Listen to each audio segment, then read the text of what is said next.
listening to Radio Eastern FM 98.1. With live and exclusive coverage of the EFNL football season, bringing you the match of the day with score updates from all divisions. And now we cross to our commentary team for the Radio Eastern 98.1 Match of the Day coverage.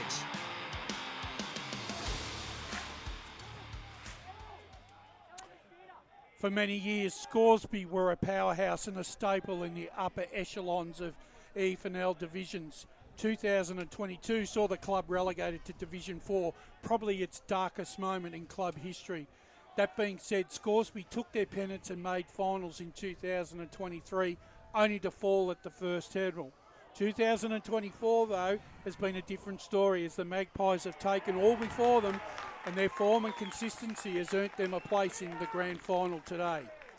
Nestled in the leafy suburbs of Box Hill, a family-based community club have quietly gone about their business, trying to forge their own piece of history, with so far some success, but are keen to add another chapter today. The Whitehorse Pioneers, like their opposition, suffered the same fate, albeit in season 2023. However, their road to the grand final hasn't been as smooth. But that being said, they've been building to hopefully a performance that will see them walk away with a premiership victory today. This is a tale of two sides seeking redemption as we welcome to you to EFNL Game Day, coming to you live on Radio Eastern 98.1 and streaming via our YouTube and Facebook platforms all around the world, as we present Division 4 Grand Final Day here at East Ringwood Reserve between Scoresby and Whitehorse Pioneers, with the winner being crowned premiers for season 2024. Good afternoon, ladies and gentlemen. I'm your host, Wayne Brasher, and what an action-packed pre-match set down for discussion this afternoon as we preview today's grand final, as well as being joined by our feature guests, the respective coaches of Scoresby, Craig McKenzie, and Whitehorse Pioneers, Andrew Haining. It's first semi-final day in Premier Division with the losers done and dusted, whilst into Division 2 the road to a grand final spot will end for either Mulgrave or Croydon as they battle in the preliminary final. It's time to introduce the panel, and at this time of the year, sleep deprivation plays a big part of being the media manager of the EFNL, as we welcome Ryan Long. Thank you, Wayne. Great to be here, of course. Another big day yesterday. We couldn't have asked for much more with the way that game played out. And Brash, the combined between the 19s reserves and seniors grand final yesterday, it was a combined margin of about 13 to 15 points. That's how tight it was in all three clashes. Of course, the senior grand final, a great achievement to the Surrey Park Football Club, which I'm sure we'll discuss. And as you said, you summed up very nicely with the history of the Scoresby Football Club, where they were as a true powerhouse in this league, and it would be potentially their first premiership in a long time, since 2006. So, but they've got to get through Whitehorse first, who have deserved their spot in the grand final. So very excited for this afternoon ahead, Brush. Yeah, and also joining is a man who's had health-interrupted season combined with some sporadic guest appearances as we welcome back to the team, Scotty Hardy. How are you, Scott? Yeah, thanks, Brash. Great to be here, but I've turned up when it counts. So that's as long as that you've got that on the record, I'm more than happy. And what an introduction! I love listening to your intros, Brash. When you're not here, I think we need pre-recordings of those intros. I think so. Just over the top, especially for those watching on YouTube and Facebook. It's a pleasure to be alongside you, and you do a great job. So I'm looking forward to this chat over the next little bit with you. Yeah, and sitting next to me is a valued team member whose knowledge of the EFNL is second to none. And it's a good afternoon to you, Matt Spiderlee. Good afternoon, Matt. Good afternoon to you, Brash, and all the team and all the viewers and listeners around the globe. Great to be here, and we've got some challenging conditions in front of us here today out at East Ringwood, but it's just an amazing day. Been a great atmosphere just walking through the terraces and seeing everyone. Everyone's excited about what's on prospect this afternoon.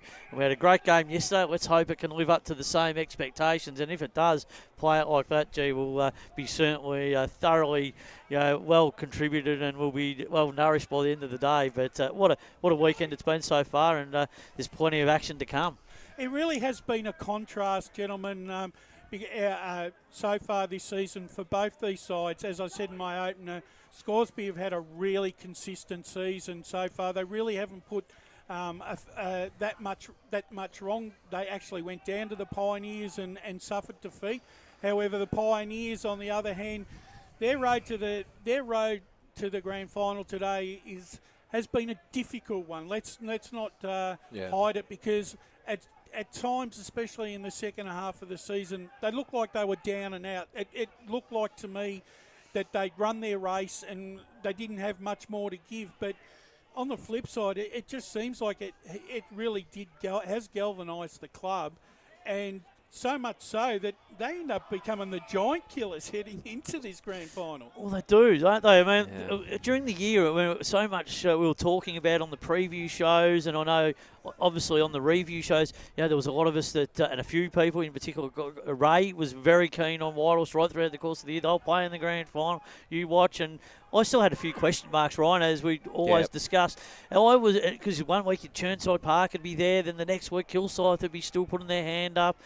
So that flipped and flopped for a long period of time. But you've got to hand it to Whitehorse. They've really held their nerve just in the last month. They've really plotted the course well, and they've got themselves and secured a grand final spot and take on a side like Scoresby that's been so dominant throughout the course of the season. And they have been dominant because of the way that their forward line setup has been, and the way that they've played through their midfield and strong experience across the board. So that's the biggest challenge today. Can Whitehorse bridge that gap once again and find a way to get over the line? Scott, I'm going to ask you this question. Both these sides were consecutively relegated in 2022 and 2023 from Division 3. How much importance for these two clubs to once again get up off the carpet and start their rise again through the EFNL ranks starting today? Yeah, look, it is important, but we have heard previously, especially from Craig McKenzie for Scoresby, he spoke about you can't say, oh, it's the 2022 side that it once was, or year after year. You just have to focus on the year that turns up and the team that they put on the park. Obviously, they would like to go up. Both sides obviously want that, and as we've spoken about, it brings probably more interest from other players, sponsors, etc., and it's a bonus to the club. But also, you have to be mindful that you've got a good culture. If you've got a good culture at your club, it doesn't matter what division you're in, you will still attract enough attention and enough good quality people. That being said, I think, you want that win and you want that premiership. So both sides are going to be absolutely chewing at the bit for it. I think you're right. Whitehorse have got some serious momentum on their side, but obviously Scoresby more consistent through the year. But on the relegation thing, Scott, I think what we've all got to understand too is Scoresby, they've come from a situation where they've really struggled to attract junior players for a long period of time there. The junior program has been non-existent. They haven't been. They lost a lot of their junior players. They've had to go back to the drawing board and basically reboot the club from scratch again. And this has happened a couple of times now for Scoresby over the last 18 to 20 years, where they've had times where they've gone down grades, but this time they've gone down the full amount, right down to Division 4. So now they're trying to work their way up, not too dissimilar to what East Burwood did, Mitcham did, Donvale have done, Surrey Park are currently coming back up now. So everyone goes through the cycle. So the cycle does kick in. But if you play the course and you play the strategic plan properly and you go back and you develop your junior programs, as I continually say, then it will happen over time. Demographics play a major part. Scoresby's always in that pocket with Baronia, Knox, Wanturna South, Ferntree Gully. So they're fighting for the same demographics year after year. So they've also got to try and get those people and attract those people and hold on to people. But also they've got to have people putting their hands up to do the jobs around the club. Volunteer, become part of the club as a member and be a part of the family. So that's always a hard part. Whereas Whitehorse, they do have that connection with their junior club, with the Whitehorse Colts. They've been building a program for a number of years, and it's been a really stable environment. So they just haven't been able to go up the grades a lot higher than other clubs. They've been 3, 4 for a long period of time. So that's the difference. Can they take that next step for Whitehorse? That's the big question. Scoresby, it's just going to take time. It might not be, it's not going to be a straight go back up to Division 2, Division 1. It takes time. This is a 5 to 10 year project we're talking about. Yeah, you're absolutely right. And you're spot on about the juniors, and this has been a big thing for Scoresby that since Craig McKenzie has come here, it's been a priority, and they haven't quite got it up just yet, but it's a work in progress. The 19s is a big success to have that back this season. That's certainly a starting point. If they can get back to the juniors, if they can get a flag as well here today, move up the divisions, attract a few more players and build that junior program, connect it to the seniors, you're back on track and you're back into as you said, it's not an overnight thing. It's a long-term project, but at the end of the 5-10 year period or whatever it may be, Brash, they'll be in a much better spot. Let's not forget, you're right, let's not forget that Listerfield has been an up and growing Correct. area That's another one. that has taken probably taken some of their juniors, and then you've got the juggernaut of the Roval Roval as well. Club. Yeah. Right. So it's the pocket, the demographics that kick in. And they probably hit that down cycle at exactly the wrong time, not the right time where they could actually take advantage of it. And I think the fact that they've had to live basically under the success of the Roval Junior Football Club for probably the last 5 to 10 years just hasn't really helped their cause either. Ryan, there's also another added attraction today and another purpose for the Scoresby Football Club as hopefully we get to celebrate another 100-goal achievement with Adam Amin shooting for 100 today, sitting on 98 goals. Yeah, well, it's another big storyline, and if the grand final couldn't get any more interesting for the Scoresby Football Club, they've got this on top of it. And look, compare that to Darcy Fritsch, where they just got completely outplayed by Knox, and Tom Weir did a fantastic job on him. Greaves came in the front, and they were cutting off any impact that he could have, and it really came down to the last quarter when the game was already done that they finally were able to get him open and getting that goal. I think today's going to be very different. I would be surprised if he hasn't kicked 2 goals by half-time, and we've seen that his stats throughout the season. On one of his 16 or 17 games, he's scored less than 2 goals. Every other time he's had 4 or 5 or more. I think he'll be able to get there very quickly. Well, who gets the job? Dalgleish has to be. I mean, and Joel is very capable. He's been a very experienced player. If he can get that that back shoulder, you just make sure that he pushes him up the ground a little bit. That could frustrate. That's potential. We'll talk to Andrew about that shortly. But it's more the way that the ball's coming in too. If he's getting the ball in like it has been coming in, then he's going to be very hard to stop. But they have to also, Scoresby has to be mindful to not have that as the attraction piece, especially in a grand final. Let's get it out early, and so that we can concentrate on what we need to do. Yeah, but if they don't, then it's sort of that flip of the coin. Sort of, does that focus change? How do they get that re-entry in, and who's going to be their target from their point of view? But I'm looking forward to I'm down on the boundary after this, and I've saw the scenes at Darcy Fridge, so wish me luck down there. You have permission to run out on the field. I've given you permission. All right, I'll see if I can get amongst the huddle and talk. But also, in what makes Adam Amin's achievement so far, a really, really good achievement is the fact that he's actually achieved that with, technically 16 games, right?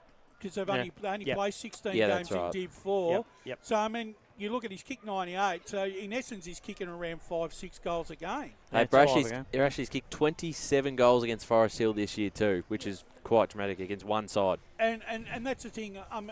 Look, we've seen guys like Stephen Pym, kick big bags in Spider in this league, and it's not uncommon in this division to see a 100-goal kicker. No, absolutely. Pym was a very good player, and he was at Scoresby, and he was a big goal kicker. Yes. So they've had some big units that have been playing down there over the years, and blokes that have been kicking bags for goals for fun. So another one could join the history books later in the afternoon. And not just Forest Hill, obviously against Whitehorse, 18 so far against Whitehorse, which again is something for Whitehorse to be mindful of, because if he does get off that leash and does sort of come across, it could be curtains over by half time if he starts kicking bags already. So he's one to watch, and I'm really excited, especially to be down boundary side and sort of see that crowd build up, especially once he's on if he is on 99.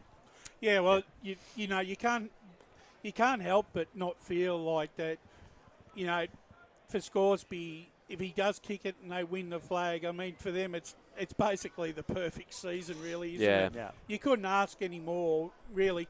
But I just sort of think, when you look at Scoresby and you look at their form over the last 2 years, like in season 2023, they really did have to eat humble pie, right, and Yeah. have a serious look at themselves, right. And I mean, look, as I said, they made a final and they lost the final in 23, but I think that was enough resolve for the football club to turn around and say that was enough of a kick in the pants to turn around and say, well, we need to do something about this, right. And they went out and did something about it in the off season, and so far it's proven.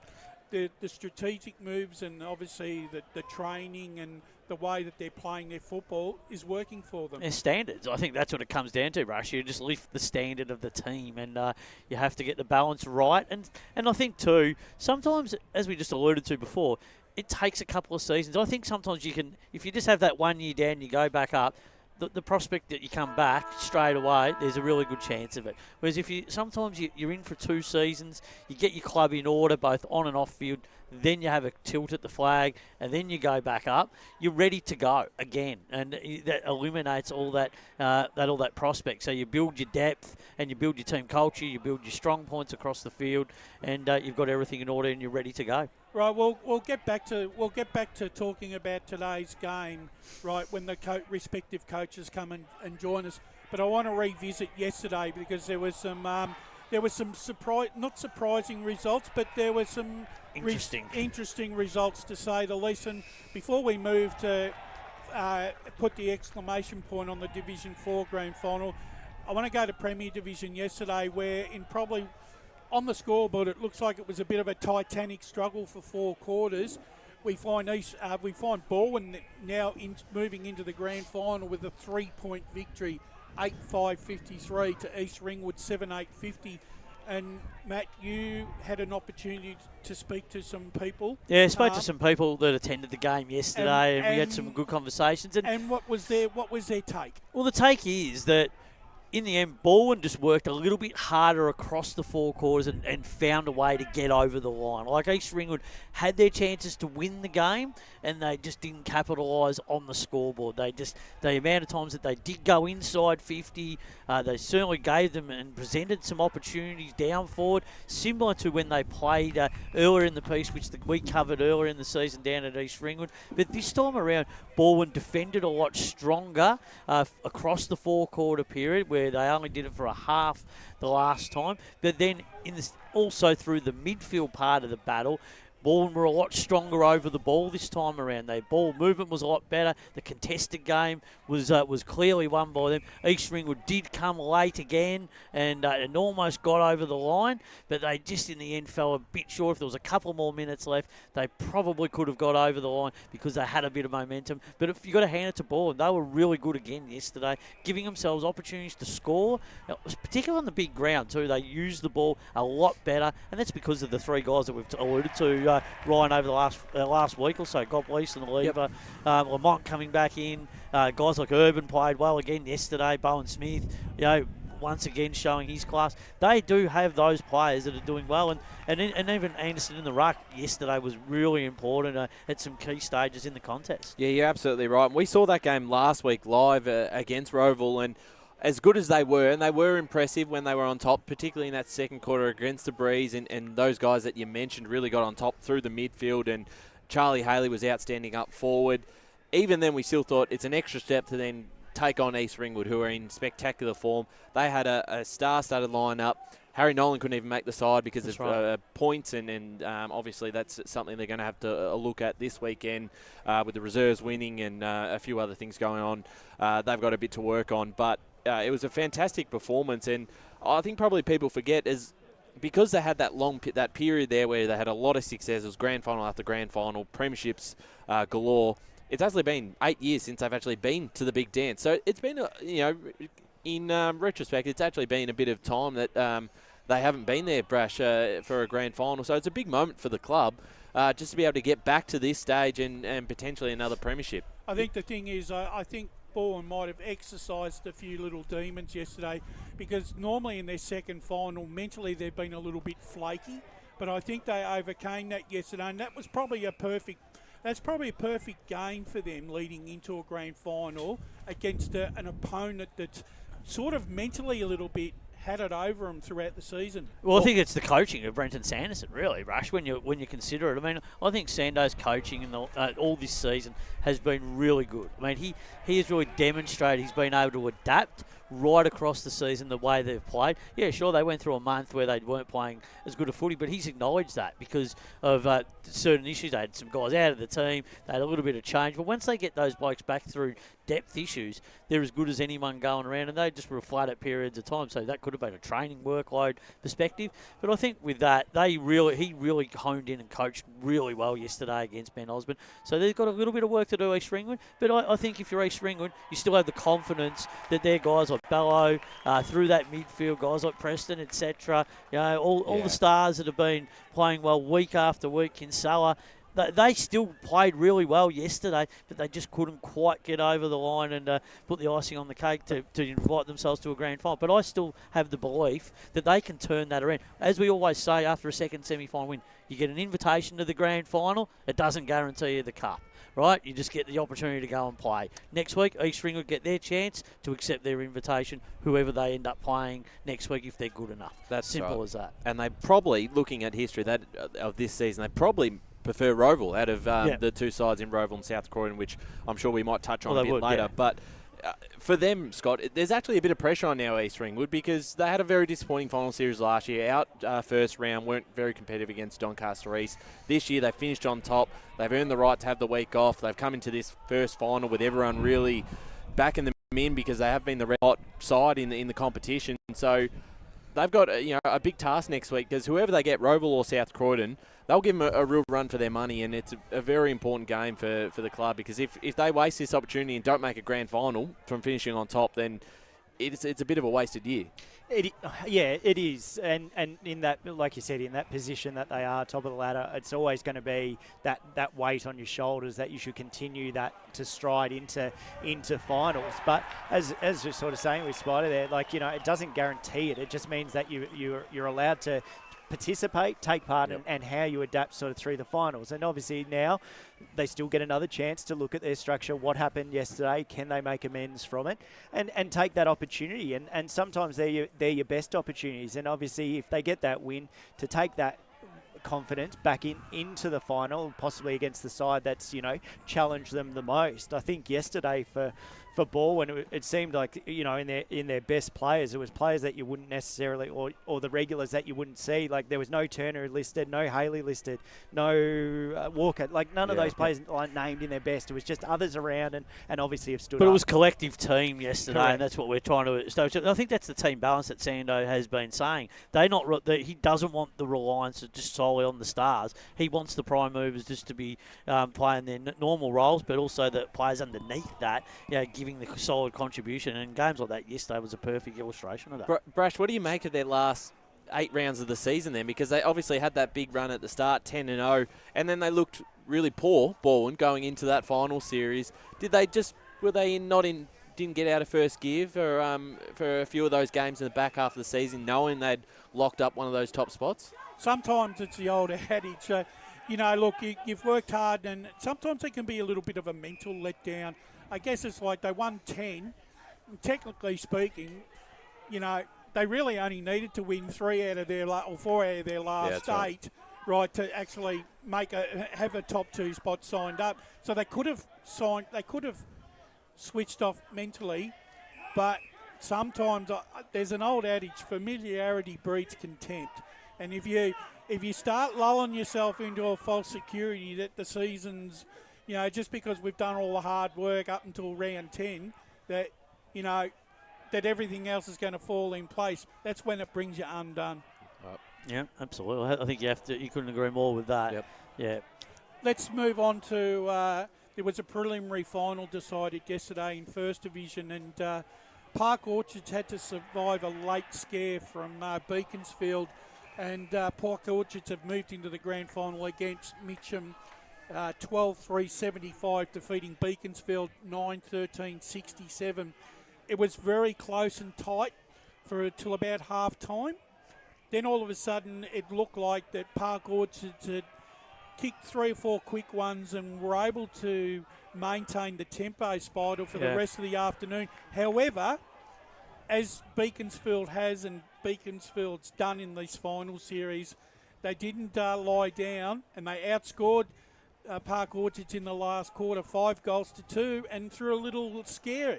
Well, they did throw a scare. They were very competitive, and they almost got over the line. It was just some inability to finish some of their work, particularly in the last quarter. They had so many chances. Talking to some people who attended the game, they said they had some momentum in that game where they just, they were winning some contested ball. They were winning the forward territory game.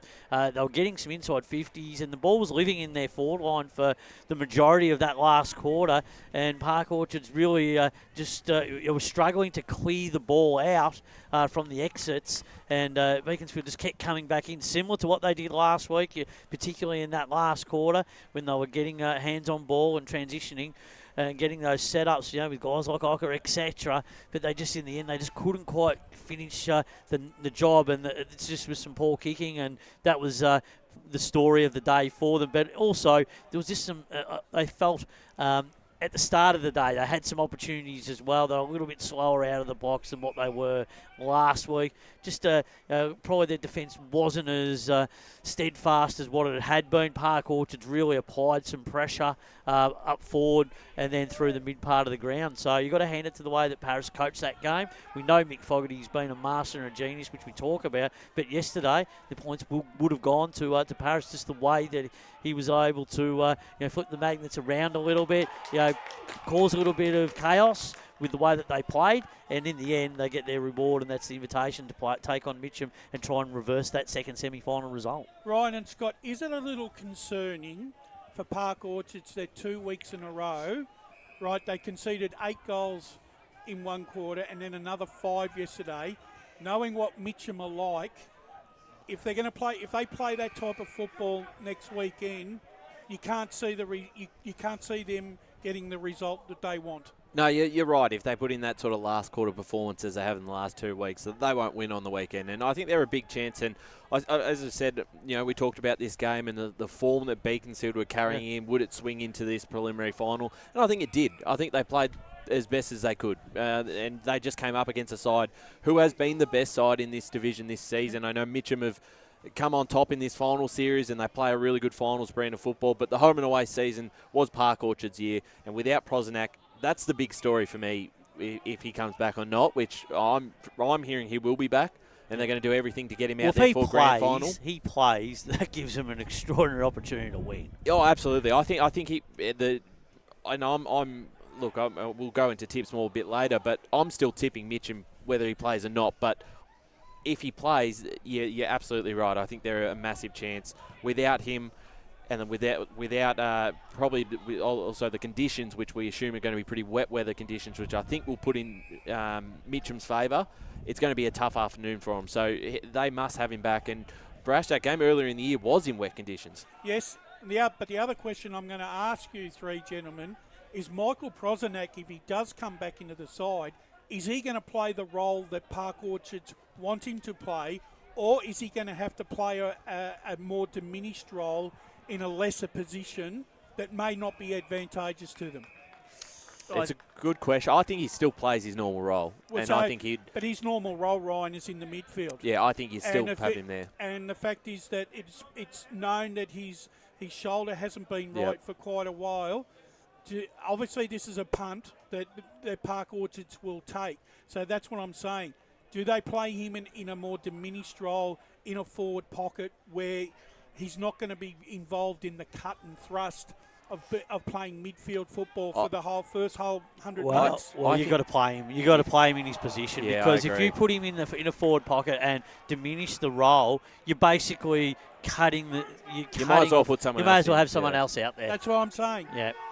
He either plays and he's strapped up, he plays his normal role, and if he ends up having to come off with some restricted minutes, that's okay. You can have his rest.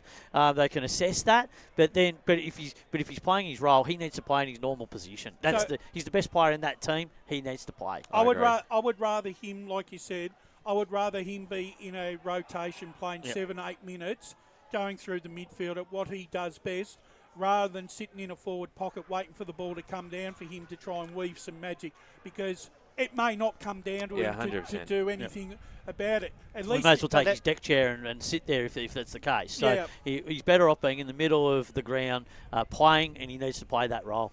We're still waiting for some of our featured guests to join us. I was going to say, it's a difficult spot to find. Do they actually know where the stairs are located? Blake did organise the interview. Have we got our usher? Have we got our coordinator, usher to... Because I've walked around this oval. I walked around this oval when I first got here, and I was like, I remember the stairs somewhere. I just couldn't remember exactly where they were. They probably thought we were on the other balcony. Yeah. But just go back, well, I know we've spoken about Park Orchard and Mitcham, but I do want to give credit to Beaconsfield. Like we were saying, to get in, like we were saying, to get in to a final allows you to play. It's then up to you how you dictate your finals run goes. And for them, I think your hats off to them. They would be spewing they're not there, but for what they have done and achieved in this final series takes a lot into next year, and I think they'll continue that momentum. And I just wanted to make sure that people are aware. I agree with you, because I think a lot of us, when we did our pre-season tips, actually felt that Beaconsfield were going to improve this year, and I think quite a few of us at least predicted that they would make it to a preliminary final. Yeah, I think they can take the next step next year. Yeah. I think if they play to their level of capacity all year,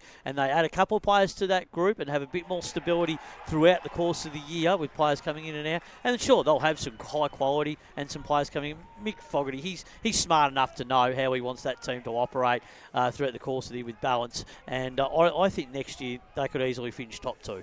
Yeah, I agree. 15 minutes into the last quarter in the reserves grand final here, and Croydon North Hemlock are making a late charge here, but so far it's Scoresby still holding sway by 16 points, Ryan. I will just say how great it is to see that Croydon North Hemlock into a senior grand final, a men's grand final in the reserves, and the crowd behind the goals, they've been so passionate all day, and it's great to see their support, Spider, because Scott, because it's such a big day for them. I love the setup. I don't know, on the camera, it's next to the scoreboard. You got the grassy sort of knoll sitting over there. People strewed across, and hopefully that'll build up as the day goes on as well. But yeah, it's a great ground to just be part of, and I'm looking forward to getting down there amongst the people, Brash. I think it's just great. And that score is Scoresby at the moment, leading 7-6-48 to Croydon North Hemlock 5-2-32, and it's quite apt that the coach of the Scoresby Football Club has joined us at this very moment in time in Craig McKenzie. Good afternoon, Craig, and welcome to EFNL Game Day Grand Final Edition. Thank you. Thanks for having me. It's been a really good season. As I said, in 2023, the club had to rebuild a little bit, made a final. All right, they didn't win, but this year they've built on that 2023, and there's been a lot more consistency amongst the playing group and the performances throughout the season. Yeah, we aim for consistency. It's good that you brought that up, because that's one thing we've really strived for, and we've managed to execute for the most part, and when we didn't, we were able to reflect and say why not, and each time we've built on each performance as the years gone on. We got better and better, and 2023 was a rebuild. And you just look at Surrey Park yesterday. We're only just down at three-quarter time against them in a prelim, and all of a sudden, they've taken their chances and they've moved on, and full hats off to them. They've done an amazing job. So that's what we've been looking to do now. Take our chances. Craig, good luck today. Great to have a chat with you pre-game. Let's go from a coaching perspective. Let's drill down on the big talking points of the game, focusing in. What are the three main things that you really want to focus on when you talk to the players just before they run out? What are the three main things in your game that you're going to really hone in on today? Yeah, well, we've got three things up on the wall, so they're our key points. And one is all about our defensive game plan. That's what's held us in good stead, the whole time. So whole team defence and making sure that we're on point with that. Yep. The second one would be about when we transition. It's just about we talk about finding our entry, and it's about being patient if we need to be patient, or pull the trigger if we need to pull the trigger. But how we do that, we've got a few things up our sleeve on the way we move the ball, but finding that entry, so it's that effectively a rebound. And the third thing, it's our mindset. It's what's next. So we just constantly what's next the whole time. We're out there today. We don't dwell things that are no longer in our control, we just get on with it. One thing that a few people have told me about Scoresby, particularly when you train, is that particularly pre-season, you did a lot of match sim in relation to the team defence, but also on one of the points that you just spoke about in terms of, you were talking about waiting to transition the ball into your forehand, and today not being too predictable because we know everyone's going to be hanging off Adam. We know that the scenario that's at play. So that's a really important focus point, isn't it? And also, which also has that overlaying fact with your defence, the way that you've trained throughout that pre-season as well. Yeah. It all gels together. Absolutely. We pride ourselves on our defence, and a lot of people think defence means your back half of the ground. Absolutely not. We talk about defence coming right from that forward 50 and how we're going to sort of dictate where the ball's going to move to based on the way we set up. And as much as it feels like, and naturally so, that we get Adam focused, Adam has even said today, he goes, the last thing I want to do is make this about me. We've got a job to do. So, hopefully we find more avenues to goal than just one. What about yourself as a coach? I mean, you're a relatively young person. You played a lot of footy. Yourself being calm today in the key moments. There's going to be a lot of moments in this game. There's going to be a lot of cards that need to be dealt at different periods of the game. If it's tight, you'll need to make the rotations as they come, but you also got to be aware of the trigger points too when you go, this is our time to clamp down, or this is our time to push the button and go.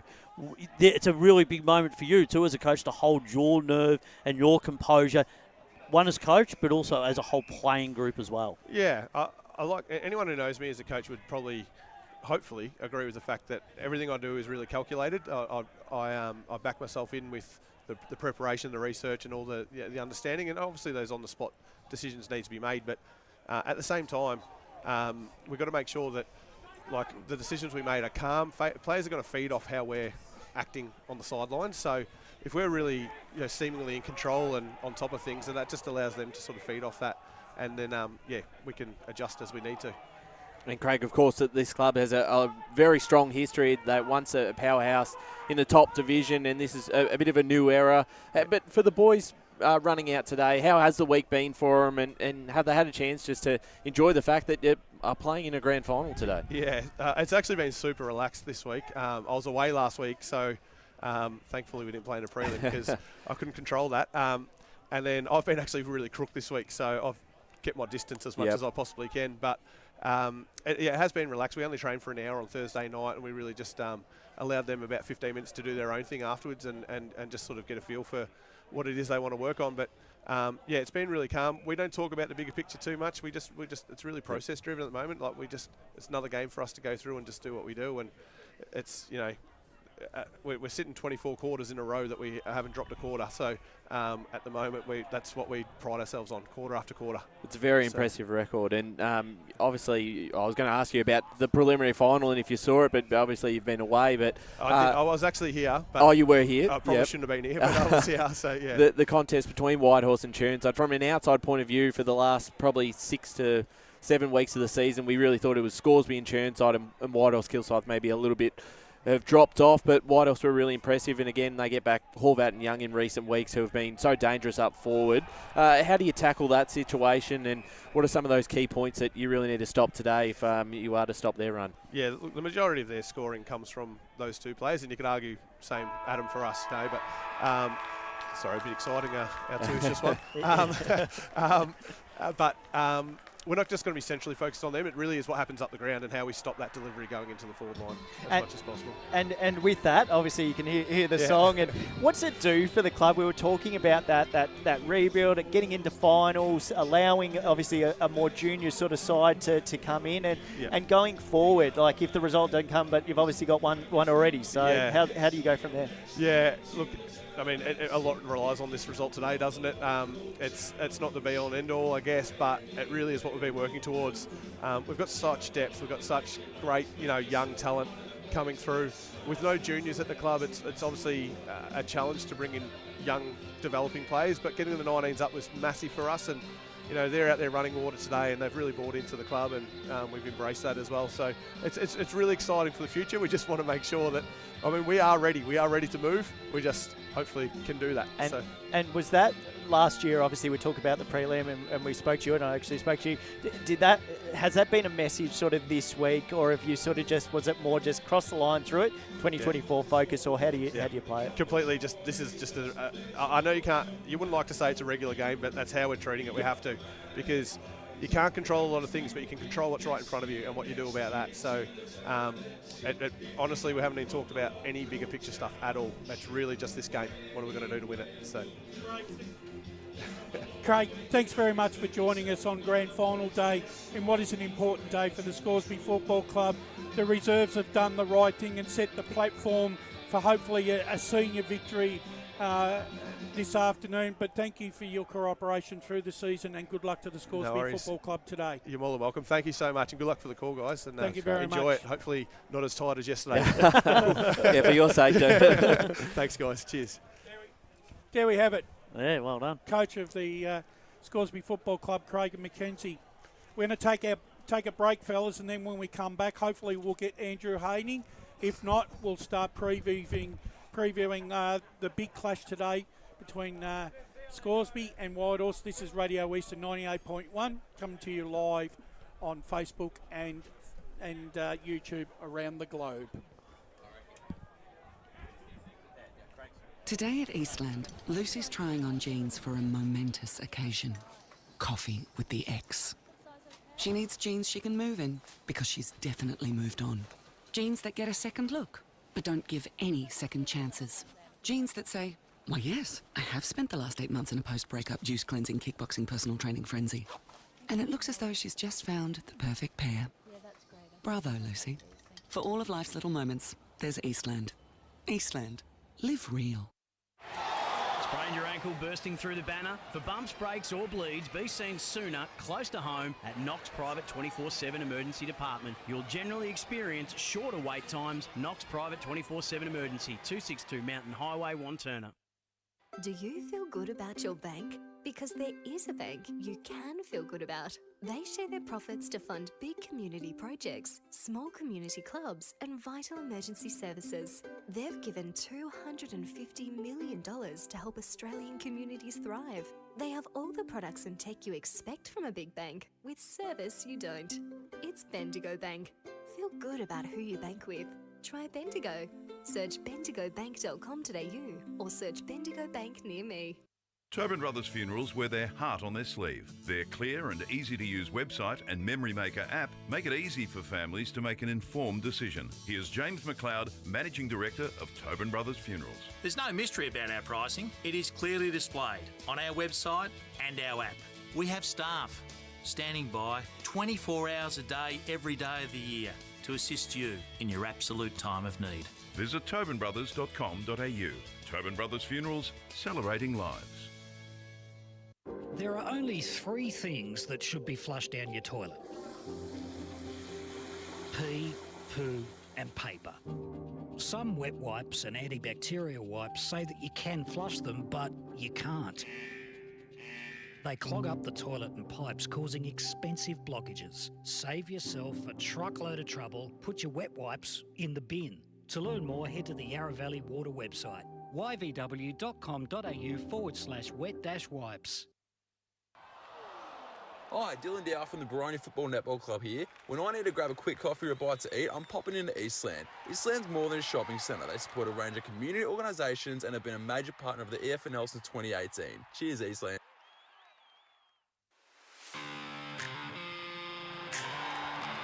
You are listening to Radio Eastern FM 98.1. With live and exclusive coverage of the EFNL football season. Bringing you the match of the day with score updates from all divisions. And now we cross to our commentary team for the Radio Eastern 98.1 Match of the Day coverage.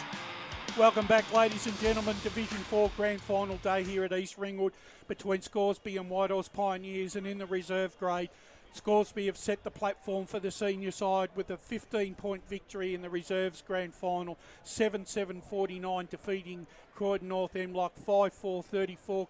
bad luck for Croydon North End. Very brave, weren't they? They were very brave in their first great senior effort. finals appearance. So I think that's a great fill-up for the football Oh, club. absolutely. moving. That's a great step forward. And look, they've got a lot of good times ahead of them, and they're only relatively new in this competition, so there's a lot of upside in that footy club, and they showed some really positive signs right throughout 2024, and that'll go into 2025, that's for sure.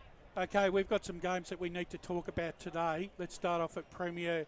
It's the big clash at Dewberry Park, where in the first semi-final, where the loser says sayonara for 2024, and it sees Roval coming up against South Croydon. South Croydon, probably in some people's eyes, were surprise winners against Vermont last weekend, but nonetheless, South Croydon have progressed through to a first semi-final against Roval, who I thought really did a pretty fair job, right, to only go down by less than 4 goals against Baldwin, who actually threatened to blow them off the park early. Yeah, you're absolutely right. And it was it's one of those games where I think today, depending on you look at Roval's lineup and you look at guys like Stainthorpe coming back in, Verrill coming back in. Yep. I think they're obviously the guys who are out. They're out for the year and they're not coming back. I think they've got the best lineup they can with what's available. Yeah, that's true. I think it's very easy to back away from the side that loses in that qualifying final and really fall out of love with their chances. And I just think there's enough talent on that lineup, and they played really poorly against Baldwin. They really did. They made some uncharacteristic mistakes, especially in defence. Jackson McDonald had probably a nightmare quarter, and it cost them. But they only lost by 20 points, and as bad as it was. And that's why I come into this game and think, as good as what South Croydon and the story has been, it's still the reigning premiers and they're still a very good side. And when they get going, there's enough talented players on that. Oh, look, as vulnerable as they have been, boys, they're going to give every shot at this. I think they'll grind this one out. I really do. They've just got to find a way to win. Brendan Allen will certainly test them from the coaching perspective from South Croydon. They'll put a lot of pressure on. Can they get on top in the midfield? They'll have to play a real defensive mindset and then get guys like Kilpatrick to really run through with that contested ball element. I just still worry about the defence of South Croydon. Can they shut down that forward line of Roval? We know that they can. They've got the smalls, they've got the talls, but also that physical brute power that Roval possess through the midfield. I just think that's going to be the big difference in this game and their link up and carry. And in these conditions, which will be challenging at Jubilee Park, that's going to be the big question mark. Can they hold up for the full 4 quarters, South Croydon? I just get the feeling that Roval will find a way when they really need to late in the game, and they'll win. They'll get the win and the advance. But South Croydon have had a terrific year. But the thing is that South Croydon has had Roval's measure throughout the years. So you can't sort of throw that away either. That does bring you confidence. It does bring you a winning formula that they have found against a side that is very, very good and is reigning premiers. But each season is different. And South Croydon, for whatever reason, match up very well with them. And I'm picking a South Croydon win today. Yeah, they're denying the ball, Scott, I reckon. I think that's the thing. They've got that defensive way that they play. Brendan Allen is very creative with that, the way that inside run that they like to. So it's inside versus outside run today, brute force, and versus a team that wants to play inside all day. If they play inside and defensive mindset, South Croydon, and you have that surge game going, give those tools for South Croydon like Wilson and King, etc., a chance to score, then they give themselves every prospect of winning the game. But just feel Roval just will find a way when they really need to put the clamps on. Our resident clairvoyant, the Oracle, is once again sent in his selections. Busy. He didn't go for a drink down at Surrey Park last night, did the Oracle? No, not last night. Actually hasn't performed all that well throughout the final series. Not a finals operator. No, it doesn't. Looks like it all goes a little bit pear-shaped. But he's got Roval winning by the barest margin today, 76 to South Croydon 75. And I guess with that, Brash, as much as you joke, that's the beauty of finals, that any side can sort of flip its sort of script, and if they're on their winning formula, then they continue to proceed hopefully towards that grand final. And we've seen that with a few results, and that's the exciting thing about finals footy, not just that the crowd that builds up. It's always amazing when you come down to finals and the crowd that builds and that support that you have. I think over on the overall balance of things, I expect I expect Roval to be a lot more aggressive going through the midfield today. I don't expect them to be playing around the edges. They want to take control of the midfield early. Well, physical control. Yeah. Yep. I think Brolick can set the ball rolling early and set the tempo. They do miss that outside run of McDonald, but that being said, I think there's still enough quality in that side. You know, Mav Taylor probably didn't have one of his best games, but he still made a contribution. If they can get the ball to him, and obviously with Wind, it's going to be a very interesting matchup. I think, what's his name, will get that job, the other fullback. I can't remember his name, sorry. We're saying Chris Jones. Yes, that's it, Chris Jones. I reckon we'll get that job on. Yeah, he's been a terrific player for South Croydon this year. Been one of the best defenders in the competition. He'd be right up there for a candidate in the team of the year. Yeah, so. And you can bet your bottom dollar that the Aqua Nation is going to be the scoring into that ground. Yep. Right. And winds started to pick up as well, so I'm imagining the same at Jubilee. So look, in the overall scheme of things, whilst Roval probably aren't playing their very, very best football, they're still doing enough for mine to get the points this afternoon. I think, in all honesty, that I think they're a 5-goal better side than South Croydon on their day, and that's the margin that I'm going to stick with. I think Roval will get the job done this afternoon, and I think they'll win by at least 5 goals plus. 20 points for me. They'll just grind it out. Yeah, 3 to 4 goals for me. South Croydon by 18. Division 2. What an interesting conundrum preliminary final that's thrown up this afternoon. Two of the sides that we thought, the side that we thought that might be playing today have been vanquished in Waverley Blues, and last week it was Croydon in a 7-minute period that turned a 24-point deficit into a 7-point victory, and they stroll into the preliminary final against Mulgrave, who I didn't think were all that disappointing last week against Boronia. However, I've heard on the grapevine that there's a late in at Mulgrave with Fletcher Roberts. Late in. Could be a late in for Mulgrave. Saw Fletcher Roberts at the footy on Friday night, and saw Lin Jong as well. Lin Jong still nursing a bit of that injury, bit of a splint on the old finger. Well, he's done. He's done. He's not playing, so he's basically out. But Fletcher Roberts, if he's playing, which I also got information that he was, I know they're a big chance. I still probably prefer.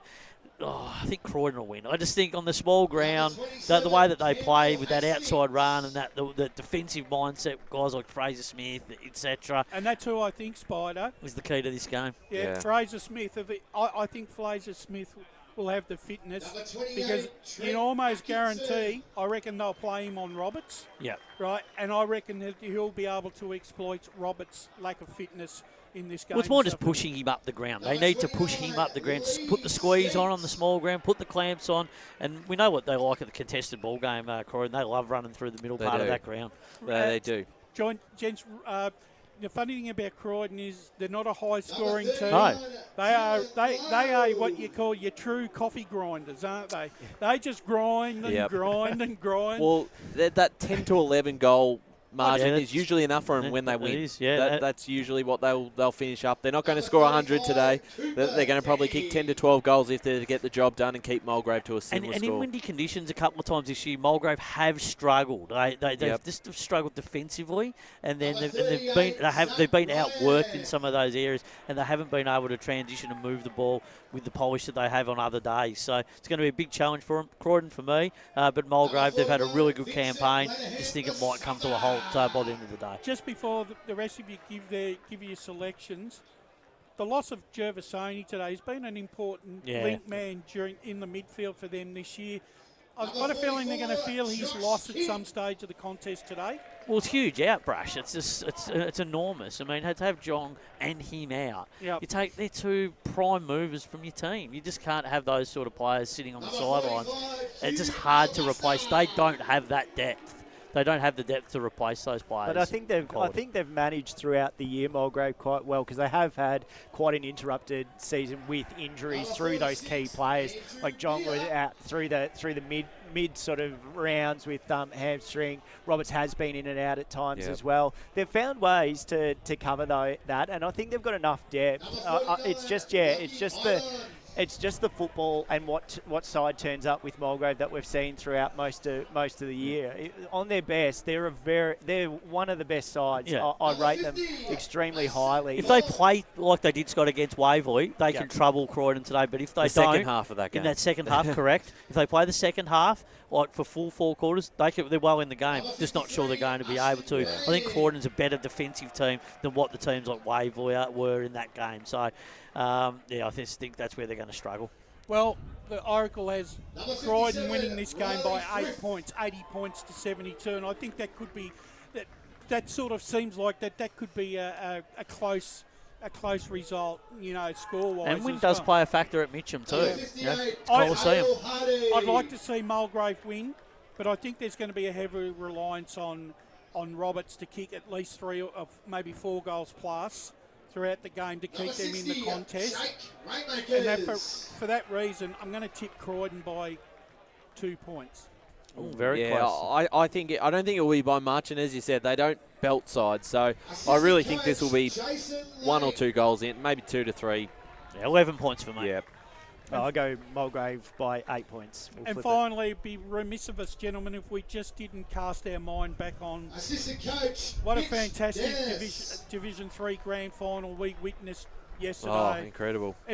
For mine, it was probably the quintessential final that I've seen in this competition for such a long time. It had everything, and it lived up to all the promise that it promised to be. What were your last thoughts on it? Still reflecting, it was an incredible game. Just the way that Surrey Park just kept working at it from particularly after half time. Look, they were out of the gates early, Donvan. We thought, this could be a long afternoon for them. But Surrey Park, their composure. They composed themselves throughout the game, got themselves together when they needed to challenge Donvan. They stepped up to the plate, as we alluded to throughout the broadcast. And it had that racing balance, as we spoke about, Ryan. They just wore the big dog down. And they got to the finish line, and they had their nose in front, and that's why they are. Bone Cruncher got pipped on the line. Well, it did because Waverley Star. Yeah, Waverley Star. Yeah, but that's how close these two teams were all year. Yep. The margins weren't that much to be honest, and the grand final reflected it. Absolutely agree. Well, gentlemen, pre-match is done and dusted for Division 3 grand final day. Thank you for joining us. And when we come back, the call team will assemble for the big Division 3 grand final clash. It's Scoresby versus Whitehorse Pioneers.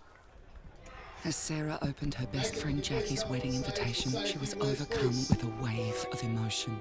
While her 2 young boys wrestled on the floor, tears of happiness rolled down Sarah's cheeks as she saw the words she'd been longing to see. Please note, this wedding will be a child-free event. Well, Sarah, looks like we're off to Eastland for a new frock and some heels. Let's book in that babysitter. For all of life's little moments, there's Eastland. Eastland. Live real.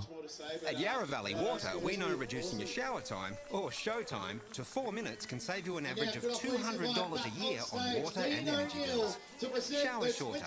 Save water. Authorised by the Victorian Government, 1 Treasury Place, Melbourne. Sprained your ankle, bursting through the banner, broke a finger, high-fiving the ruckman, or did you run into the goal post again? For bumps, breaks or bleeds, be seen sooner, close to home at Knox Private 24/7 Emergency Department. The preferred provider of emergency care to the Eastern Football Netball League, you'll generally experience shorter wait times. You don't need private health, but there is an out-of-pocket fee. Be seen sooner, close to home at Knox Private 24/7 Emergency Department, 262 Mountain Highway, Wantirna. Do you feel good about your bank? Because there is a bank you can feel good about. They share their profits to fund big community projects, small community clubs, and vital emergency services. They've given $250 million to help Australian communities thrive. They have all the products and tech you expect from a big bank, with service you don't. It's Bendigo Bank. Feel good about who you bank with. Try Bendigo. Search bendigobank.com.au or search Bendigo Bank near me. The first time I met the team at Tobin Brothers Funerals, I felt like I'd known them for years. They're so caring, honest and passionate. James McLeod, Managing Director of Tobin Brothers Funerals, sums it up best when he says, "Every day our people get out of bed to assist client families in their absolute time of need. Our people love what they do, and you will not find a more highly trained group of people than those at Tobin Brothers." Visit tobinbrothers.com.au. Tobin Brothers Funerals, celebrating lives. Hi, I'm Ben Desson from Montrose Football Netball Club, and when I need a new kit for a night out, I head over to Eastland. But Eastland is more than a shopping centre. They support a range of community organisations and have been major partners of the Eastern Football Netball League since 2018. Thanks, Eastland. You are listening to Radio Eastern FM 98.1. With live and exclusive coverage of the EFNL football season, bringing you the match of the day with score updates from all divisions. And now we cross to our commentary team for the Radio Eastern 98.1 Match of the Day coverage. Welcome back to East Ringwood, reserved for the Division 4 2024 Grand Final between Scoresby and Whitehorse. Thank you very much for the folks on the pre-game. The clouds have gathered, yet so has the crowd here at East Ringwood Reserve. Here to see an excellent clash between the top two teams in Division 4. Riding shotgun alongside me will be Gavin Casey. He's absent for the moment, but right now we've got Ryan Long and Wayne Brasher. Gentlemen, thank you so much for doing the pre-game. Thanks, Jared. It's a fantastic day out here at East Ringwood Reserve. Two sides going head-to-head for the Division 4 flag, as you mentioned. And for Scoresby, it's been a long time. 2011, their last grand final, senior grand final, that is. 2006, their last premiership. And Jared, believe it or not, I was there that day at Tormore Reserve. Oh, no way. Against Norwood. It was a come-from-behind win, too. They kicked very inaccurately, 12-22, so we'll see how accurate they can be today. But good memory. I did the research this week. It's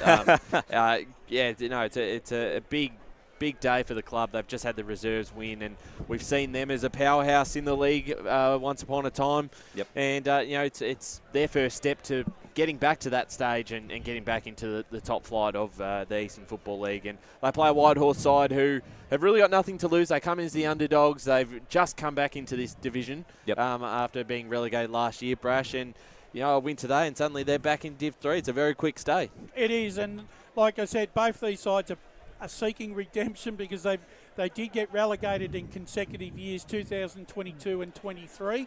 Really important for both these clubs this afternoon. I think it's going to be a very, very interesting game because sometimes form can be very misleading, Jared, because they split, I think, 1-1 during the season. Yep. They both won at each other's home ground, so it just seems like to me that we were sort of writing off Whitehorse after that loss to Churnside because they were positively very horrible that day. Yes. But it almost seems like from that moment forward, they took the bit between the teeth and they've produced some very, very positive form heading in for the rest of the season, heading into this game. You're absolutely. They come in with an undeniable chance, but I just expect the overall strength and quality of Scoresby throughout this contest. They'll get their moments to take control, and I think that they'll come away with the points this afternoon. I think probably around a 3-goal mark for Scoresby, and just before the Oracle has an 18-point victory for Scoresby, 107-89. Well, if those are the scores, we're in for a bit of a shootout then. I hope the Oracle's right on that front at the very least. Gav Casey has also joined us. Gav, what's your read on this game? We've got a couple of teams. You'd say that Whitehorse are the underdogs, yet they still have quite a lot of potential, definitely goal-kicking potential as well. Definitely, they've got some good options up forward, and I think momentum's a big thing in football because getting over Churnside, they sort of they earned their right. Yes. So in that regard, they can go in with confidence. They were a little bit off the pace during the home and away season to the top two, but sometimes it's about timing your run, get your form going, everyone in position. There's no uncertainty in the lineup.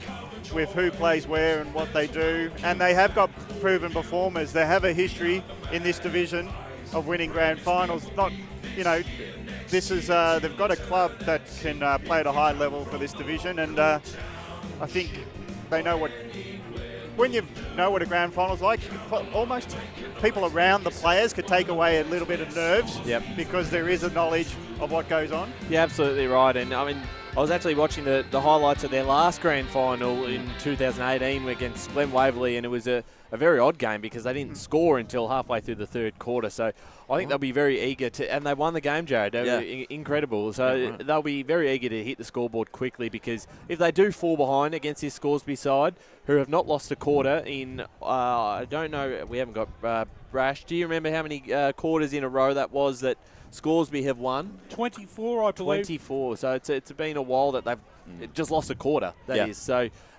once they get on top of games, they're very hard to stop. And what about this Sunday being a very nice, pleasant day in comparison to what final series has been a windy affair? I don't know if there's been too many clear days in the last few weekends. I'm just trying to remember. Some of these matches have been affected by different conditions. I think the wind has been the biggest factor in the past few weeks. I think that's been the main thing. And that's probably what's destroyed a few of the finals, Gav, because some of these sides that come into the finals haven't been really able to show their true worth, what they can actually bring to the table. The wind and the conditions, Jared, as you've alluded to, has been probably the greatest leveller. Yeah, absolutely. And we'll go down to the boundary line for the first time with our boundary riders, Josh Ward and Scott Hardy. Afternoon, gentlemen. Great to be out here at Eastland Reserve. Somehow recovered after yesterday. But yeah, how are you feeling? In decent nick. In a lot better nick than I thought I would be. But it's great to be out here. Ground is in great condition. There is a bit of a wind factor heading towards the right of your radio dial if you're tuning on the 98.1 FM. And that's the end. Scoresby will be kicking to Scoresby to the left or to the mines, won't it, Scott? Yeah, I'll probably be carrying him by half time. I'd say hopefully his voice holds, and hopefully not too many injuries down at the boundary. But yeah, you can definitely feel the wind, and hopefully the cup's held in position there. It's getting blowing around mainly to that right, as Josh said. Thank you very much, gentlemen. As the teams will take the positions for the national anthem, gentlemen, we'll quickly get tips. Actually, we'll go down to if you guys are ready to put your tips in, Scott and Josh. I have my tip in the record. Scoresby by 30 points, and Dal Hare is my best on ground as well. Yeah, Scoresby by 18 also. Guys, just before you go, can you check a jumper number for Scoresby, number 7, because number 7 listed here is Ryan Hicks. I had a look at number 7, and he doesn't look like Ryan Hicks. So we'll chase that up. Fascinating. Has he changed his hair, maybe? I'm just trying to. I don't think it's Ryan Hicks. Ryan Hicks is a lot younger, mate. Yeah, true. A lot older. Older, yeah. And he hasn't got a spike haircut. Yeah, right. Well, we'll get the boundary riders to figure that one out as the teams are just taking their photos and taking place for the national anthem. And the guy on the boundary line was right. The cup is placed rather precariously in these conditions. As we're waiting, we'll get some more tips as well from the panel. Wayne, I said 18 points. 18 points, yeah, Ryan. Scoresby by 5 goals. On behalf of the Eastland Football Netball League, welcome to East Ringwood Reserve for today's Eastland Division 4 Senior Grand Final between Scoresby and Whitehorse. Scoresby progressed through by winning the semi-final by 52 points over Churnside Park, while Whitehorse won in a big prelim final by 17 points last week to progress through to today's decider. We begin today by acknowledging the traditional custodians of the land on which we gather and pay our respects to the elders past and present. We extend that respect to all Aboriginal and Torres Strait Island people here today. Congratulations and best of luck to both competing sides in today's decider. Officiating umpires for today's match are in the field Zach Dent, Jesse Haywood and Tim Noonan. In the boundary we have Zach Disney, Steph Vandersilk, Luke Cofield and Jacob Timms. And in the goals we have Luke Koenig and Ashley Price. I would now like to ask to be all standing for the National Anthem of Australia with the players and umpires.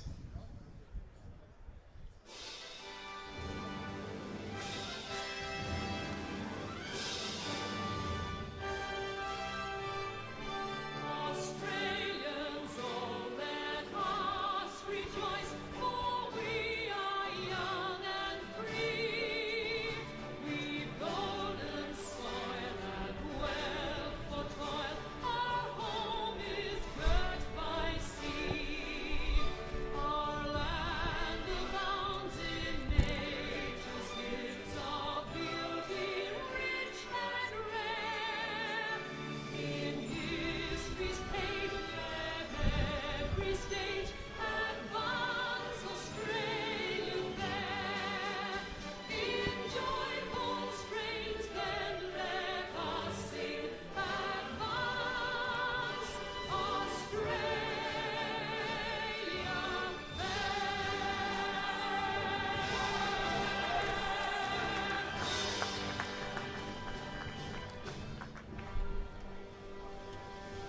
Make the best team win. Whether you're at the MCG on the final day of September or at a suburban ground watching some Div 4 local footy, it always sends a tingle up your spine when you hear the anthem, and months of work are about to come to a head for both of these teams. We'll go back to also well done to Blake Tennant, great MC Tennant. MC Tennant, excellent work throughout the final series. Lending his voice to the grounds, of course. Scott Hardy on the boundary line. Yeah, boys, just spoken to Scoresby. I think you owe him an apology there, Brash. It definitely is Ryan Hicks. He's had it freshen up, got the haircut, so looking young and may wind the clock back. Maybe he's got a new skin routine or something. I don't know. Thanks, Scotty. So, Gav, what was your tip going to be for this one? Well, sometimes you like to see some sort of justice for a season of toil and the top side go on. But grand final's not about that. No, exactly. So I do think Scoresby, though, will have the credentials and the power today to win.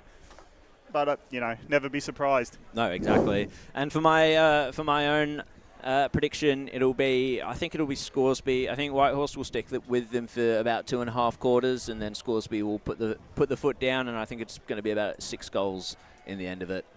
Blake Tennant as well. We didn't get your tip. Yes, welcome, boys. Welcome to the panel. Thank you. I just want to quickly I need to get it off my chest, but it's always great to see my good friend and Andrew Haining go about his business today. Leading this club is just tremendous what he's done, and it's great to see him in action. Hello, boys. Good to see you all again as well. And my tip today, I put it in the record, actually, so you can check it out if you're around the grounds today, but I tipped Scoresby by 40 points. I think it's just gonna be a close battle, but I feel like Scoresby have just got that another bit of layer than what they do with the scoring power over Whitehorse. Thank you very much, Blake. As the players take their position, we're just about to get underway for the Division 4 Grand Final 2024. Scoresby Magpies versus the Whitehorse Pioneers, and here is Gavin Casey to take us underway. Going right to your screen is Scoresby to the Mount Dandenong Road end. Whitehorse going to the left to the Mines Road end. No clear advantage, one out of the first ball up here at East Ringwood Reserve. Division 4 Grand Final day. Haining does win the tap backwards to his teammate in Sim. Sim can't burst through the tackles, and it'll be another ball up. We literally have not moved away from the centre circle in the first 30 seconds. The third attempt at a ruck contest. Haining wins the tap. Scoresby might be getting themselves onto the ball through Coulthard, but he gets wrapped up. And no clear possession yet won. So Haining versus Finlay again. Haining, front position, big body, keeps in front, but ground level it's been taken by Bishop. He's wrapped up, and soon we'll see a kick or hand pass. At some point. Haven't yet. One more ruck contest, then I'll hand it over. We'll see what happens out of this one. Here's a kick. It's Fabry kicking it to 15 metres, a bit of a dribbler. So it's now finished in the hands of Corcoran, who goes across the back of the square. Kick across ground to Marshall, outer side, bouncing ball to Store, gets in front of his opponent, shrugs off a tackle, gets onto the right foot, doesn't look like to be his natural, props his kick to centre forward. Now it's a disputed ball, won by the Pioneers. Hand pass over the top, it's a long hopeful one to Sim. Sim stands up nicely, handball receives, goes out wide, so a bit of transition football for Whitehorse from half back, short pass down the wing, and now to settle the nerves maybe with some clear possession. Kick goes long, outer side, disputed ball close to the line. Punch comes in from the Scoresby defenders. Ground level, another contest, and it'll be a ball up. So that's the first clear passage of play. It's gone forward for Whitehorse. We'll go down to the boundary line with Josh Ward. A couple of matchups to keep an eye on in the Whitehorse attacking half. Tom Young, he's got Movement Amin for company, and Daniel Horvat, he's got Daniel Byer on him. Thank you very much, Josh. As Scoresby get the clearance, high ball onto the wing, standing under it and taking a strong mark. The Magpies go forward from that. Oh, it just slipped out of the hands of Johnson. Dalgleish was out the back to collect it. His handball went astray. Corcoran tackled, wrapped up. Strong stuff by Michael McDougall, but it was too high. So Scoresby will get perhaps the first decisive inside 50 through Corcoran. Zach Corcoran, that is. Weighs up his options. What's presenting? Hicks is going to be there, but, the Flyers go up. Hicks was front and centre, but his kick was partially smothered. Amin was there. He just got bustled over, and Whitehorse now clearing handball into space. letting their teammates run onto it. Little chipping kick, and Dominic Violi is the one to take the mark. Just to settle the nerves once more for Whitehorse as they attempt to rebound. Kicks onto the wing. De Geest, no, it clears him. Nearly marked there by Bayer, and holding free kick. And it's going to go the way of Taylor. Hands it off to Violi. Kicks it towards centre half forward. Just out of the hands now. Good tackle laid. Corcoran is in there. Gets the handball away. Walnerick cleans up his own teammate. And Whitehorse regain the ball. Fabris kicks it. 2-on-1 situation. Horvath beats them all. Young. My mistake. Thank you. So Tom Young, 64 goals for the year. And he could be the first one on the board for the grand final. And a good start to the Pioneers if he's able to slot this. It's going to be a bit of a long run up to the 40-metre arc here at East Ringwood.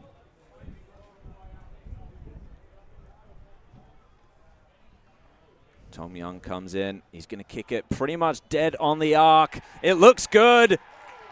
It looks very good. First blood to the Pioneers.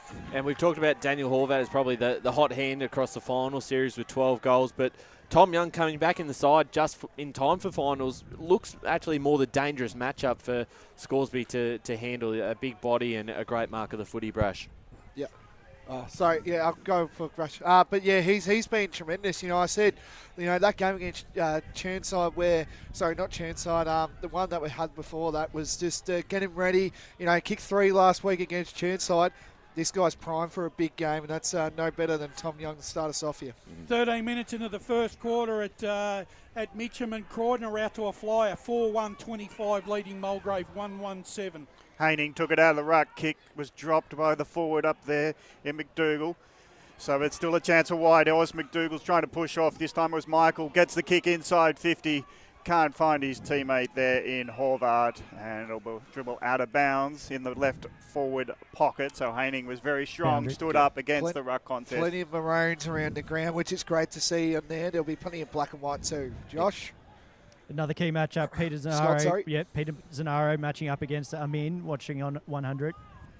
Amin's yet to get into it at 98, so we'll watch for that. But it's a sideshow for the moment. The big show is Whitehorse in the grand final, setting up for another shot at goal. First goal went to their leading forward in Tom Young, who's now on 65 for the year. But it's in the hands of Michael McDougall. The clearing kick didn't clear the 40. And McDougall was there, chest mark. He's close to the lines, and it's very acute angle, beyond 45-degree angle. So his kick goes away from goals in the end, but there's one man standing up and will take the mark at the top of the goal square. Oh, I don't know about that one. So it's in the end, it's in the hands of Johnson, is it? Richard Johnston, indeed. Yeah, so he was tall, and it was so obvious he was the only one looking at the ball. The whole pack sort of stood behind him and jostled, and he stood and took his mark from the top of the goal square. It's the second, and Whitehorse well, hang on a sec. It's been touched by the man on the mark, so that's an elementary mistake. A fine effort, a defensive effort, and everyone that was celebrating has to change their tune. It's only a minor score. Whitehorse 1-1-7. Could have been 2 goals. They're 1-1-7. 6.5 minutes gone, first term. Let off for Scoresby. Yeah, well, I don't know if that actually... Yeah, I reckon that bounced. So Scoresby's already made it to the wing. The kick just eluded Hicks, though, over the line. Brash in the score centre. 15 minutes into the first quarter at Jubilee Park in the first semi-final, and it's all square. Roval 2 goals, 12 points. South Croydon 2 goals, 12 points. Excellent game brewing there up in Premier Division. Great tackle laid there by Delrain. Sim's going to feel that one, but it'll just be the ball up. Whitehorse 1-1-7. Scoresby yet to score. 7 minutes gone in this first quarter. Division 4 grand final. Fabris couldn't quite get his kick away, was tackled. Sim tried to barge through 2 opponents. Holding the ball. Scoresby to move forward, and they've just turned it straight over, kicking it down the throat of Adam Hewitt. And he will, the former Montrose man, kick it down the ground, and they're playing a bit of kick-to-kick here as Kazizada has taken the mark. Sorry, that's movement him in. And nearly another intercept mark there by Whitehorse. They get the possession. Johnson goes up, nearly takes the mark. Couldn't quite, roving it at ground level. Scoresby, good tackling pressure here by Whitehorse. Scoresby just get the handball away. Now it's Dale Hare down the ground. Pack form, spills out the back, and it's all Whitehorse with the numbers. Scooping it up at centre half back, and kicking it along was Dalgleish. Parsons, tackled, wrapped up by Robinson. Just got a little bit of a disposal away. Managed to regain his feet, got the handball off to Dunn. Whitehorse are on the march here. Kick inside forward, 50, 2-on-1 situation. Oh, Johnson tackled by Bayer. It comes out to Young. His kick was smothered partially. Bayer at the bottom of this, tackled by Horvath. Boundary. Wrapped up, and Whitehorse get a stoppage in there. Forward 50. Down to Josh Ward on the boundary. Two different forward structures out here at East Ringwood Reserve. Whitehorse, they look like their forwards are playing higher up, whereas Scoresby, they're trying to isolate Adam and Min on Peterson Aro. Whitehorse in the attacking area again. They probably had the advantage of the inside 50s today for sure. Couldn't get the clearance there to go forward again. So it's going to be a ball up 40 metres or 35 metres out from goals. Tom Young doing the rucks. His tap's been sharked by a Scoresby defender, but the clearing kick doesn't clear the area again. And Mills standing at centre forward puts a spearing ball in. He probably didn't want it to go that shallow, and standing in the way was Zach Corcoran. And he relieves some pressure for Scoresby. He's got an up and over to go to centre half back. Finds his team out there. And it's Hicks with the new haircut. So he'll be very identifiable today. It's a unique haircut, Case. Long ball to Store, but he got underneath it, so he had to go to the spoil, and it did work out to effect to Walnerak, and now it's a pass inside 50, and Scoresby had talked. All the defending have now got an inside 50. Nice swift movement has opened up play for them, and Scoresby going to the Mount Dandenong Road. The kicker didn't trust his distance, goes inside. Drop ball by Dalrain. Let off the hook was Whitehorse there, because that would have been a shot from directly in front. But here's a roving effort, picked up, quick kick. No goal from the kick of Dalrain, and it's missed everything actually. Boundary. So he just rushed himself, Dalrain. Probably had a step or two to get himself going forward, but the miss doesn't change the scores. Scoresby yet to score in this grand final, 10 minutes played. Whitehorse 1-1-7. Let's go boundary side for comment. Yeah, thanks, Gav. It's one thing to note, just the interchange. Once it's on that far side, it takes so long for the players to get over. Jordan Gardenland was standing here for about 10 minutes, and then the wrong player came off, so he had to go off, and now he's back on.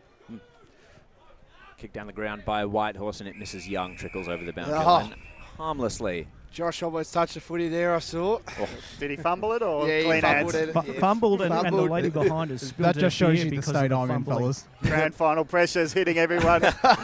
Brash in the score centre. 3 goals, 18, South Croydon, 2-2, 14, 19 minutes, first quarter. On this throw-in, battling for it, there is Kerr, tackled by Robinson. Boundary line. Sorry, it just has to be noted, Josh's slippery hands has let the ball slip, hit the lady behind, and she spilled her beer. So Josh probably owes her a beer from down here. So if you've got drink vouchers, send him down. Oh, he's got it again. Much better pickup then. Maybe I should stick with the left hand rather than the right hand. I think that's a media file if we get one there. You're playing Division 2 with Surrey Park next year, Josh? Zero chance. The Surrey Park people will let Lee know about that one. Hayning versus Finlay in the ruck. Finlay tapped it down, but straight down the throat of Violi. Another inside 50 to Whitehorse. Young standing under it. Punched away from him by Moomin Amen. Back into play it will be. So once again, 1-1-7 Whitehorse. No score. Scoresby. Nearly 12 minutes gone in the first quarter. Grand final action, of course. Thank you very much for listening on Eastern 98.1 or watching on the Facebook and YouTube streams. Tapping it down was Hayning. Got a secondary tap as well, but Fabris couldn't handle it. Had to turn tackler. Robinson fell over, and Parsons recovered the ball for Whitehorse. Kicked it down the ground. Strong mark by Tom Waldnerek in defence for the Magpies. Important cog in that defensive lineup is Waldnerek. Hare on the outer side and loads of space. Now kicks it down onto the wing. Great punch over the top. Good stuff by George Laurie, that was. And over the line. Time on first quarter, gents, while we got a close one. 20 minutes in. Croydon lead 4-1-25, Mulgrave 1-1-7. Thank you very much, Brash. So tap comes down to Delrain. He was tackled by Ward, holding the ball. So going forward with this will be Mitch Ward, former Blackburn player. Walnerek sets himself again on this kick, just got a hand to it, spilled out. He had to tackle McDougall, got it to Hare though. Hare down the ground once more. He started to rack up possessions, but that kick wasn't great. Taken by Dalglish, took some space in front of him, got the kick down. Granlund met it heavily. He had to tackle Robinson in there as well. Granlund gave away the holding free kick, and it's going to be going to Josh Taylor. Taylor's got it, getting onto his left foot, runs and directs it to the forward 50. No flyers for Whitehorse. Ground level ball for Marshall. He taps it forward. Knock-ons and finish with Frith. Frith to the running player. Now Corcoran will get it going from centre half back. Take a bounce. Doesn't think about a second because he's got a man over the top. Delrain will run left flank. Tries to go inboard. Now spears the ball in. He was very optimistic. I think he was hoping that someone would be on the end of it. And all it was Whitehorse setting up the wall and chopping it off. They'll try to run it out. Hand pass over the top to Violi. Violi's got another over the top. Kerr's trying to get it to the wing. Now it's a disputed ball. Bounce. It didn't go well for McDougall, but he tried to put his body on the line. Now he gets in position where he could knock it on. He doesn't choose to knock it on, so it's still in the congestion on the wing. Allows Scoresby to get in. I don't think McDougall knew there was a tap on play there to open it up. And it's a ball up centre wing. So Scoresby haven't hit up targets inside 50, and Whitehorse have had a lot of forward territory. Hasn't turned into scores yet, but they seem to be getting much more first hands. Prout this time was those first hands in the contest, but has to hand it back to the umpire. Was wrapped up in a tackle. Rucks go out at centre wing. Ground level ball taken by Hare. Hare quickly onto the boot. All Whitehorse, but it eludes everyone. Can Adam Amin get onto it? The big boy lumbers after it. He just sees it over the line, and he hasn't had a touch yet. Probably the boundary line was a good result for Whitehorse there, because they had all the numbers, and no one seemed to go out for the actual mark. So yeah, no communication there. No. I suppose when you let it bounce, that's when the chance will hit, and luck doesn't always roll your way. But Whitehorse have been good behind the ball. Just need to see what they can do out of this defensive effort. It's bobbling around. The umpire's not seeing any free kicks. He's saying holding the ball. What may have been, or a hopeful push in the back was Frith was asking for, turns into holding the ball as he hatched it. And Laurie takes it away and transitions across the ground. Good kick by Laurie. Good option too out there. I believe this is Hewitt. Kicks it to Rob McDougall this time. So Whitehorse happy to slow things down a little bit and control the ball. Gee, that was poor. He kicked it at the man on the mark, who was Hicks. Turnover, Scoresby. McBean got the handball out in front of Hicks, but it was just a little wayward. McDougall was back onto it, and a good kick down the line for Whitehorse. No, it wasn't. Intercepted now. Scoresby to load up once more. Hare was the presenting option. Safe hands of him. And he's going to... send a floater inside forward 50. McDougall set himself well, didn't take the mark, but got it at ground level. His kick intercepted by Delrain. Delrain from the 40. Flying shot at goal was always going to miss to the right. Wayne Brasher in the score centre. Yeah, just on the verge of quarter time in Premier Division. Roval 5 straight 30 leading South Croydon 2-3-15. So we've just seen the first score on the board for Scoresby in this 2024 Grand Final Division 4. Scoresby 1 point from Delrain. Trail Whitehorse 1-1-7. No. Kick's been chopped off. It's quick play on. Hands over the top. Here's a goal for Scoresby. And they're alight now. And it's through Stoffels. And I wasn't ready to call that one because the kick out went nowhere. And Stoffels was just standing, doing his bit of just standing in the man marking. Oh, sorry, Coulthard. I was so disjointed. I've called the wrong play. Coulthard, in the end of it, took a mark, a 5-metre kick mark. Yeah, exactly. And then ran on, a mark. And it's a goal. Quotation marks. Jeez, Harris, that's just terrible what happened just there. Just the lack of ability with the kick. I felt like, I know it just skimmed it out there, but you can't have that in a grand final, not in a big stage. You don't want to be doing that early days because that kick could still be in your head from the next quarters coming through. You don't need that kick there. Mm-hmm. So Johnston versus Johnson in the ruck. I hope you're following. Johnson taps it down. That was the Scoresby one. And Marshall buries his way in and gains the high free kick. So he sees an option out wide. It's Corcoran. Lets it bounce into his hands as he's pressured by Hewitt. Gets the kick away regardless. McDougall's there again. Oh, didn't quite take the mark on the stretch. Fell to ground and dragged it in. He has dragged it in. This is dangerous for Whitehorse. I think he wanted that one, I mean. Yeah. But it's just a ball up in the pocket. Scoresby's forward line taken out of the ruck by Johnson. Come on, Adam. Free kick has gone the way of Johnston. This is Richard Johnston of Whitehorse. Down the line, pack forms, off hands, straight down to Prout. Granland is the only one in the centre of the ground where he directed the kick. So he took the mark for Scoresby. Down to McBean, had to go down to ground level, let it spill. To Geest, handball, wasn't great. Taylor was there and now Ward for Whitehorse over to Parsons. There's a man completely out on his own. It's McDougall. Michael McDougall takes one bounce into the open goal and he's missed it. Gee. So much. Well, he had so much more time, so much more space. Also running beside him, he had Nelson as well. That's a golden opportunity blown. Yeah, so that was pretty rough for Whitehorse there. I thought he was a good option. Well, they caught him out. They obviously had the player over the top. They were out of position, Scoresby, and didn't.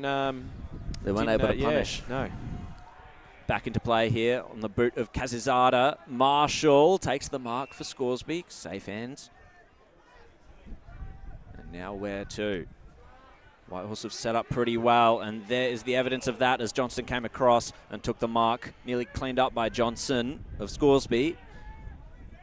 So he earned the free kick. Down to centre half forward. Bayer is wrestling. Amin was there as well. Bayer back onto it. Got the handball away. Violi was taken high. And Dominic Violi will have a set shot at goal for Whitehorse. Yeah. They're doing pretty well here. They're just slowing it down a bit and looking for the targets a bit more here. But after a very slow and panicky start, boys, by Whitehorse here. Well, I think it's been from both sides. The skill levels have probably... the nerves must be through the roof. Yeah, no doubt. These two Disposal sides. by foot's been... Yeah. 14 goals for the year for Dominic Violi. Can he add a 15th? An important one too. Gee, he completely miskicked it. Nearly floated back, off hands and hit the post. So just the one behind for Whitehorse. Again, 139 of the Pioneers to 117 Scoresby. We've just ticked into time on in the first quarter. And as you said, Blake, maybe that is partly due to nerves and sides, just a bit slow to settle, but you're right, it's been both sides. I feel like they just haven't really hit the ground running. It's been more Whitehorse just panicking a bit more than Scoresby have at the moment. That's how I see it. On the wing, though, it's claimed by Whitehorse through Dalgleish, high up and under. And good read there by his teammate, thankfully for him. Sim grabs it, goes into the middle. Bouncing ball doesn't suit with the pass. They're not hitting the targets cleanly. Trying to get it going was Johnson. Sim's out the back. He'll take the dispossessed possession. And now the kick goes inside. It's a wrestle for the contest. Scoresby do well to just hold up there, but they just can't clear the area with any clear possession, and the hand pass goes out too wide and out of bounds. So only a moment ago, what was an accidental spiral didn't get the result for Whitehorse through Violi, and Scoresby haven't been able to clear beyond half back since then. It's a ball in 45, 50 metres out. Haining's in good position. The opposition ruck tries to push him under. Does it, not a bad job. Ground level ball, Nelson. He couldn't claim it straight away. He's got some help through Johnson. He's also got Stoffels there. Finishes up. Oh, Nelson drops it. Spent it before he could kick it. And it's almost what could have been all this quarter for Whitehorse. And the passes are either too fierce or not hitting the targets. Generally, Sim's been getting into it, so it's good to see him get around the contest. Haining dominating with strength, but can he open it up for Whitehorse? Wins the tap again. Here's Sim. Sim runs onto it. Smothered kick from 45. It's still in the hands. Violi shares it. Now the shared kick. It's a wobble. It's hit the post. Stoffels. It wobbled, and then it hit the right post just as he was about to celebrate. But now another minor score. Whitehorse 1-4-10 for all their inside 40s. 1-4-10, leading by 3 points. Scoresby 1-1-7, 22 minutes first term. Yeah, better skills there by Whitehorse there. Jordan Granlund kicked it in. Toby Richards took the mark for Scoresby. The transition is a little quicker than Whitehorse when they can get it going, but ill-directed kick there. It was intended for Hare, out in the full. I tell you, he's having a really good start to this grand final. Is Mitch Ward. He's been terrific for the Pioneers so far. Well, as you say that, he's just kicked it straight to a Scoresby man. Jinxed him. Thanks, Jared. Scoresby to take the corridor this time through Bailey Marshall. He's going to go directly up the corridor, taking the mark in the centre circle. The Magpies will go forward. That was Robinson, and good use of the body on the 40-metre arc with a bit of an angle. This is Mason Storr. He's kicked 22 goals for the year. Former Dallaston man, former Baronia under-19s. Dallaston. Don't know why I've typoed that one. Mason Storr. Very deliberate approach. This will punish Whitehorse for all their missed opportunities if he's able to kick it. My word, that is such a good kick. Straight through the middle. And Scoresby take the lead in the grand final.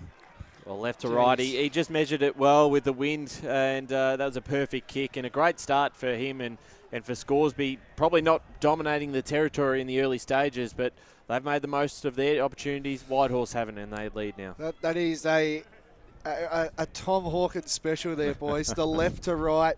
That is just perfect what you're seeing. Mason Storr, what a player he's been, as you mentioned before, Jared as well. So great start. Advantage at this stage going to Whitehorse, but we need kind of just a little bit more response here for Whitehorse next one. Indeed. And getting the clearance, Dale Hare kicks it along the ground. Ward tapped it, but Storr was there and he was taken high. So Mason Storr gets another opportunity. And we'll go to Brash in the score centre just quickly. Croydon 5-2-32 lead. Mulgrave 1-1-7 at quarter time. This could be season over for the Lions. Brave run it was, but Mason Storr now kicks it inside forward 50, top of the goal square, off hands, and it trickles over the line for the behind. Still 3 quarters to go, Jared. Just keep that in mind. Let's go ground side for some wins. Just starting to spruik up a little bit. Scotty, talk us through us a bit. Yeah, we could see from that last one just that kick and that swirling breeze. Scoresby just getting an understanding, but you can see here it's about to sit up, and that's Whitehorse's problem at the moment. They'll have to make that readjustment on the second quarter. I'll get a comment from you because I reckon it's going to Mount Dandenong Road, affecting kicks going into the win, but I don't reckon it's necessarily helping kicks going forward. What do you reckon? Not necessarily. It is obviously holding up a lot more, but it's probably just the delivery that either both sides have been giving. I think Scoresby are sort of using it just more effectively. Yeah, so Scoresby, this win starting to spruik up. You can probably hear it through the effects, Mike. They're going to the Mount Dandenong Road. Kicked by Frith. Goes in, and now the man in position takes the mark for Scoresby, and they'll have another shot at goal. So it's been a late injection of inside 40s that are turning into shots at goals, and it's Hicks. It's the young lad. Boundary. The man is rejuvenated with one haircut. He has dropped years on his age on the sheet. Hicks will have a shot from directly in front, just about 30 metres out.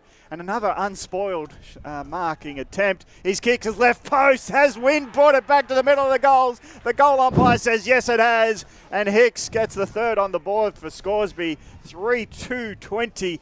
Scoresby now lead by 10 points. Whitehorse 1-4-10 late in this first term. Boundary.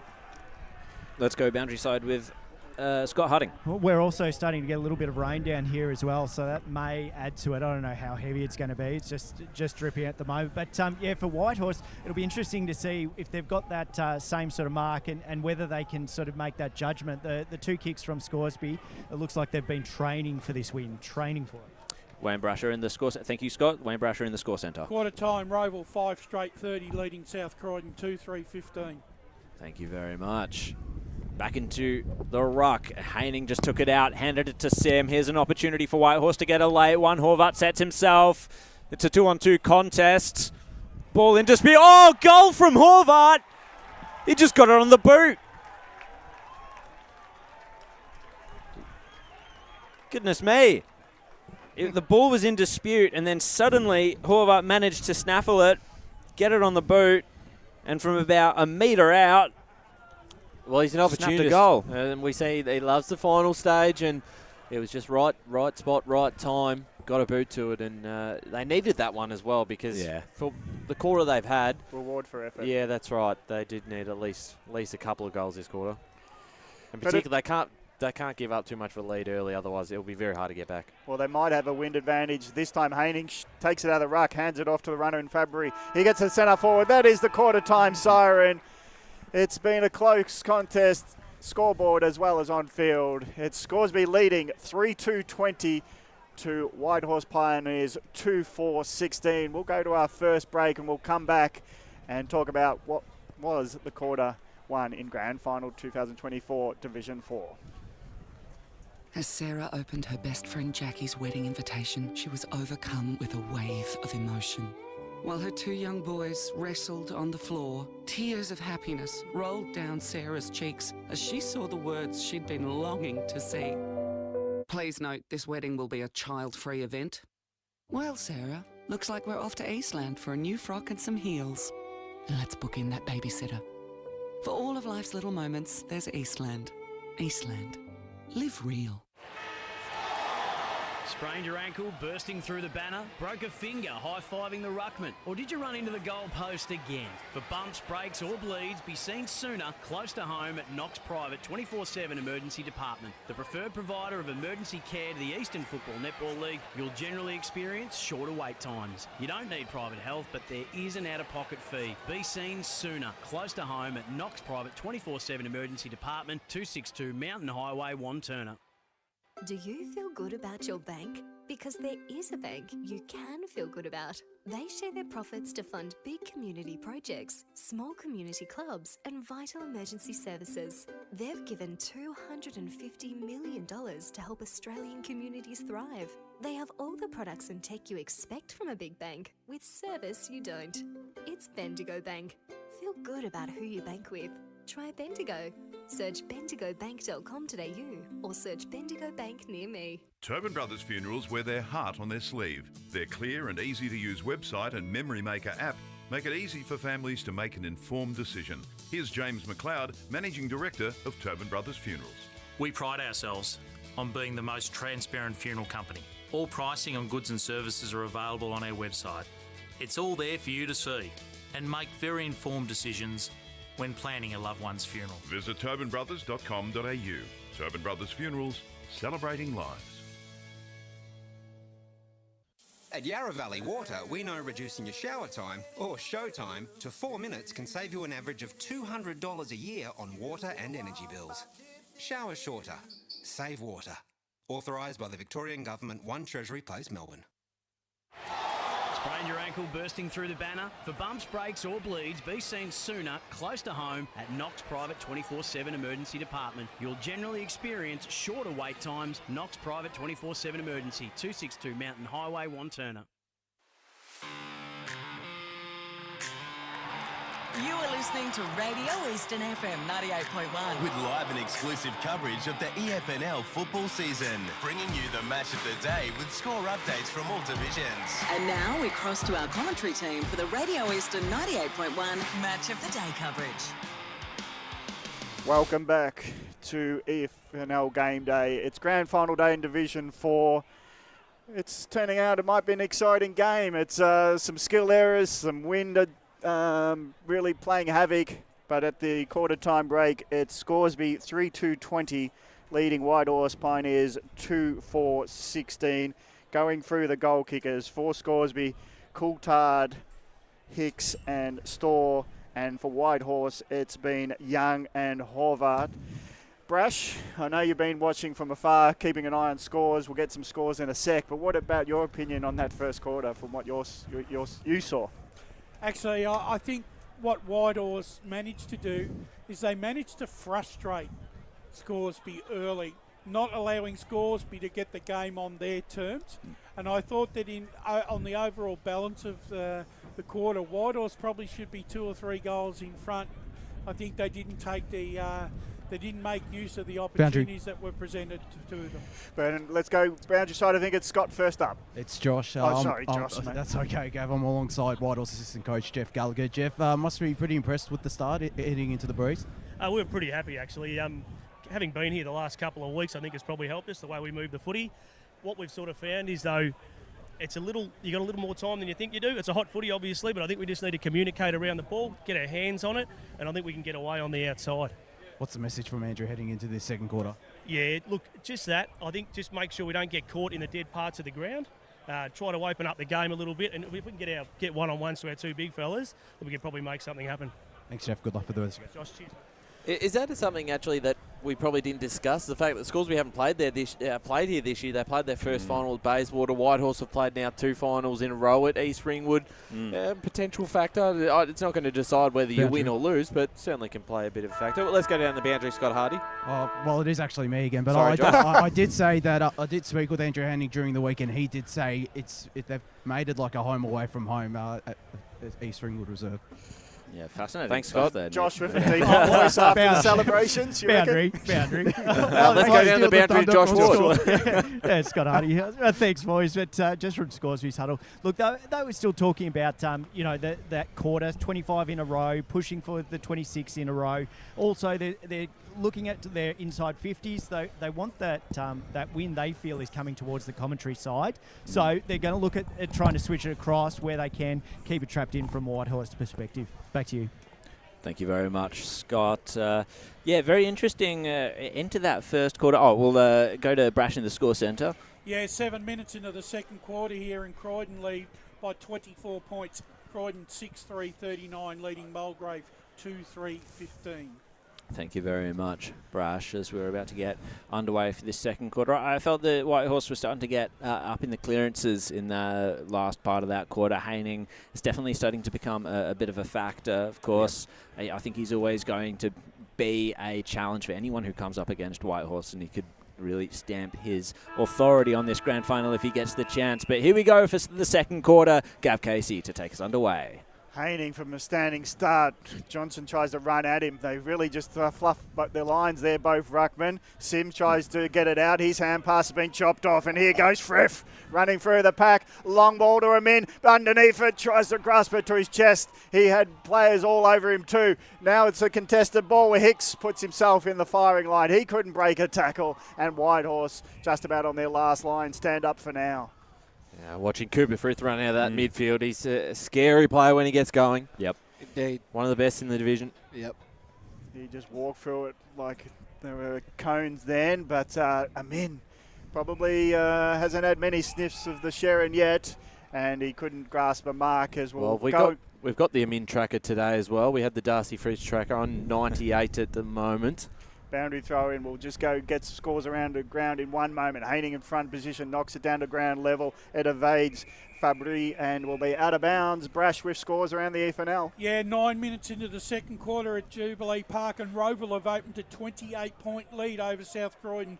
It's Roval 7-1-43, leading South Croydon 2-3-15. Series of hand passes from the Haining tap goes to the wing now. Whitehorse being scragged in the marking contest was Horvath. He'll get the possession. I reckon it was there. He was getting pulled at the jumper as he was holding his position. He goes in the middle. Very dangerous. It's a one-on-one, and the bounce of the ball suits Delrain. So I'm not sure if he assessed the options quite clearly there, Horvath, and the push goes to Delrain, and it's a play on for Scoresby in the middle of East Ringwood Reserve. Corcoran it was that take the handball, and up he goes. Taking it down. This is Luke Plumridge. Inside 50 mark to Scoresby. Wind's and a getting... shot at goal, and the wind is picking up, isn't it? Oh, it is. You can feel it in the cons box here. So Luke Plumridge, former one turn at South under-19s player, 17 goals for the year. He could equal his 2023 tally of 18 with this kick, and this would put Scoresby further up. And there is absolutely no movement from behind the goals, and that tells us exactly what we need to know, just the one behind. I think that's what you'll be hearing. You'll either be hearing a big cheer or not really. Let's go to the boundary line with I'm not even going to guess. It's Scott. We'll work on that through the day. But just from that win perspective, it's obviously a talking point. But from ground level, not as bad. I think obviously up higher, once that ball's getting a little bit of loft, that's when it's starting to cause issues. But from ground level, not too bad. McDougall back of the pack at half back. Now they go forwards. Parsons takes the mark on the outside. Got a short pass on. Pioneers going forward. Long ball in. The bouncing ball. Horvath has to run at it. He has a go at it. He just gets in good position, but there's a heap of tacklers to take him on and take him down. As it didn't suit, the kick's not suiting the forwards today. They're having to work hard. Horvath did read it well. Kept in front of himself. Now has to take the ruck contest. Ground level ball. Scoresby got some good players through Frith. Frith gets a hand pass out. Now they go out aside. Knock on might suit. And here go the Magpies. Bounce of the ball. Well, that was ambitious. The tackler just on you. And it's a holding the ball, bouncing and then being tackled. Well, there's some unseen mistakes happening today. And that is one that's more than comical. It was quite interesting.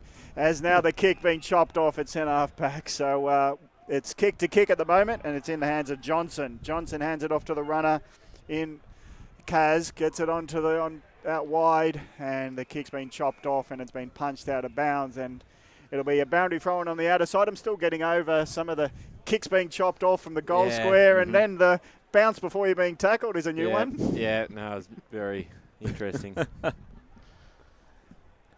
Back into play, it will be on the outer side. Going to be Haining against Johnson. Haining taps it down, but straight down the throat of a Scoresby player, and intercept mark taken from that kick. It was Laurie. Kicks it into the centre of the ground. It's just going to bounce in front of Sim. He's got Hare for company, and Hare, well, that was clearly holding the man. I don't know how he thought he was going to get away with that. Maybe he thought it was just good to hold up the game, give the free kick away regardless. Nearly a mark taken by Violi, and he was shoved in the back by Granland. And they're looking for 25 down at ground level, but no, I think he just kind of just ran into Granland, and that made him drop the ball. So the defence is set. Violi's got a task ahead of him to pick out an option. He's going to look for Young. Up he goes, off his hands. Johnson tackled immediately by Bayer. And they hold it up for a stoppage. Just going to try lock it in here, Whitehorse. Just going to try lock it in. Get our score going. We'll see if they're able to, or if Scoresby can transition out. It's being bounced around. Min even got it away. Oh, this is Coulthard, in fact. One-on-one. His kick down the ground. McBean and Ward, they wrestle with each other. All's fair. The Cavalry arrive. It's Coulthard again. Plumridge gets the handball out in front of the runner, shoved in the back. And it was Cooper Frith who's going to take the free kick. Kick and a half from goal for Scoresby. Good transition by them. And it left Whitehorse a bit nervous. The bounce of the ball just made it unnecessary in the end. Indeed. Well.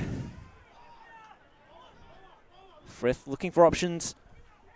Centreward. Hits up Amen. This is Moomin Amen.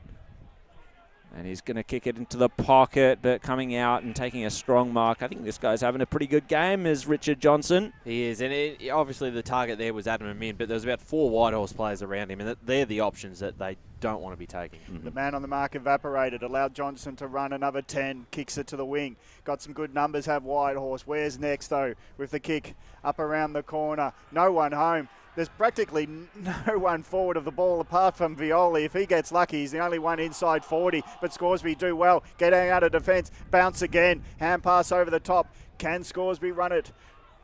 Delrain was in there with the bounce before. He couldn't be the support runner. But now it gets forward to Hicks. Hicks on outer side, half forward, surveys the options, looks for Amin, goes to the forward pocket. Amin gets underneath it, defender's back. Amin just gets strong in it. Now he bounces up with the ball, hooks it on the left boot. It's a beauty from 30 metres out, and he celebrates goal 99 for the year. And Scoresby get out to 11-point lead early in the second term. Well, I was going to say it was good defending at first from Whitehorse, but the fact that he was able just to keep his feet while the opponent in front of him fell down and was able to put through a pretty impressive snap, and as you can see on the right side, the Adam Min tracker, 99 for the season. Will Josh One Ward away. run on the ground? Will he run on the ground? Just look at the scores boys behind the goals at the Boundary. moment. Oh, they're Just getting don't get ready, eager. There's aren't they? about 30 blokes ready to jump that fence. Boundary. Let's go boundary side with Josh Ward. Blake, are you going to jump off the balcony off there? No, I did for Fridge, but I don't think he liked that one. So see how we go. Back into the centre we go. Oh, Sim just takes it straight out of the centre. Open forward line for Whitehorse, and Young takes the mark. Well, that's as good as you can get from a Whitehorse perspective. And we talk about Eddie Sim as one player who's got to get going today if they're a chance to win, and that was brilliant from him. Perfect kick, and now Young just needs to convert. Young's kicked one already today. Kicked the first for Whitehorse. Crosses the arc. This will cut the lead for Whitehorse, and he's put it through. They move to 3-4-22. Scoresby 4-3-27. 8.5 minutes gone. And Jared, there's not much you can do to defend that when you're getting it on a silver platter like that kick from Sim as we go down to the score centre with Brash. Yep, 16 minutes into the second quarter, and it's Croydon by 31 points. Croydon 7-4-46, leading Mulgrave 3-3-21. If Blake does jump off the balcony, you can probably get Chris Curtis's pen, which is still stuck on the roof. Yeah, that's he is. It's still there. It's still So from one spirit to another, Scoresby's a min, and it's been answered straight away by Young. Kick goes forward for Whitehorse. They just can't snare the ball at centre forward. Kazazada gets a kick, but it doesn't clear the area. He's got some help from Robinson. Bouncing ball goes to centre forward. Whitehorse under a heap of pressure, but holding up nicely was Dalgleish, but he let go of it. Allows Hicks to come in. Inside 40, it's gone through momentum of just the ball being pushed that way. Kazazada again sets himself up on the wing, takes a courageous mark because he gets bundled over after he wraps the ball into his chest. So time to compose. Short pass out wide to Robinson. Robinson looks left, well, if he looks left, he's kicking out in the full, so he should go right and down the middle. He goes long. Where's a min? He's not going for it. Who is? Not many. And in the end, it was McDougall taking the mark for the defence of Whitehorse. Everyone just thought someone else is going to mark this. And McDougall said, I'm last man in, I'll go for it. His kick goes and he's being chopped off. No mark taken by Finlay. Ground level ball. Robinson tries to get going it. No clear hand pass. Holding the ball. You heard the shout from the fans. And Horvath will pick up the ball at half back. And he'll go long as he can. It might open up for the runner in McDougall. He takes the mark on the stretch. And he gets pummeled down to the ground. And he'll have to have a set shot, which most forwards, if you force him into a set shot, will not be unhappy. So McDougall from 40. Has he got the leg, Michael McDougall? With the wind, pushing it to the Mount Dandenong road end. I reckon he should be backing himself. Well, we saw Mason Storr kick a perfect kick from a pretty similar spot. See if he's learned. Michael McDougall, he'll be running 10 metres in. His run goes from 42, puts it left post, hoping for the swing of the wind, but it doesn't really come back, and it's a minor score. So Whitehorse within a goal, as the Vuvuzelas-like horns go. It's 3-5-23 Whitehorse to Scoresby's 4-3-27. We heard the drums from the Knox 19s crowd yesterday down at Jubilee Park, so I don't mind a bit of a Trump horn sort of thing. Boundary. Scoresby on a slow play, so let's go down boundary side. Well, I think Surrey also had the air horn yesterday down in there. I did hear that. Yep. Well, too bad Donvale didn't hear it. It was like a train at the end. Wolnerek marches out of defence for Scoresby. And he's going to receive the handball again on the wing under a little bit of pressure, but is able to get a long kick down. Whitehorse have the numbers at this contest. Share it round. Connell gets it out to... That's a good mark taken on the outer side. Nelson, I believe. Bailey Marshall stood strong under it. Got tumbled over. Ball went into dispute. Stacks on. Ball up. Edge of the square. Boundary. Let's go boundary side with Scott Harding. Just from ground level, it's just, that clean possession. And just when they're making that switch to centre, Whitehorse just missing those key targets. Yeah, that is indeed how it looks from up here as well. Bishop gets a flying shot towards the 50. Great mark taken. So Man on the mark. This is Mason Storr. Man on the mark is standing right on the 40-metre arc. We've seen Mason Storr kick an excellent goal before at the other end. What factor will the wind play in this? This to stretch the margin back to 10 points. Mason Storr. Oh, it's looking good. The crowd behind the goals goes up. And Scoresby push ahead once more. Brasham scores around 1 minute into time on in the second quarter, and Roval have opened up a 6-goal lead here. Roval 8-3-51, leading South Croydon 2-3-15. Interesting Premier Division scores as they're in finals, but this is Grand Final Day Division 4. Now it's a 10-point lead through Storr's second goal, riding the wind beautifully from right to left and outside 40. It's 5-3-33, Scoresby leading Whitehorse 3-5-23. Quick answer is what Whitehorse require again. Last time it's straight out of the middle. It finished with Young. Now trying to get onto it is Fabry. He's trying to get the bounce of the ball from the hand pass receive. It's bobbling around. Missed possessions by Whitehorse, but the numbers finally tell. High kick up and under was by Hewitt, his kick, and now that's a throw, but it's been disguised nicely to Violi. His short pass didn't get to the intended incur. It's around the boundary line where Scoresby play well in tight, get a clearing kick. No mark taken by Frith. Ground level ball, plenty disputing who should get it next, and it'll be off hands and out of bounds on centre wing. Brash with scores around the finals. Yep, second quarter, we're into time on at Mitcham. Croydon 7-4-46, leading Mulgrave 4-4-28. Mulgrave getting back into it maybe as Whitehorse try to get the ball at half forward. Nice tackle there by Frith. He wins it to advantage. Now Scoresby might be off and running.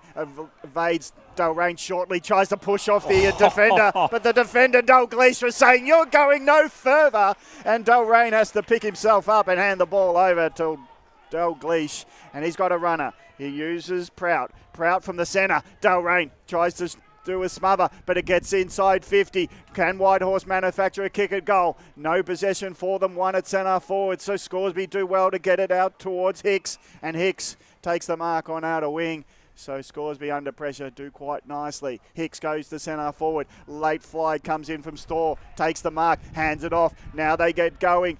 Min falls over, so that might mean that Scoresby's attempted goal dissipates. Well, are the studs in for Scoresby? Two guys fall over, allows Whitehorse to get it out, but Hare's there to chop it off, and he's quick to play on. He's not mucking around. On the wing, he goes to the half forward, and his kick was misdirected. He probably ran before he knew what was ahead of him, and again, it's been chopped off by McDougall. McDougall out wide's got Taylor. Taylor on the bounce. He's got a few around him, but no pressure effectively, but no one forward of the ball. Last one there was Young. He's only putting superficial pressure on. The three numbers of Scoresby will win out, and now they'll run it out of defence. Options now might dissipate as Whitehorse have got some numbers behind the ball. Disputed ball outside wing. No clear possession as Whitehorse are probably hoping for 50-50. The umpire's saying, we'll play on until I see that it's a dead ball, and now he says, I'll hold it up outside a wing, and I think Whitehorse were just a bit flat there, and Scoresby just saw a wall in front of him though and couldn't get it forward of outer wing. Ground level ball won by Fabry, goes into the centre forward, but has been chopped off by the defender, and Scoresby hold up nicely again. Frantic stuff there. De Geest finds Frith in the centre. So they're just slowing things down. Frith doesn't want to do that. Amin is the option out in front. No, he's got the defender for company. He's just going to try and paddle it in front of himself. Gets it to McDougall. This is Michael McDougall. And he was bumped off the ball as he kicked it. So free kick will go down the ground and Horvath will be the one to take it. It was good positioning by Zanaro against Amin. Got the pace on him. Yep. And then was able to let the cavalry arrive. And now we're looking at Horvath down the ground. He's going to be about, I'd say 55, 53 metres out if he takes the kick from there. No, he's going to set it up to the top of the goal square. Plenty of black and white stripes at the fall of this. Violi, though, he's the one interloper into the defence of Scoresby, but no, tackle to ground. Ball up in the pocket. You're surprised they didn't have numbers at the goal square. They all seemed to be closer to the kicker. That was an odd one, wasn't it? So Young gets the tap down, crashing his way through. I think that was Stoffels underneath all of that, and it's a high tackle. Wow. My mistake, that's Johnston. So Richard Johnston, he's played really well. He's been up and down the ground. He's been doing it at both ends, and now maybe this could be reward for effort. Well, he's been the one that drops in the hole in front of him in and has pushed forward too. So He's played very well. Yeah. Start the game off really well. From the pocket, Richard Johnston. What's he going to do with this? Is he going to let the wind just push it back into the goal? No, it's pushed across the face. And just the one behind to Whitehorse, 3-6-24. Scoresby 5-3-33. Scoresby defending their lead well. Just the way he looked to steer it through it, it's almost like he forgot how to kick a footy. Yeah, it was an odd kick. There is a real careful kick, but Scoresby, 2 kicks out of defence. Now it's going to bounce towards Amin. He's got his defender pushed off him. Now he'll push off Zanaro. Here goes Amin, hands it off. Anti-climax maybe, but it will turn up to be a goal for Scoresby on the run through Frith. And Amin's a team player. He knew he was on 100. He had 40 and goals at sight, but he had Frith over the top, and Frith didn't let him down with the play and pummeled through the goal for another one, and it's now starting to get the scoreboard moving. Scoresby get their 6th on the board, 6-3-39, leading by 15. Whitehorse 3-6-24, approaching time on second term. Jared, I think that's probably what they love about him. You could be as selfish as you want when you're on 99 and you look like you could run into a goal there, but had Frith over the top, knew that was the better option, and it worked out well for him, so well done to both. Well, it's a free kick from the centre. Bishop for Scoresby pushes it forward. Over the top goes McBean, and he's given away the free kick. Whitehorse, they'll take the advantage. Onto the outer side is Parsons, but it's been brought back. That's the quintessentials of that play on the situation, isn't it? There was no stop. Yeah, that's right. I don't know about that. Amin is in a bit of strife here. He's clutching his leg and on the ground. Ward, meanwhile, he's up. Writhing in pain. Oof. As Ray Baird say, he was a bit winded. Oh, he wouldn't actually. So it's made its way to the wing. Kazazada against Horvat, and the boundary line beat them both. Let's go to the score centre with Wayne Brasher. On the stroke of half-time, and Roval are out now by 49 points. Roval 10-4-64, leading South Croydon 2-3-15. Avalanche there.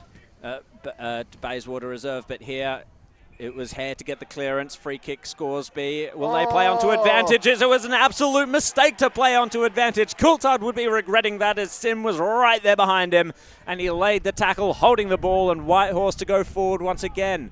But options just don't present themselves at this point. Got to go faster now with a 15-point deficit. Hewitt takes the mark. Where are they going from here? Down the line, essentially. Granlund went over the top and gave the push in the back free kick. So a little bit lucky there for Whitehorse, perhaps. Prout now, he's got a couple of options forward. It's Young, sets himself. Good punch away by Scoresby, and now it comes to Richards. Now Marshall and De Geest share it round. Hicks on the wing. They've got open spaces ahead of him. And McBean in a one-on-one takes the mark. Good hands by him, just under the scoreboard. Scoresby players filter forward, but dropping back as he's done so well. This one's Rog McDougall, and his kick was just a little bit risky there. 2-on-1 situation for Sim to work out. Bishop beats him to a great underground handball to Hare.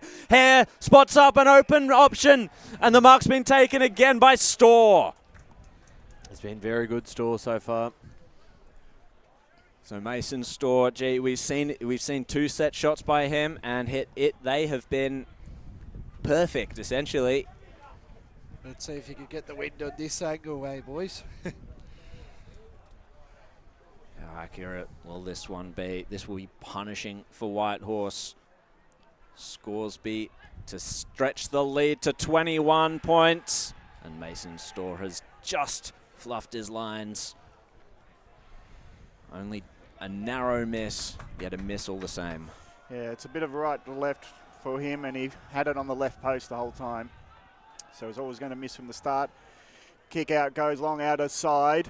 Nearly chopped off by Scoresby, but at the bounce it's Whitehorse on the ground. That kick around the corner didn't work out. It's been chopped off. Here goes to Scoresby going down. through Plumridge. He's looking for a min inboard. His kick was been scragged off the ball, so it's been Dalglish picking it off.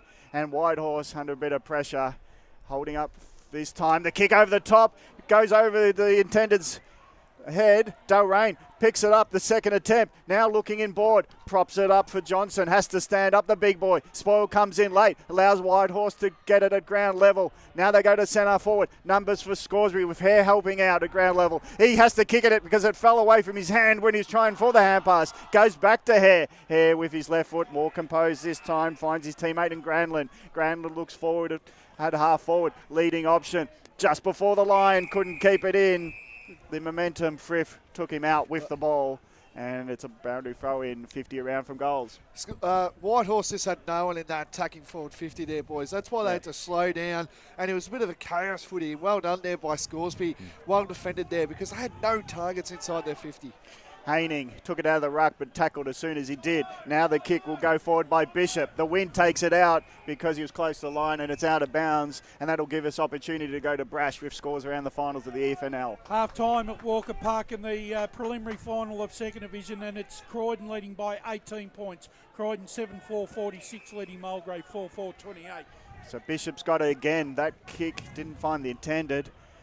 So Bishop, left flank, puts it towards a Min. He's underneath it. He's got two to beat, and that again is the man, McDougall. He is just the wall drifting in front of him where he knows a Min's going to be. A Min's probably mouthed off about being frustrated, held up, going for the ball, but McDougall had an uninterrupted run at it and advances 25 through the umpires, pulling back on the man on the mark. Very similar to what they did last a couple of weeks ago in that Knox Coldstream game with Darcy Fritsch, and it's worked out reasonably well so far. So Whitehorse get it into the middle where they have some numbers, but Johnson couldn't pick himself up with the ball, and it's going to be a ball up, centre of East Ringwood Reserve. Let's check the score. 24 minutes second term. It's Scoresby leading this grand final 6-4-40. Whitehorse 3-6-24. Whitehorse might have the run through Fabry. Got a few tacklers to take on. He lets go of the ball, but the players don't let go of him. So it'll be a free kick to Fabry. He'll look for options. He's just, it's floated off the boot, and it's been marked by the defender. And Kazazada just says, let's just settle it down. No, let's just keep our time. He looks left, looks right, goes backwards to Hare. Hare, it's now is at the last line effectively. He's got another short on, but he's got open space to find Richards. So Scoresby not being manned up. Got a free approach here to Bishop. Bishop takes it on the wing just before the line, and they're trailing their opponents, Whitehorse. Bishop takes an undisputed mark. He's got options free as well, but he'll just put a long, hopeful ball down the line, and it floats out with the wind, and that's probably where the wind's going, from right to left. It's out of bounds. Let's get some scores around the ground. Half time at Premier Division first semi-final sees Roval in front by 43 points. Roval 10-4-64 leading South Croydon 3-3-21.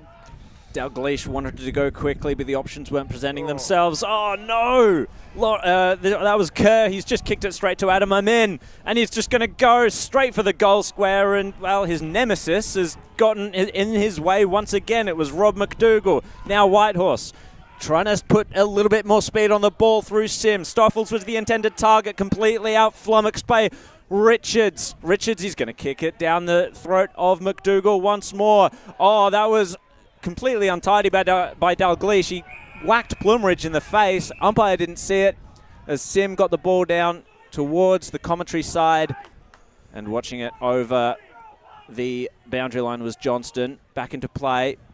McDougall's simply been outstanding this quarter. Yep. Boundary. Let's go to the boundary side with Josh Ward. Oh, look, a touch there from Scott Hardy before, getting good possession of the footy. Oh, good on you. Very clean. No beers spilt down here. Just got to wonder about his tag.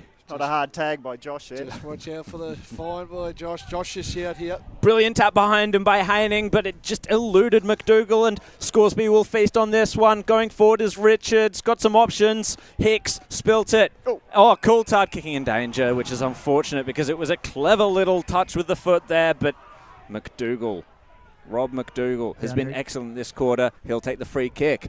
Boundary side again. He has been excellent, but it's just Whitehorse, just with these kicks, they're just not clean, unlike Scoresby every time, and example A. Absolutely, that was Exhibit A, as the kick has found Finlay for Scoresby. shouts of down the line. That's exactly where he goes to Plumridge, and coming over the top was Hicks. Free kick given away by Whitehorse. Plumridge to take it. He had a shot at goal before. He missed, wind affected. He's not looking to take this one. He's looking for Amin, and Amin is surrounded by 4 Whitehorse players, and Parsons was the one to take the mark. Whitehorse to rebound as we are in the shadows of half-time. Sim and Hare do battle. It comes to ground. Hare was tackled, and tackled in the back by Sim. No, it's over his shoulder. Over his shoulder. Just a stray hand. I saw it, and the umpire away from the field called It's a late call. But it was the right call. Good eyesight. Hare. Left foot raking kick inside forward 50. Off hands. And the free kick's been given away by the Whitehorse defence once more. There he is. And this is it. Adam Amin. Look at him on the fence, boys. Look at him on the fence. Oh, they are getting ready. They are getting ready to jump the fence. There's even a reserve player with the jumper ready to go. They're already on the field, some of them. If the timekeepers had a sense, they'd play the siren now. Yeah. So the theatrics are about to get underway here. If Adam Amin is to spear through his 100th goal, there is the siren as Brash called for. Reedy Adam Amin marches in. Goal 100 on the offering. He kicked it. Of course he does. And history is made for Scoresby. And on rushes the crowd. The black and white stripes are up and about in this grand final of 2024. Half-time it Get in is. there, Josh. Get in there. Come on, Blakey. Get in there, Josh. You're standing up in anticipation. Get in aren't there. you? And if there is any momentum to be taken from this, it could be a premiership winner for the Magpies. Well, it probably couldn't have worked any better that it did come on the halftime siren. And well, it means all the players can get out there. yes, well, anyone can jump on the field at the moment. What a story. 100 goals. His first season in Scoresby, has come back to the league. Obviously, Glenn Waverley a few years ago, and what an incredible player, and probably could have had it a little bit earlier if he wasn't so selfless. So what a great achievement for Adam. 100 goals. This could get him going. This could 100% get him going here. Well, they're already going, I think. I think they're going to be hard to stop. They're going to be very hard. This would get the motivation going for him. Goal number 100 for 2024 for Adam Amin. Goal number 411 for his senior career. Excellent stuff. Boundary. As it is half-time. And let's go boundary side with Scott Harding. Yeah, you can just tell it actually probably came at the right time because they're sort of now focused on just getting in the sheds rather than having people sort of standing out. It's just probably come for the perfect time for their concentration, and they're sort of having a quick little Scotty, huddle. Yep. Go on, mate. Go and talk to him. Save it for later. Save it, see how it plays out. Well, that is the correct call by Scott Harding because we do have to head to a break here. It is halftime in the Division 4 Grand Final. Scoresby 7-4, 46 to Whitehorse 3-6, 24. Back after this.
Do you want to study at the #1 sports science school worldwide? Study sport at Deakin and benefit from the most advanced sports facilities available, from running tracks to biomechanics labs, and decked out gyms to a climate chamber. Deakin have what you need to graduate ahead of the pack.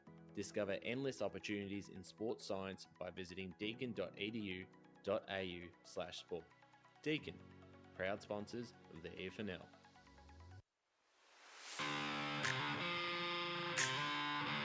You are listening to Radio Eastern FM 98.1. With live and exclusive coverage of the EFNL football season, bringing you the match of the day with score updates from all divisions. And now we cross to our commentary team for the Radio Eastern 98.1 Match of the Day coverage.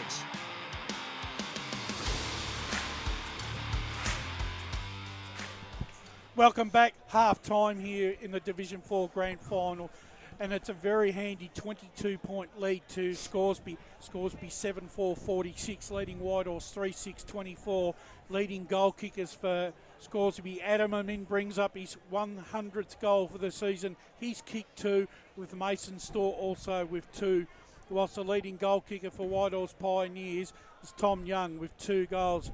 Interestingly enough, I almost feel like that Whitehorse in that first quarter didn't take the opportunities that were presented to them when they were going into their forward 50. I think they're paying the penalty for it now, Josh. Absolutely, they are, Brash. Scoresby really started to get on top in the second halves of quarters in particular, just showing that fitness, that ability to lock it in their attacking half. That's what they did so well, particularly towards the end where Adam Amin, and obviously the replay was just shown of the crowd coming onto the ground, which was terrific to see. And it was a tremendous moment, and that's going to give Scoresby a lift, I reckon, for this second half. You couldn't ask for a better moment, Spider, for Amin to kick that 100 goal, because it's exactly the motivation that you need moving into the second half. Well, it gives them so much impetus, doesn't it, Brash? I mean, the reality was it just come at the perfect time. They're on top in the contest. They've got their tails up now. It's full of momentum. You just get the feeling now that Scoresby are almost ready to lay the killer punch. And they're on the ropes now, the Pioneers. Can they hold on and fight it out? Third quarter is going to be a big question for them, but they're just running, and their capacity to ball move with speed, but also when they're defending, they're just squeezing the Pioneers forwards up the ground, and they're dump kicking, and it's just not working for them when they go into their forward 50 for the Pioneers. So it's just so easy for the Scoresby team to defend, and then they can transition through the midfield. They've just got so many options through what they do best, and that's just ball move, and they move it quick with pace, and they get it in there for their forwards to have a good look at. And Plunbridge is at the fall of the ball all the time, and it makes it so much easy work for them. Well, I think the one thing about the Whitehorse forward structure, they're pushing their forwards up the ground, so very high up the ground, and leaving their forward 50 barren almost when they're moving it from defence to attack. Maybe they need to change that up, single out Horvath and Young. Well, you've got to hit some targets up, Josh, don't you? You've got to use your vision, and you've got to say, okay, let's spot up a couple of targets, because if we dump kick, it's just simply not going to work for us. It's too easy to defend. Scotty, I've been impressed, especially in that second quarter, with the composure of the back six of Scoresby. Every time that they looked like they were threatening Whitehorse Pioneers, Scoresby were able to just steady it down, get the game on their terms, and get probably some cheap kicks out of their back 50 to players running further down the ground. Yeah, they have, and it's just been that clean footy I spoke about from ground level. You can just see it, their composure within the middle when they are under pressure from Whitehorse's forwards. They're just finding better options. They're spreading wide as well and finding that spare player. So that's probably something that Whitehorse is missing, just that finding that spare connection piece, isn't it? that spare, that cleaner hit, and being able to then run forward and find those forward targets. A couple of players, gentlemen, that I noticed for Scoresby that look like they're ready to really take to this ground in the second half. I thought Hare's composure around that midfield was really important. Yeah, he was brilliant. But that run of Coulthard is really, really worrying Whitehorse Pioneers through that midfield. He's got terrific pace. He's very quick around the edges and goes really fast, and his skill, his execution has been brilliant. The only thing I will say, Josh, going to you, I think the only thing that's probably deteriorating from the game so far is the fact that a lot of the players from both sides can't keep their feet. No, and that was the case with Adam Amin for one, and there was another case as well for a couple of the Scoresby players. Maybe it's the surface, which isn't as hard as Jubilee Park was yesterday, but it is still in good condition. And it's the fumbles too. The Pioneers are fumbling a little bit too much. They're not getting the clean ground balls, which Scoresby are. Got to say, Rob McDougall was outstanding in that back back pocket line there for repelling many attacks. But it just almost seems like that the sheer weight of numbers that could be confronting them in the second half, I feel, is going to overwhelm the Pioneers. Yeah, it appears that way.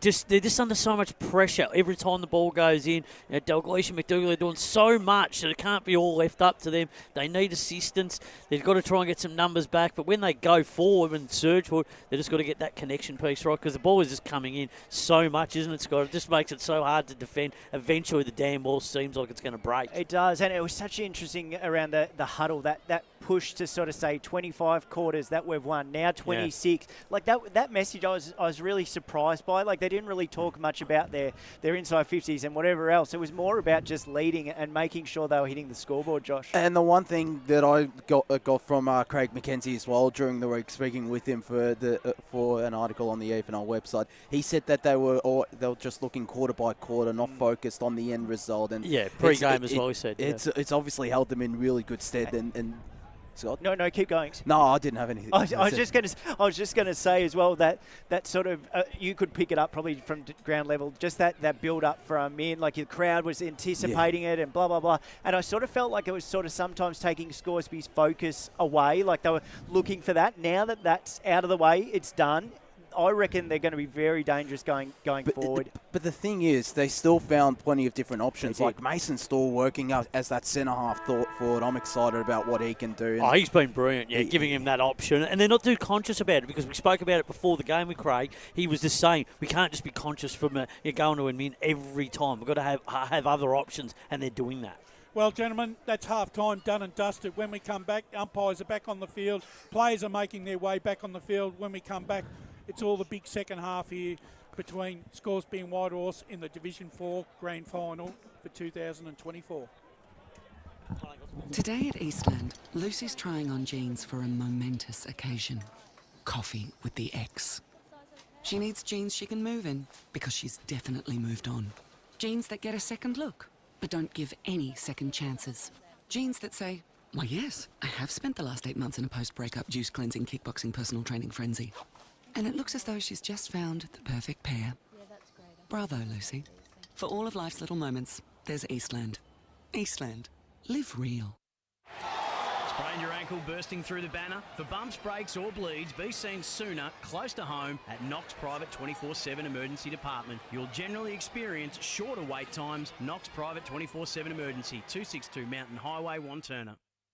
Do you feel good about your bank? Because there is a bank you can feel good about. They share their profits to fund big community projects, small community clubs, and vital emergency services. They've given $250 million to help Australian communities thrive. They have all the products and tech you expect from a big bank, with service you don't.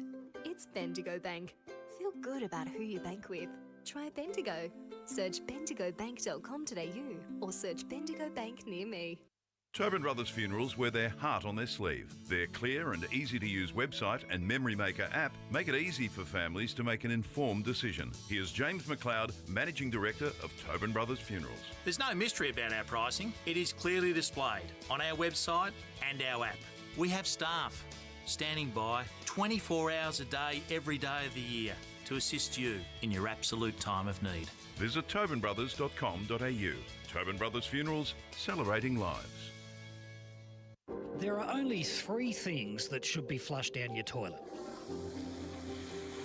pee, poo and paper.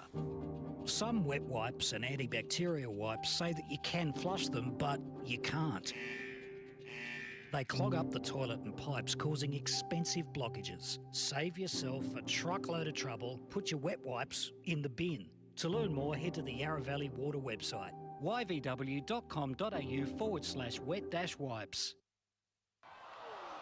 Hi, Dylan Dow from the Baroni Football Netball Club here. When I need to grab a quick coffee or a bite to eat, I'm popping into Eastland. Eastland's more than a shopping centre. They support a range of community organisations and have been a major partner of the EFNL since 2018. Cheers, Eastland.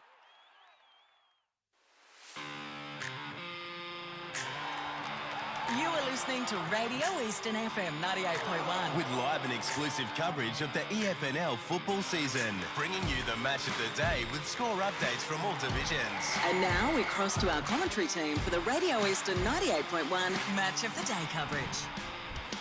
EFNL game day. It's a great Sunday for Division 4 Grand Final. Whitehorse Pioneers versus Scoresby. It's Scoresby 7-4, 46 leading at halftime. Whitehorse 3-6, 24. The magic moment happened at on halftime. Adam Amin, 2 goals. His second goal today is 100 for the season, and everyone ran onto the field to celebrate with him. Perfect timing as they all left the field, with Scoresby leading by 22 points. Let's get more scores around the grounds. Thanks very much, Gav. Third quarter has started 8 minutes in the preliminary final at Walker Park Mitcham, and it's Croydon out to a 30-point lead. Croydon 9-4-58, leading Mulgrave 4-4-28. Let's go boundary side as we nearly ready for quarter 3. And some great sportsmanship before from Rock McDougall going up to Adam Amin and congratulating him on his 100th goal. We didn't see a congratulation from our boundary riders and maybe a microphone anywhere near him, did we? Blake would be all over that. Come on, Josh, mate. Come on. Just wait. Yeah, well, it's hopefully it's poised for some cracking action in quarter 3. Let's start it off with Jared Beadle. So Haining held his ground, and there's someone down from that clearance immediately. Boundary. Let's go boundary side. Yeah, just a late cheeky hit there. So it was Frith. He got the handball off to the spinning hare. High ball towards centre half forward. Rog McDougall crashed the pack. It came to ground. Kick off the ground by Whitehorse. Kazizada read it well, was able to control the ball, gives a bit of a step to his opponent, goes back to go forward. De Geest takes the mark. Haven't called his name much. Tim De Geest searching for options. Directed to kick it to Johnson. Matt Johnson hard up against the boundary line. No one presenting themselves, but Plumridge is in the pocket and he spotted him up pretty well. Over goes Rob McDougall and slams it into the car park, nearly into the hot dog stand over there, or the bar, or something along those lines. Wouldn't mind a hot dog. Don't think it's a hot dog station. No, I picked the first thing that came to mind. So a throw in the forward 50 for Scoresby. They lead by 22 points at the start of this third quarter. Grand final action, of course. Haining tapped it down, tackled immediately. Was Corcoran, I believe.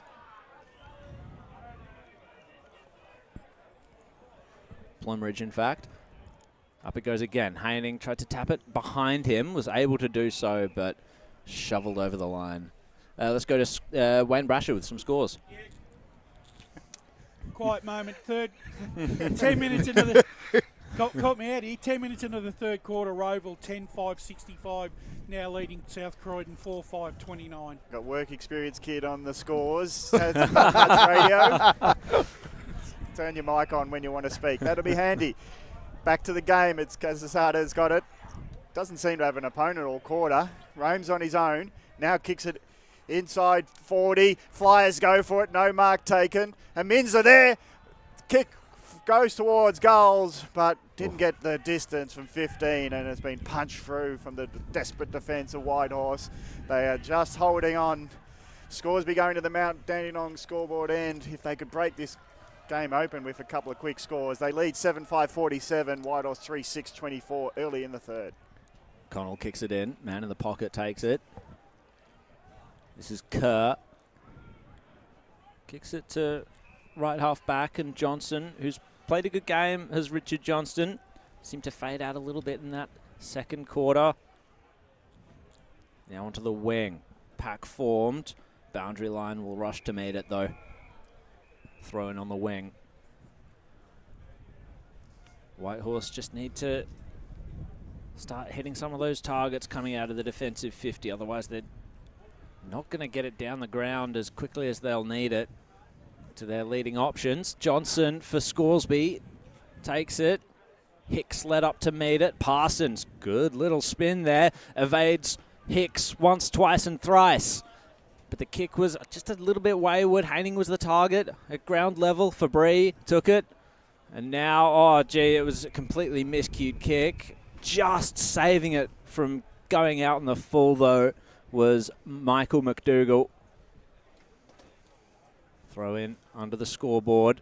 Haining against Johnson. Johnson got the tap. Well roved. Down the ground, bouncing ball by Hicks. Storr came up to meet it, hands it off. This is Robinson now. Ward versus McBean. McBean's got the pace. He's got the kick on the right boot. Oh, to open the scoring for the half for Scoresby. Declan McBean slams it home. Oh, that's a spectacular finish, but he'll be very relieved that he kicked it because he did have Hicks open in front of him for a much better angle, but when you can kick it from 40 and use the breeze to your advantage, go for it. Kicked a very similar goal in the prelim last year against Surrey Park, I believe. Wayne Brasher in the score centre. Still a little bit of life left for Mulgrave. They only trail by 18 points, 13 minutes into the third quarter. Croydon 9-4-58, leading Mulgrave 6-4-40. Well, Croydon were in that same position too, Brash, last week. Parsons out of the middle for Whitehorse. Can they get the quick answer? Young Horvath got underneath it, couldn't take the mark. Ground level with Violi. Now gets it to the top of the square, gets over the top of Young. And no mark taken there for Whitehorse. Just not getting the score on the board from their inside 50s. And some steady play from Scoresby on the last line. Again, Kazazada just unmanned when the people passed to him. But this kick might be chopped off by Johnston.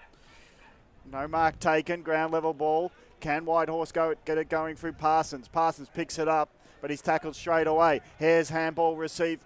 Gets it along, down the line to Hicks. But the big spoiler in McDougall had to be the spoiler this time. He wasn't in front.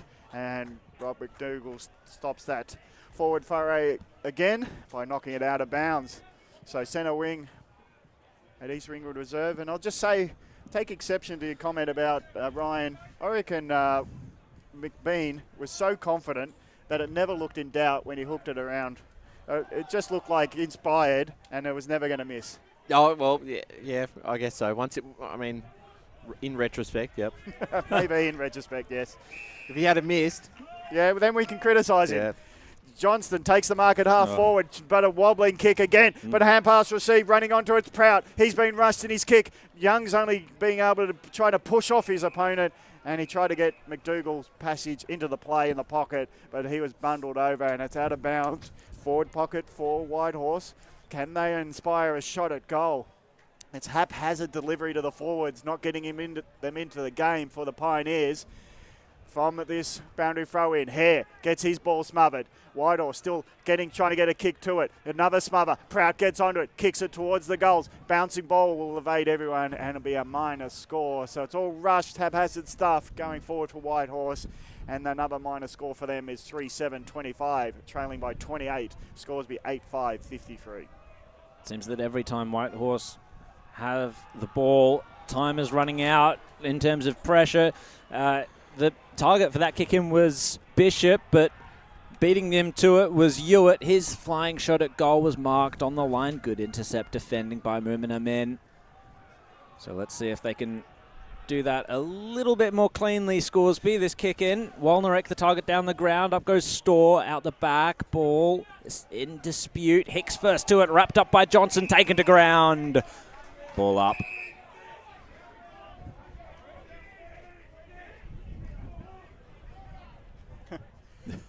He's trying to channel a free kick from the umpire by saying he got hit high. I don't think the umpire's going to change his mind with with that one as the ball goes over the boundary line. 8-5-53 to Whitehorse, 3-7-25, nearly 8 minutes gone in this third quarter already. Whitehorse are really going to start They're going to have to start getting their hands on the ball a little bit more and cleaner possession. That wasn't clean possession. Haining holding the ball. Great tackle, Scoresby. Dale Hare to take the free kick. He's going to kick it down the ground. 2-on-1 situation there, and McDougall, the iron fist, shoves it over the boundary line. But a large amount of territory gained there for Scoresby through that kick.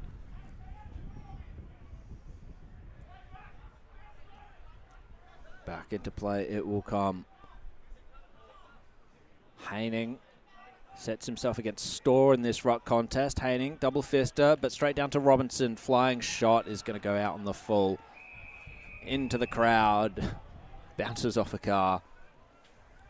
And it will be Mills, Brennan Mills, to take the kick in. Bit of a risky one going across the ground. Zanaro. Across the face of goal it was. And now the mark's been taken by Whitehorse on the outer side. Connell juggles the mark. They're going to protest that one. Scoresby. It was not out on the full though. Connell was able to juggle it over the line and boundary throw in. Yeah, boundary umpire had a good spot for that.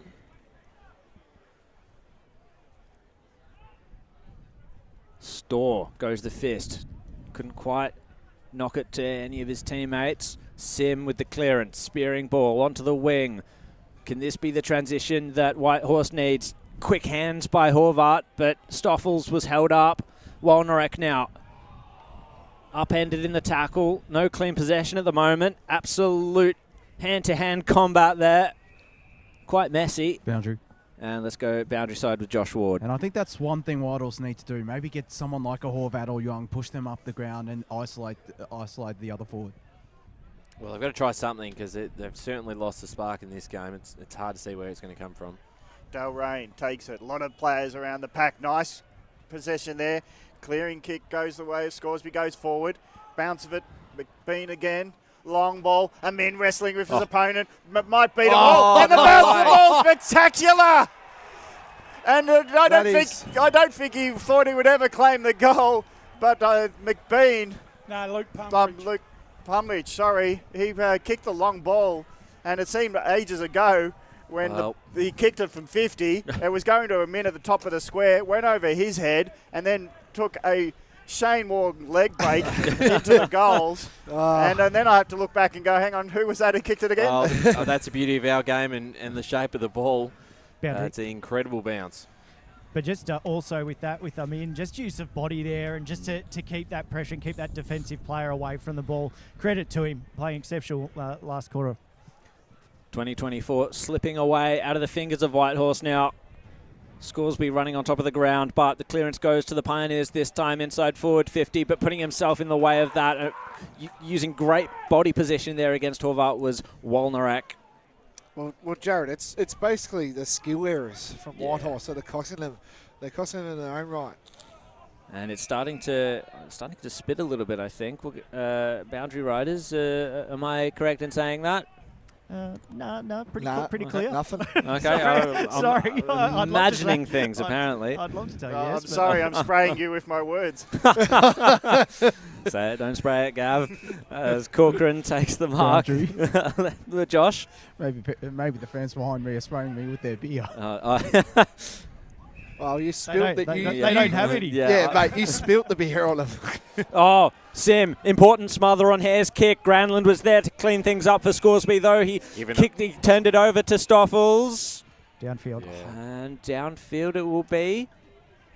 And I think Stoffels will take the free kick for that one. It should be Grantland. But No. Hare. Dale Hare will take the free kick now. For Scoresby. Go on. Sorry, Jared. Yeah, so downfield, Granlund dumping tackle, and then, they've given it to Hare there. So, long kick. Rob McDougall. Free kick, Took Scoresby. the intercept mark, but Scoresby, it's Cooper Frith who... Oh, no, it's Haining to take the free kick. He's going to go into the corridor. That was a shocking kick by the veteran.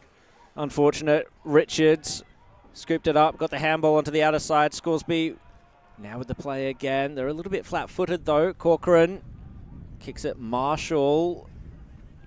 Well, he's going to keep it in, is he? No. Wayne Brasher in the score centre. Time on in the third quarter, the second division preliminary final sees Croydon 10-4-64, leading Mulgrave 7-4-46. Can I just add, why would you not have a runner there with a ruckman who can just mark the ball? And you don't want your ruckman kicking the footy because you want a runner, outside runner from your half backs to do that. A min flying shot, just threw the boot at it. It sails over the line. It's just another skill error that turned into a turnover. Sorry, that was Matt Johnson. Let's get some scores from Brash. Time on in the third quarter of the first semi-final at Jubilee Park. Roval 11-5-71, leading South Croydon 5-7-37. Wow. Hainings's tap went to the other three, and Delrain takes it, and from the pocket puts another nail into this game. It's Store again. Store again. Sorry, I've picked the wrong player again. I apologise. Store. It's the superstore for Scoresby who gets his third on the board, and they kick away to Scoresby 10-5-65. Now a 40-point lead over Whitehorse 3-7-25. Is what they've done all season. They've been able to grind wins out, and I think once Amin put that one through on the halftime siren and really extended that lead to past the 3-goal mark, you always knew they were going to be hard to beat, and this 40-point margin, there's just no. I just don't give Whitehorse any chance from here. This is Scoresby's to lose. Could start getting ugly here in the grand I final. did say 40 points, boys. Just Okay. saying, just saying. Well, they haven't blown the final siren yet, Blake, so they could win by 70, man. Hare gets the clearance this time. Oh, McDougall just came across and nearly poleaxed his own man there in the attempted marking contest. Holding the ball. Good tackle laid. And that's going to be Hicks with the unique haircut. The young lad. The man on the mark will be, you'd say, 39 metres out. Well, he's not on the mark. He's not on the mark, you're right. He can't run up to it either, can he? No. So Ryan Hicks to really put the pain on Whitehorse. He's pushed it across to the left. Is that something you're allowed to do these days? Because if you're cleared out from the mark, you either stand on the mark or you're outside 5. Isn't that the rule? Putting me on the spot. You can actually see smoke coming out of Ryan's head there. He tried to work it out. In the AFL, I think that's correct. At local level it isn't? Yeah. No, it was for a bit and then they changed back. Okay. Right. All right, well, drama. Umpire Tennant. I never want to quote something and then... What was that, Scott? Sorry? Just umpire Tennant, I thought would make fair comment. It's Johnson loading up from 40 metres out. The big man, it went to him on the bounce. Whitehorse can't clear their area, and in the end it was Finlay, getting the bouncing ball and missing his kick to the right. And it's all one-way traffic to Mount Dandenong Road end. Scoresby now 10-7-67 leading Whitehorse 3-7-25 halfway through this third term. Kick to the pack. It just bounced off Moomin. Scooped up by Delrain. Looping handball over to Frith. Hit the ground though. De Geest swung round. Got the kick inside forward 50. The Flyers went up. No mark taken. Whitehorse. They need the composure now. They need to generate something from this. The kick's going to go centreward. Kazizada's just unmanned once again. Floats in and takes the mark on the wing. We'll have to check if he's wearing a lynx or what is it that's keeping them away from him. Johnson, no. No one was the target. I was trying to pick who he was trying to kick to, but couldn't tell from that kick because it was way off. So Taylor took the mark for Whitehorse. Kazizada's going to set himself again, but coming over the top was Horvath. And a ball in. They just look like they don't have any inspiration going forward. It's all behind the ball stuff, trying to hold up, really. Yeah. And then when it's going forward, it's like it's an afterthought. Yeah, exactly. There's no run coming off the half-back line. There's no options presenting themselves in the corridor. We'll have another throw in from that. You think someone like Tom Young or guys or someone could just come up the ground and take a mark? Yeah. Oh, Beat that hit up forward, maybe 70 out. Yeah. Good point there, Gav. So Johnson v. Johnson in the ruck. It was Scoresby Johnson to win that. Kicks it down the ground, gain territory, over the line.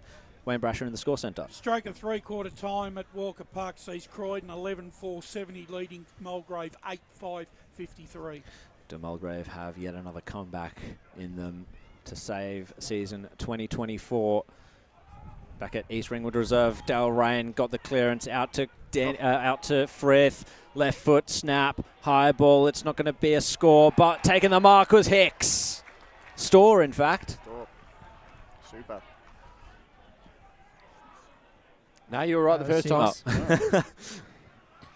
Geez, he wanted that. You could see that run from ground level here, just centred across, and no way was his defenseman catching him. So Ryan Hicks to weird haircut guy. I've been trying to figure out who it is. There's a character on The Simpsons that looks like that. Well, we'll figure that one out after. Well, the umpire, he thought it was a goal, did Ryan Hicks, but the umpire disagreed with him.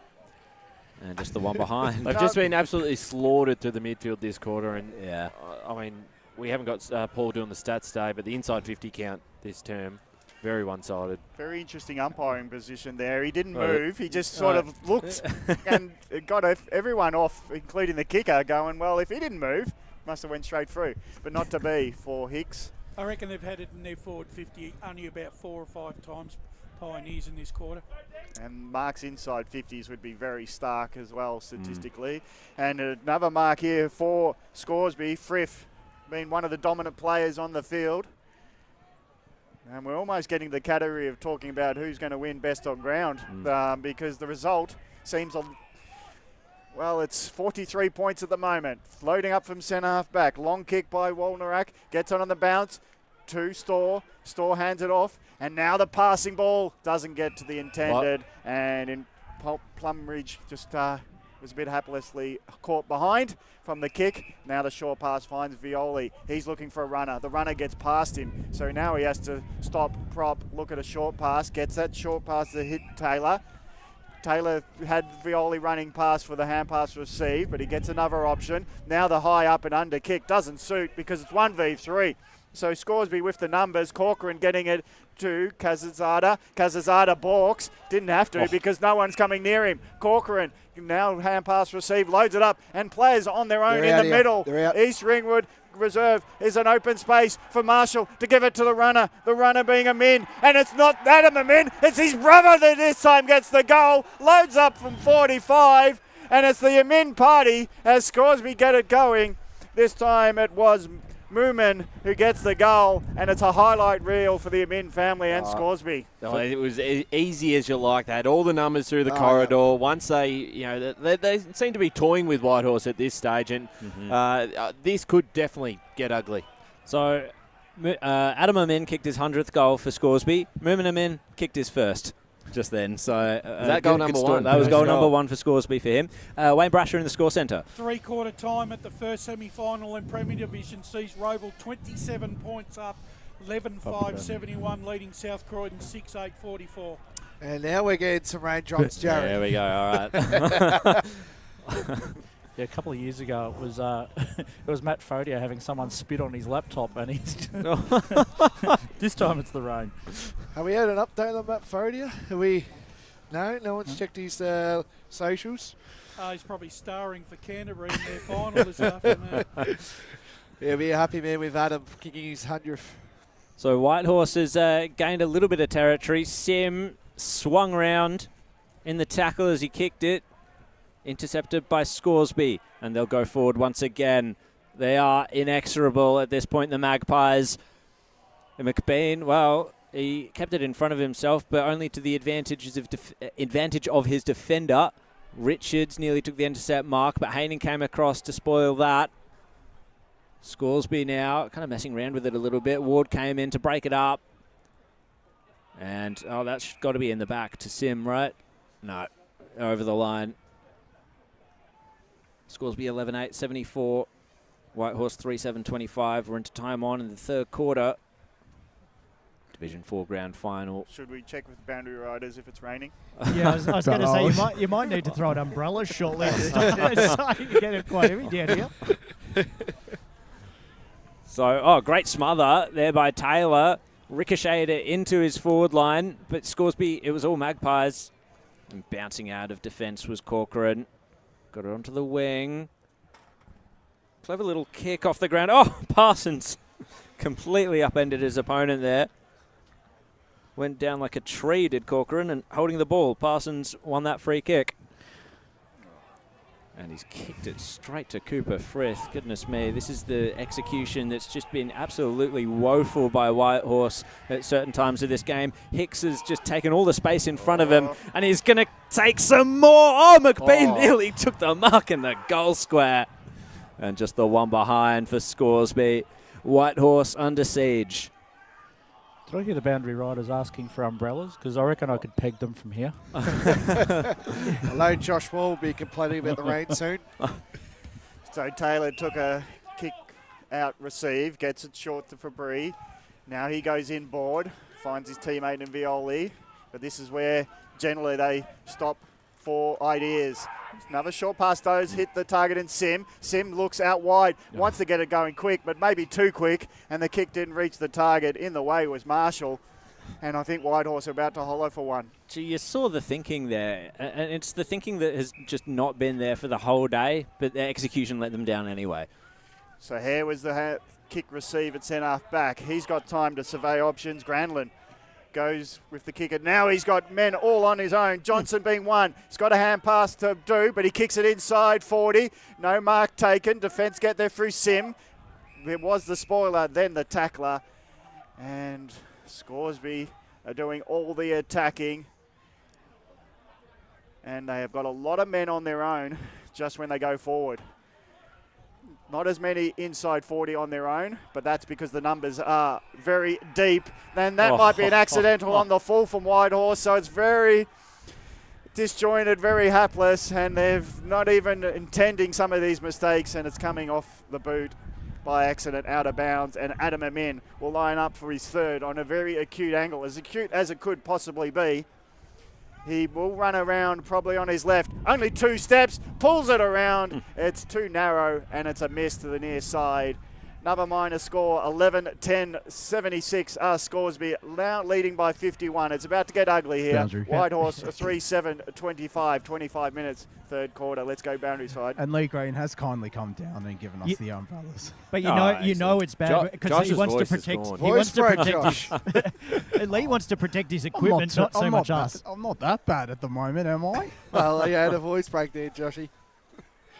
The one thing that's been really worrying for Whitehorse today is their kick-to-turnover rate. Yeah, it's been abysmal. What kind of kick was that? Just there you go. Molnarek slammed it onto the boot, bouncing ball into through the corridor. Whitehorse weren't even able to turn that one over. Hare slams it into the goal square. Oh, it was a flying shot at goal, but off hands. And the one behind once again. Scoresby 11-11-77. You know what it reminds me of? Basketball, when they just load up the three-point shooters around the arc. Because really, they've just got position all over Whitehorse, and even the kick-out's dangerous. It's going to be chopped off. Here's the options inboard. It's going to be a min on the end of it, and he'll take a chest mark because the zone defense wasn't anywhere in the zone of a min as a turnover comes, and the beautiful pass in from in the pocket.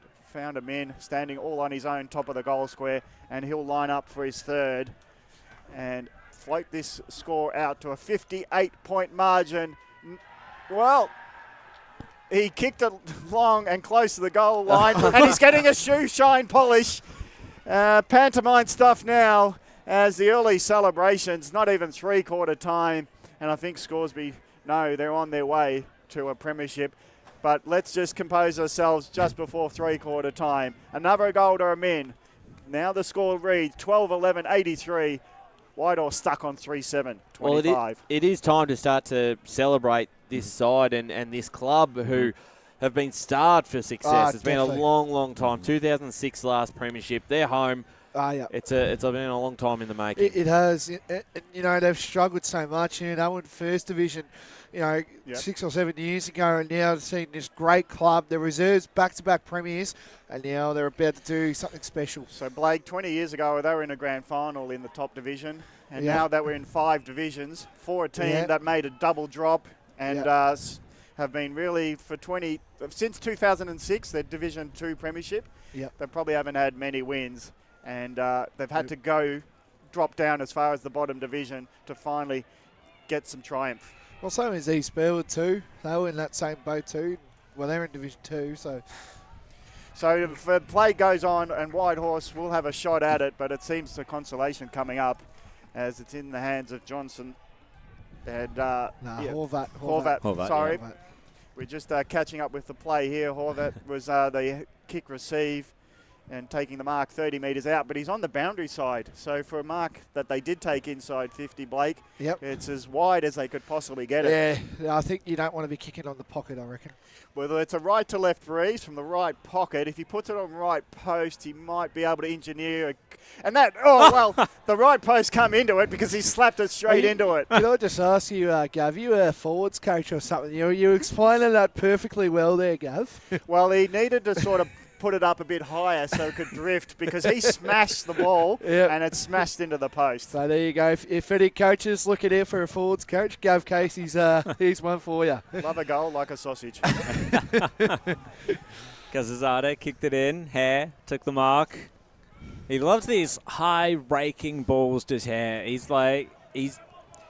loves setting it up like that. Delrain, strong tackle on Sim. Takes him over the line. Boundary. Let's go boundary side with Scott Harding. Got some issues with these umbrellas. They're not staying up. The wind's pushing them out every which way. So, no, we're struggling down here. You need to learn to be grateful. Better than no umbrellas, I'm sure. I'll be waiting for the Josh complaint soon. Trying to take the clearance there was Violi, tackled immediately. Delrain shares with McBean. I just left it behind to Delrain. McBean was there anyway, and Whitehorse are putting absolutely no pressure on, so it didn't matter. Frith now inside 50, Amin, diving mark. And it's all coming apart at the seams for the Pioneers. Quickly, gentlemen, Croydon are managing their 4-goal lead, 12-4-76. Mulgrave 8-5, 53, 5 minutes into the last quarter. So he's kicked his 100th. He's kicked his 101st. Now can he kick his 102nd for the year? Adam Amen. As the rain really does start to tumble.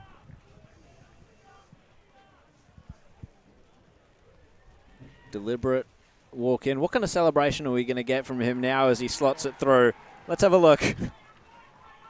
Whether or not he's going to kick the goal is almost academic. I just want to see what he's got up his sleeve. I think it sounded like it was saying, "Pay up, boys." Well, if they're paying per goal, he's on a good wicket. Yep. Oh, yeah, he is. It's what a story for someone who's just come to the club this year. Yeah. And we know, obviously, with his history in the league a few years ago at Glen Waverley, we knew how prominent of a goal kicker he was. But to kick 100 goals, 102 now, it doesn't matter what division you're in. That takes a lot of talent and a lot of work. Yeah. It's the one great thing about Division 4 is that these guys that know how to kick a goal, and they might be a bit bigger and not as mobile as, so we'll go Whitehorse, getting it inside 50, bouncing ball, gets towards Young and Horvath, but no one can grab it for Whitehorse. Queerling kick gets as far as Taylor. Taylor from left flank, his flying shot, there's the siren, misses to the left. And it's only another minor score. They added only 3 points this quarter, did Whitehorse. A lot of the attacking went Scoresby's way. So at half-time, it's Scoresby 13-11-89, leading by 62 points over Whitehorse 3-9-27. We'll come back with more actions and we'll just review what's been going on for the first 3 quarters. But it's Scoresby on the way to the premiership, leading by 62 points at 3-quarter time. As Sarah opened her best friend Jackie's wedding invitation, she was overcome with a wave of emotion. While her 2 young boys wrestled on the floor, tears of happiness rolled down Sarah's cheeks as she saw the words she'd been longing to see. Please note, this wedding will be a child-free event. Well, Sarah, looks like we're off to Eastland for a new frock and some heels. And let's book in that babysitter. For all of life's little moments, there's Eastland. Eastland. Live real. At Yarra Valley Water, we know reducing your shower time, or show time, to 4 minutes can save you an average of $200 a year on water and energy bills. Shower shorter. Save water. Authorised by the Victorian Government, 1 Treasury Place, Melbourne. Sprained your ankle bursting through the banner? Broke a finger high-fiving the ruckman? Or did you run into the goal post again? For bumps, breaks or bleeds, be seen sooner close to home at Knox Private 24/7 Emergency Department. The preferred provider of emergency care to the Eastern Football Netball League. You'll generally experience shorter wait times. You don't need private health, but there is an out-of-pocket fee. Be seen sooner close to home at Knox Private 24/7 Emergency Department, 262 Mountain Highway, Wanturna. Do you feel good about your bank? Because there is a bank you can feel good about. They share their profits to fund big community projects, small community clubs, and vital emergency services. They've given $250 million to help Australian communities thrive. They have all the products and tech you expect from a big bank, with service you don't. It's Bendigo Bank. Feel good about who you bank with. Try Bendigo. Search bendigobank.com.au or search Bendigo Bank near me. The first time I met the team at Tobin Brothers Funerals, I felt like I'd known them for years. They're so caring, honest and passionate. James McLeod, Managing Director of Tobin Brothers Funerals, sums it up best when he says, "Every day our people get out of bed to assist client families in their absolute time of need. Our people love what they do, and you will not find a more highly trained group of people than those at Tobin Brothers." Visit tobinbrothers.com.au. Tobin Brothers Funerals, celebrating lives. Hi, I'm Ben Desson from Montrose Football Netball Club, and when I need a new kit for a night out, I head over to Eastland.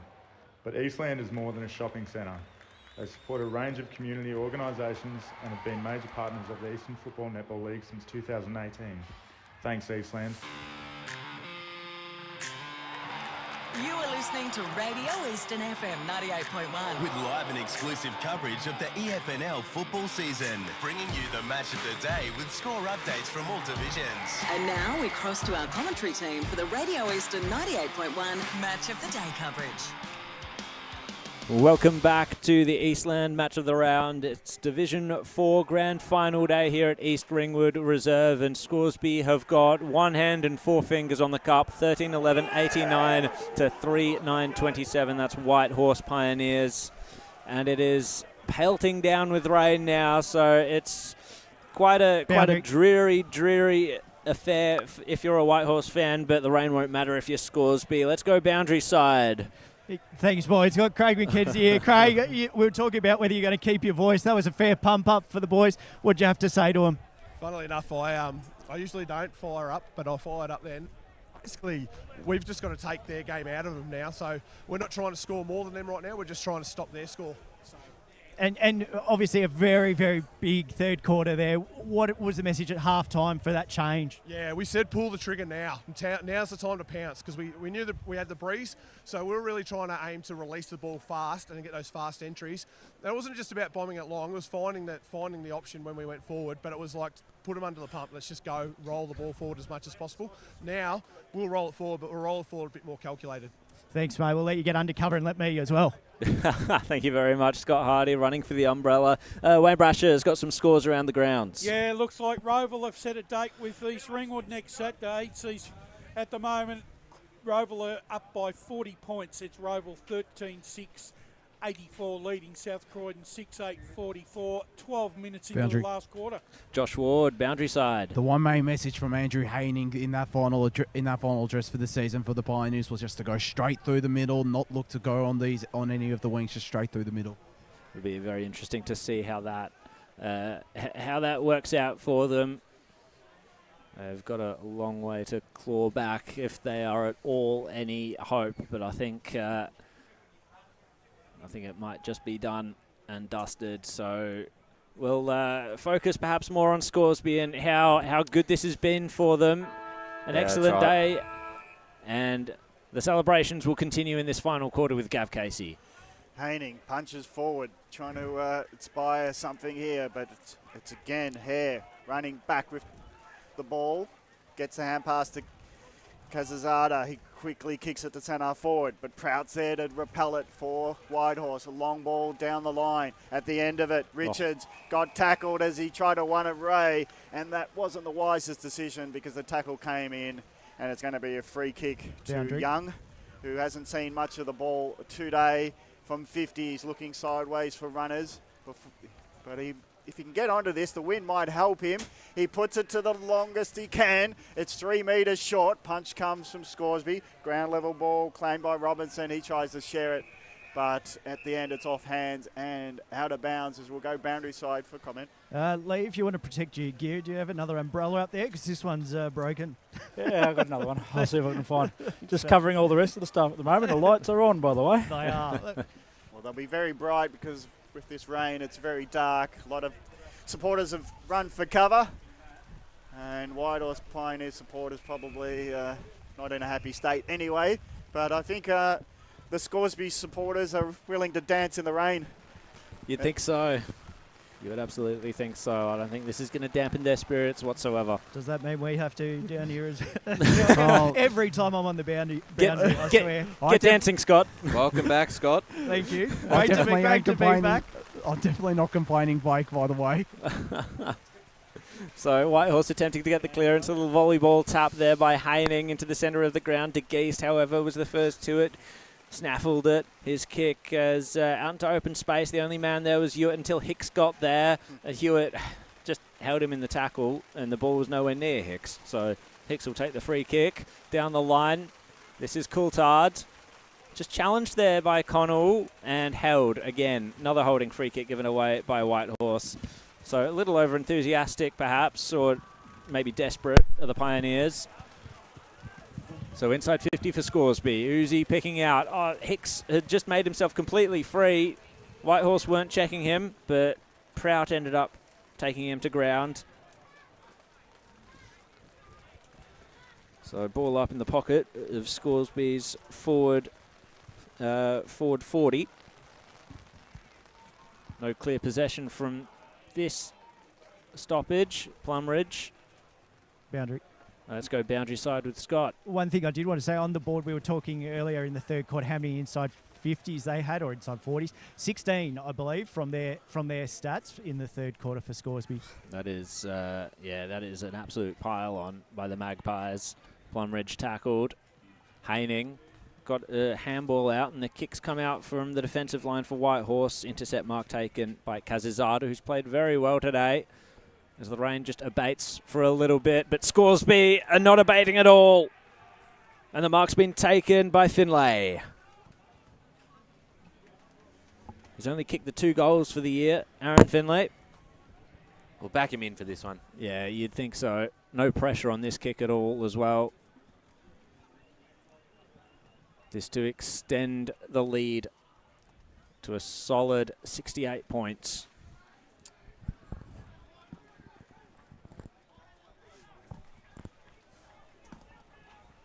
Very deliberate run in. Wanting to take his time for this one, Aaron Finlay.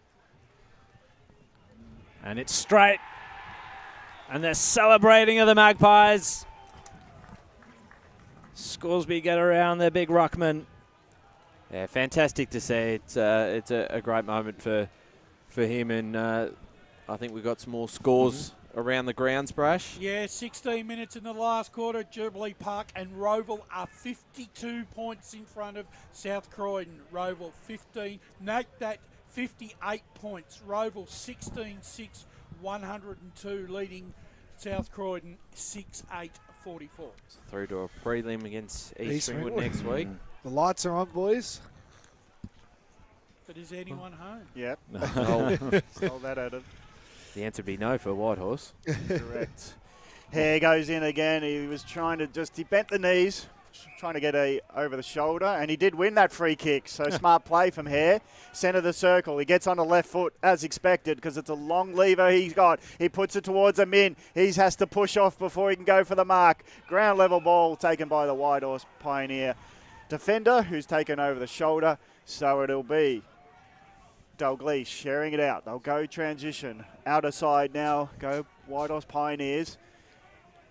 Leading options, well, there's none. And again, it's turned over. It's a tale of the day for Whitehorse Pioneers. Going forward, they just haven't been able to hit some targets, moving or not. And Scoresby have been in the way. Long ball goes towards, mostly it's Whitehorse Pioneers, players behind the ball, including Dalgleish. Haining gets a hand pass over to a runner, but he's found himself in a roadblock. Now the ball bounces towards Parsons. He's trying to share it out. Eventually Johnson, he was hot under pressure, picked up by Johnson for Scoresby, gets it towards him in. He has to push off 2 opponents in the end. He's got Zanaro around him, and then another opponent comes towards him, and it's out of bounds, right forward pocket. Not a bad effort from the full back, but Min has just got the goal smarts to get 4 today. Yep.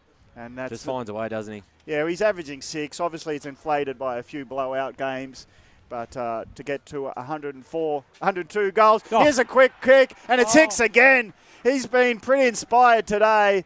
He's been getting around the ball and finding space, but this time he just reads it off the hands of the ruckman, and from 15 metres out, quickly puts it on the boot and flies through another goal. It's 15-11 at 101. The celebrations are warming here for Scoresby as the premiership looks foregone, as it has to be. 15-11, 101 to Whitehorse 3-8. 3-9-27. So it's a big lead, and we're just going to play our time before Scoresby can be the premiers for 2024. But let's go boundary side. While the rain hasn't stopped the Scoresby faithful from getting behind the goal, it is absolutely packed down there. Thank you very much, Josh. Haining got that tap. Parsons, yeah, he got the handball out. Only just trying to bust his way through was Prout. And apparently he threw it. Scoresby to take the free kick. And that will be Robinson.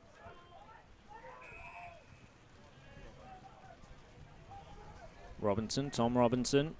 Played 11 games for this year. This is his 12th. Kicks it inside forward 50 off the hands of McDougall. Scooped up by Connell. Gets it now to Johnston. Oh, wrapped up in a bone-crunching tackle by Storr.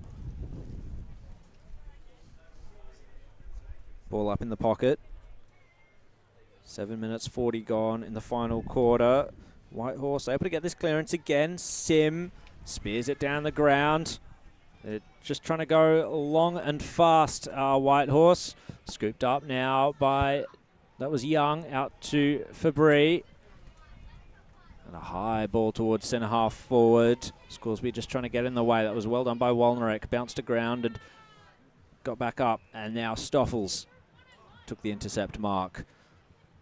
So what options does he have forward? They're not really providing many. Ward was the one, though, and he took the mark out in front of De Geest. Kick and a half from goal for Whitehorse. Can they get a consolation here? Dropping back in the hole there was Wolnerek. Nearly spoiled the party there, and yeah, indeed he did. Frith stumbled at the wrong moment. Desperate handball out to a couple of teammates out there. One of them was Bishop, and he earned the free kick. So Bishop just in the pocket, looking for options. Spark obviously out of the game. Just kicked it right off the side of the boot. I'm sure the wet weather's not helping with the skills either. So just straight out of bounds and into the hands of Dominic Violi. Running past was Prout. Why didn't you give it to me, he said. Well, Violi kicked it into the man of the mark, and it's all looking quite dire for Whitehorse. Wayne Brasher in the score centre. Time on in the final quarter at Jubilee Park. Roval 17-6, 108, leading South Croydon 7-8-50. Yeah, dark day for the Dogs, but the Hawks will progress. That's a funny memory that's haunting me this weekend. Yes, how are you feeling? Not good. Ray Bed threw us all herring this weekend with his selection of South Croydon. So Roval will progress here at East Ringwood Reserve. It's Haining trying manfully to win his contest every time he's doing a ruck duel. Just trying to put the jinx on the opponent was Ray, I think. Haining, Finlay trying to wrestle with him. Big ask. Standing up in the tackle is Hare. He just brushes off a tackle, kicks it long down the line. More of a touch finder than a pass. And it'll be out of bounds. Centre wing of East Ringwood Reserve in front of our pavilion here, where we've got all the cameras and our commentary team. As its rain is just lightening, it hasn't disappeared. But it's been raining goals the second half for Scoresby.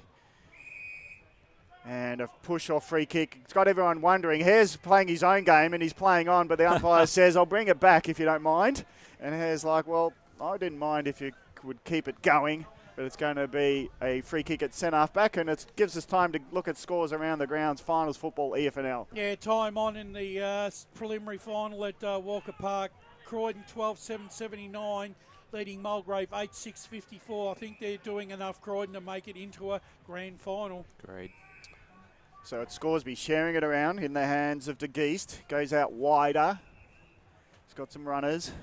Now the long ball. It's going to be that man who's probably been the best for Whitehorse in McDougall getting in the way. Couldn't take the mark as he dived towards the boundary line trying to get it on the full, but he's manfully trying to hold up Hicks, who was one of the Scoresby players in the area, and it's going to be a ball up out of side in front of the scoreboard. And it's not pretty reading for one, but it's glorious reading for Scoresby. 101 plays 27.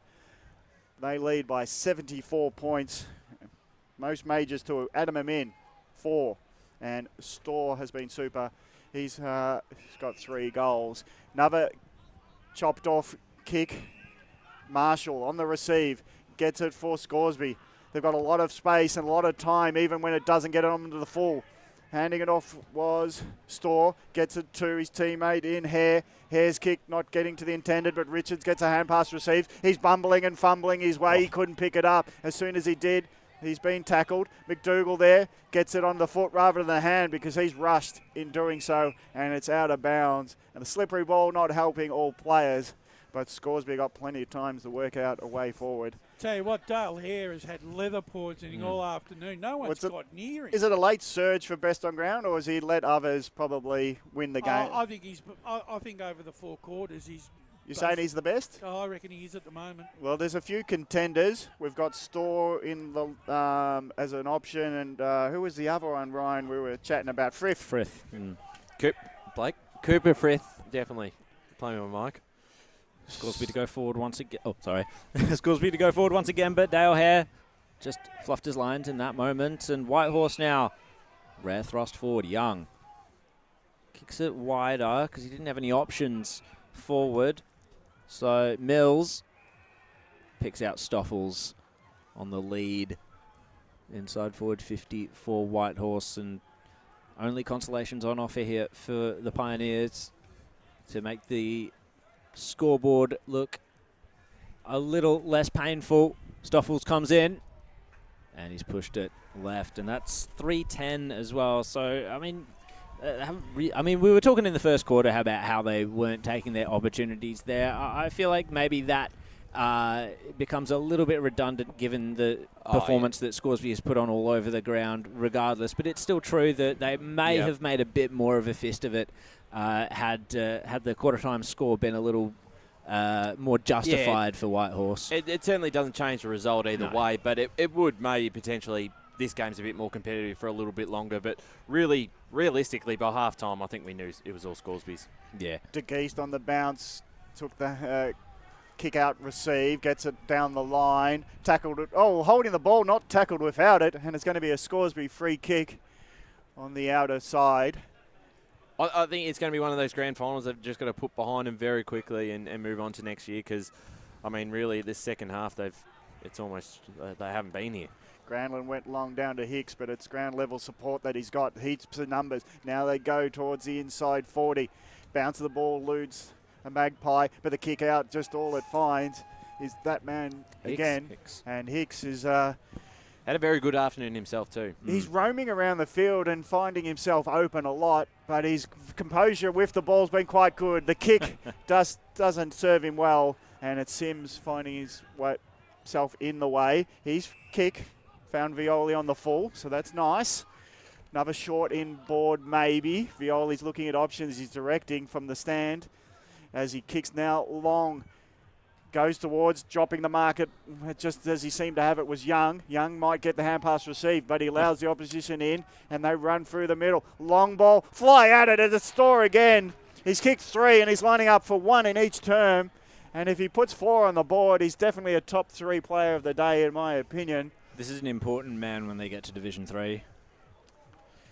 He's just got an awareness of what's going on, and these players that can run at the flight of the ball and then seem not to be anyone knocking them off their flight at it is just a great awareness of how to approach it. So Storr looking for his fourth from 40. He doesn't miss, and he salutes the crowd. He's lassoing the victory, I reckon, with his finger gesticulation, and it's fourth on the board, and it's a big score on the board for Scoresby. 16-11-107, leading Whitehorse 3-10-28. 16 minutes gone, Storr with 4, and it's a big lead for Scoresby as they will be premiers for this year. 100% Blake, and he was one of the players that led from the front when that first quarter the game was there to be won. He was the one standing up, took a lot of key marks, has hit the scoreboard every quarter, and played a very integral role in this side. How good is he been from a pickup point of view from Daleston as well? It's been superb having him in his services this year. Haney got the tap, sharked by Frith, tackled, broke the tackle pretty easily though, tumbling ball inside forward 50, getting down on the knees to try and mark it was Storr again, but spilt out to Hicks. Hicks, flying shot from the arc, how about the bend? No, it bent too far to the left and just the one behind. 16-13, 109, 3-10-28. Boundary.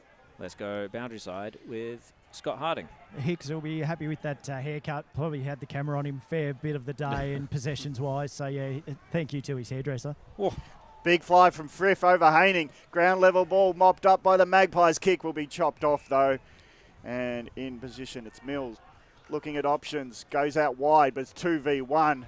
Granlund, one of them. He drops it, but it was under a bit of pressure. Fierce ball. Talk about pressure. Whitehorse, they can't get it out there. Even hand passing to the opposition. Now the overlap comes. Can it manufacture into a goal with Delrain in there? And just as they try to loop themselves out of a tackle, they hand pass straight to the opposition to the Whitehorse Pioneers. Nothing has gone right for him today. It's just a dirty day at the office. Rucks go at it. Johnson, good body work. Allows his teammate in a min just to hand it over. Flying shot at goal, just dribbles off to the right. Minor score for Scoresby, 16-13-109, leading Whitehorse 3-10-28. 81-point margin. It's a bit of a blowout. It's disappointing to see, but all credit goes to the Magpies. Let's go for more scores around the EFNL. Final score in the First Division preliminary final, and Croydon progressed to the last dance, I should say, in Division 2. Croydon 12-7-79, defeated Mulgrave 9-6-60. Whitehorse were threatening to get an inside 50 there, but Scoresby put a stop to that. Oh, there's a man down there for Scoresby, and that could that would be rough if that's serious injury, as Robinson's kick was chopped off by Mills. Now comes to Sim. We'll have a look at who that is. I suspect it might be moving him in. Ball in dispute. Frith v Taylor. But the cavalry arrive for the Magpies. Kazizada out to Delrain. Not much pressure, but still Johnson slipped. Parsons. Oh, tackled by Delrain. That was a merciless tackle there. And he'll take the kick. Well, he's going to centre it up to the man who was just down there. And he's recovered well enough to take the ball. It's pretty easy to recover when the ball goes near you, I suppose. Moving him in. And Mason Storr, why not have a shot from, well, the man on the mark, I'd say, would be about 48 out. He'll kick this. Yeah. Ball's gotten heavier, though, and the wind has dropped. So a couple of things working against him, but why not have the shot? And he comes for his fifth. Mason Storr to put the exclamation point on the day. It's only going to travel towards the goal square. Wolnarek, who's slipped his way forward, nearly took the mark. Ball in dispute at ground level. Little kick out from the pack by Whitehorse was stifled, and we've got another ball up. Would have been quite a goal if he'd managed that. Ambitious, though. It was very ambitious, but I think we want to see it in this, in these. It would have been an exclamation mark on the day. Yeah, in this context, I suppose, of Scoresby being so far in front. Ward's going to try and use the corridor for Whitehorse. Mark taken by Nelson. And his kick finds a teammate on the outer side. Mills, well, his handball just slipped out of the hands of his teammate Prout, who had to lay the tackle. And we'll have a ball up on the outer side. Rain starting to come down even further. We've ticked into time on, and celebrations about to get underway for Scoresby, as we'll go to Wayne Brasher in the score centre. Yeah, final score. Roval into the preliminary final. Roval 17-6, 108. Defeated South Croydon 8-9, 57. High up and under with draw rain. Oh, it is raining. There's no mark taken from Whitehorse. Boundary. Very undeliberate approach. Again comes to nothing for Whitehorse. The return ball on the bounce, it goes to McBean. He tries to spear it into Hare. It's below the knees, but he's good below the knees, his Hare. Bounces up after he hand passes it to McBean. It's been chopped off. Boundary. But he's full of beans, his Hare, and he's had a great day. Boundary. All right, we'll go boundary side as we have a break in play. And I made the foolish mistake of bringing the umbrellas up. So Josh has still got the afterglow of the Surrey Park Premiership as his boundary side. There's his complaint there, boys. I'm not complaining. I'm complaining about the fact I brought them up. So Scoresby again got some numbers around it, and chopping off the forward flurry was again Corcoran. He goes out wide. Switch of the plays quite smart. De Geest on the outer side. Looks at his option further afield.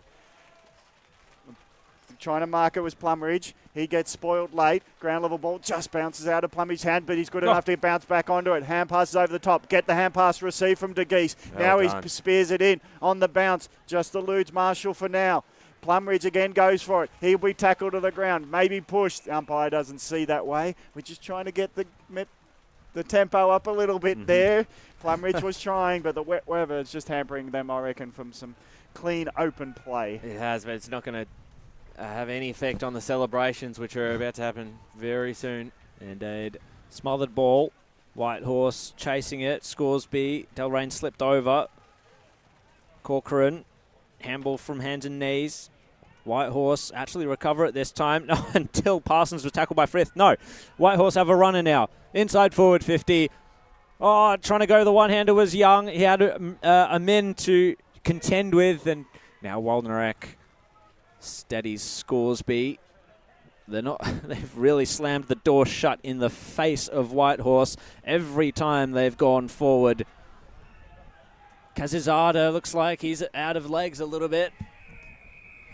But the boundary line will beat all comers, as McDougall was happy to see the safety of the ball going out of play. We'll get another ball in here. As just thinking about my best on ground selection, if I were to make one, it's hard to go past a Hare or a Frith. Whitehorse now. Store for me. Yeah, Store. Yeah, you have to say he's been there excellent. He there he is. So he's doing it at both ends of the ground as Mason Store, taking the intercept mark. He's a mega Store. He is. Dad joke. Slams it into the centre of the ground. Dalgleish was able to win out in that contest. Got the handball off. And Whitehorse will march forward once again, 2-on-1. Store got the punch away. Oh, Granlund nearly kicked. He nearly took the ball and poor Dom Violi with his boot. God. I would hate to get in the way of some of these flying kicks. Yeah. It's pretty clumsy, but the umpire was happy to let it go. We'll get a secondary ball up here in the forward line. Only minutes remain until we have the Scoresby victory in the 2024 Division 4 Grand Final. Ball trickles over the line in front of Bailey Marshall. And back up to Division 3, I think they can go pretty well. We've seen recently the Division 4 premiers make finals the first year up. So, and Surrey Park won it yesterday. That's true. I don't know if they're going to have that quick of a rise, but they've got the future ahead of them. Definitely, and this could spark interest from other players to come and play for Scoresby next year. Exactly, and I think that's the main thing, is that sort of momentum when you do go up the divisions. Whitehorse, send it inside 50 again. Double fisted by Waldnerek. Bouncing ball outside of the defensive Scoresby now. Mills couldn't grab it. Coulthard did. Wrapped up. one thing about being a 100-year club, strong tradition, is they've got a foundation. They should have a foundation to get bigger, and for that division, they can be big. They can get players through just their status. As the kick goes through the middle, and Hicks again stands up against the man against him, gets it onto Dalrain, bouncing ball. Can't get it to McBean on the full, but he's good enough to jump onto it. And he's holding the ball because when you jump onto it, you can't let it lay there like it's an egg. And it's going to be a turnover free kick. Whitehorse, did that get on the full? Yes, it's a claim lucky. mark there. And it's a play-on situation for Mills, handing it off to the runner. Long ball down the line. Again, no one there to mark it, but it's celebration time for Scoresby. Premiers in Division 4 for 2024. Congratulations, Scoresby. You are the Premiers.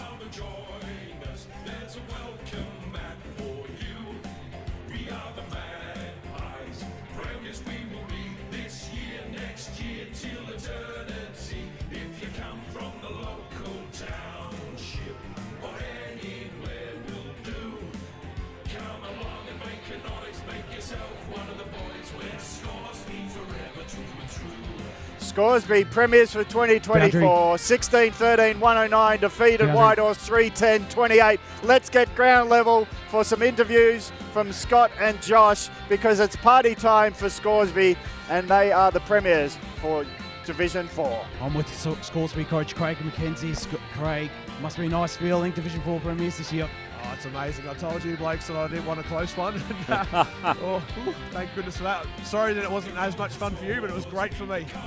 Must have made it extra special with Adam Amin kicking his 100th goal too in the first half. Oh, absolutely. Couldn't even be better timing. Everyone running onto the ground when the siren had gone. It was already half time. We could just reset. It was perfect. And obviously he deserves it. He's had a crack year. Great, go and celebrate, mate. Congratulations. Oh, thank you. Thank you very much. Yeah, he's a jubilant man, Craig McKenzie, and a massive day, of course, for a beleaguered club that had tumbled down the divisions. It's been a long time coming that they can pick themselves up and start making their way. A lot of the success has to go to Craig McKenzie, and the reason that they're here today and holding up the cup as we go back down to Boundary because we've got Scott Hardy. Yeah, got the hair. Ryan Hicks, the boys were talking at pre-game. They were saying, "Who's that man with a fresh haircut?" We had to double check. You tied it up for it. What a win! Yeah, no, I got to get a Friday haircut for the game. So fantastic win. I couldn't be prouder of the boys. It's been a long road, and we've lost for words. And what was the message sort of at half time? It sort of the switch flicked, and you just came out like a house on fire. Just keep grinding. It's what we've done the last 6 weeks or so. Just keep grinding. We know we can overrun sides if we just keep punching away and keep going. And we did it again today. Well, good on you, mate. Get back in there. Thank you very much, Scotty. But as I was saying, Craig McKenzie, the culture that they built at this club, and he's been working so hard getting those 19s up this year, which is a big tick. The reserves won another flag back-to-back. Seniors made a final series, their first finals win in a long time last year, and now they come back here and they win the flag, and they do it in dominant fashion. And they've been the best side by far this year. And that's it. We've seen it time and time again. The success of a club and the ongoing success of a club and the sustainability comes from an attention that is given to the foundations of the juniors, the 19s. Boundary. Let's go Boundary side once again with Scott. Oh, we're cutting out a little bit there. Might be a little bit tricky to get any more interviews. He's got Adam Amin. If they can, we've got Adam Amin, mate. Congratulations from EFNL for kicking the 100 goals. How did it feel first from that perspective?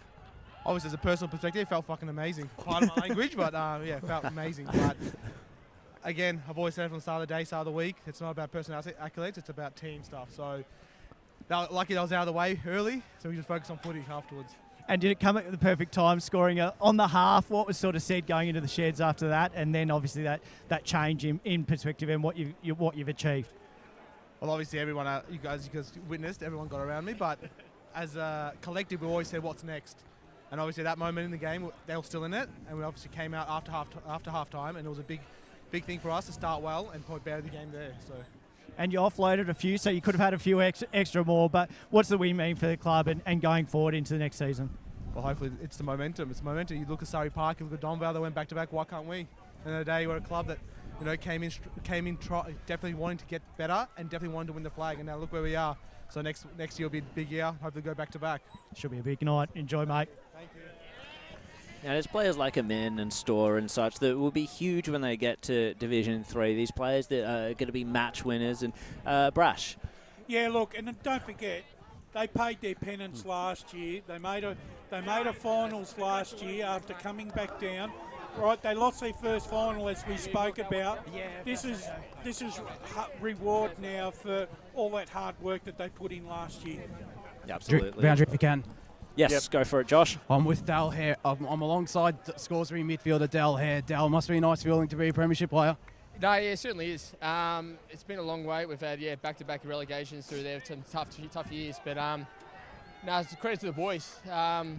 We knew that since obviously Fletch went on to the podcast with you guys, we've just won, I think about 28 quarters in a row now to finish off the season. So now we're massive. We're going to enjoy it, go back to the club, and probably continue the celebrations there. But we love it. It's fantastic. And the big man Adam Amin kicking 100 goals, that must have been nice. That was perfect. It was even timed perfectly with the guys coming on about half time. Just made it easier for the celebrations. But we just said, the biggest focus with us was like, what's next?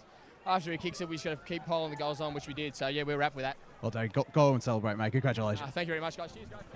I love that he knows that stat and cross-referenced, of course, with Wayne Brasher. Yeah, great reference. But also another stat that's sticking out like the proverbial is that Whitehorse kicked their third goal in the second term. I'm not sure what minute mark. We'll have to get that recall. But they didn't kick another goal for the day. So they had problems going forward even when they were. They had Scoresby on the back foot for the first 15 minutes. Obviously, it's academic that they wouldn't have gone on because Scoresby's too strong. But I think, Gav, what happens is early. If you don't strike while the iron's hot early and make your opponents pay and put scoreboard pressure on, you're in trouble. Yeah. Because they had their opportunities in the first quarter, and Scoresby were under pressure. Well, let's get more because it's at ground level. The celebrations are with Scoresby. Scott again. I thought he was going to have the cup in picture, but Tim, what a win for the club, and what's it mean for the club and for you personally? Mate, I came here in 2019 and we've been falling down the divisions for a while now. There's been some really tough days. I've never seen a club like it. The culture is amazing. The people at the club, the volunteers, they give everything every week. This is for them. It's amazing. Tonight's going to be massive. How big is it going to be? Because you had the reserves as well, so they set the benchmark, but you've obviously got a young brigade underneath you and coming up, and what's that mean for your club going forward? Yeah, the reserves have always been really strong. They won the premiership last year and they were super competitive in Division 3. We've got really good depth. The young kids are amazing. We've got an under-19s back this year. The club is moving up in so many ways. So, it's just huge. It's huge. Good on you, mate. I'll let you get back to it. Enjoy, mate. So, Brash and Jared, it's just interesting the senior guys like Tim de Geest know the status of the club. Yeah. They know their history and they know where they're at present. And they're soaking up that this is a big moment for the club.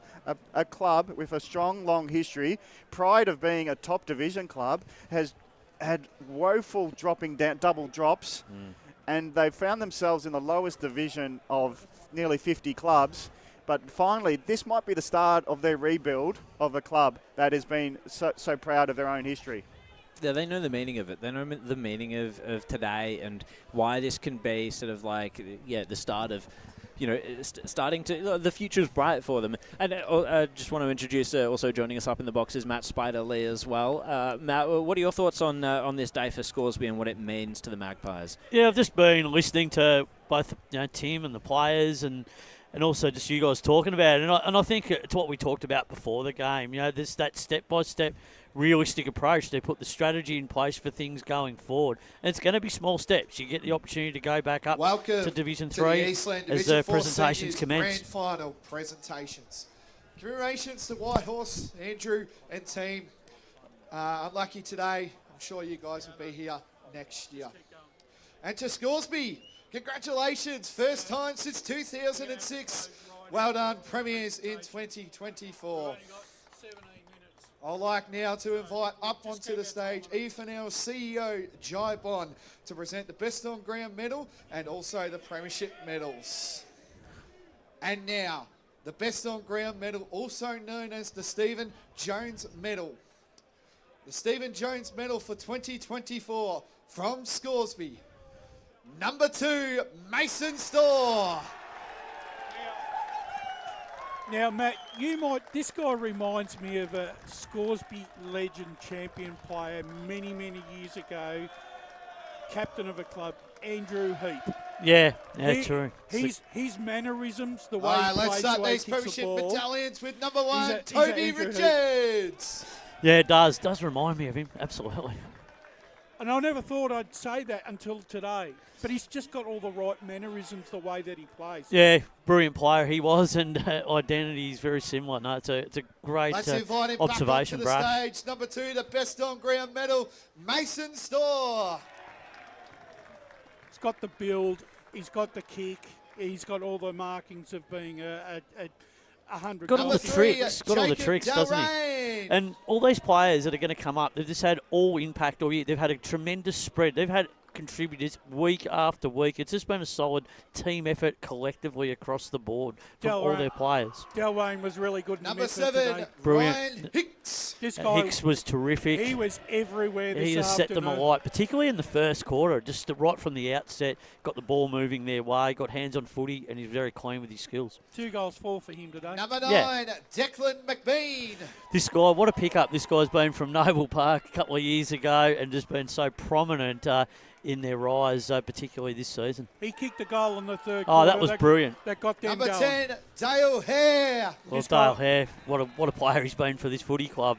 His father was as good as, I think he's a bit better than his father. Well, yeah, there's always a comparison, isn't it? But this guy can certainly play, and he's one of the champions of the club. He's got great poise. Yeah, been a brilliant player and Number really 12, great Thomas influence. Wolnarak.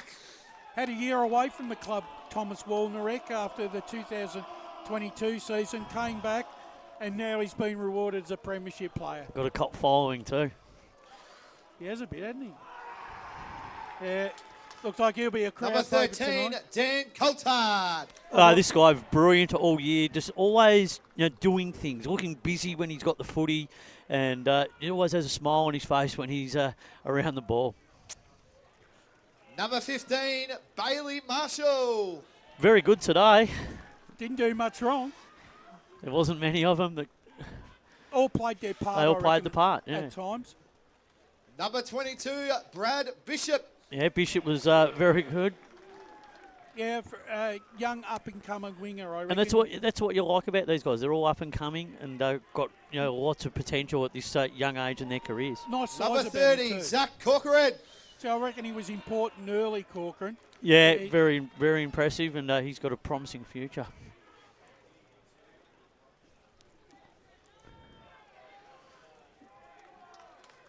Number 33, Cooper Frith. This guy, I reckon's got the potential to be anything. Well, he's one of the most dominant players in the competition, and he could have easily been standing up there with the best on ground medal. It was so hard to call, but he was absolutely outstanding for his team today. Number Got 34, the game Tom on his Robertson. terms.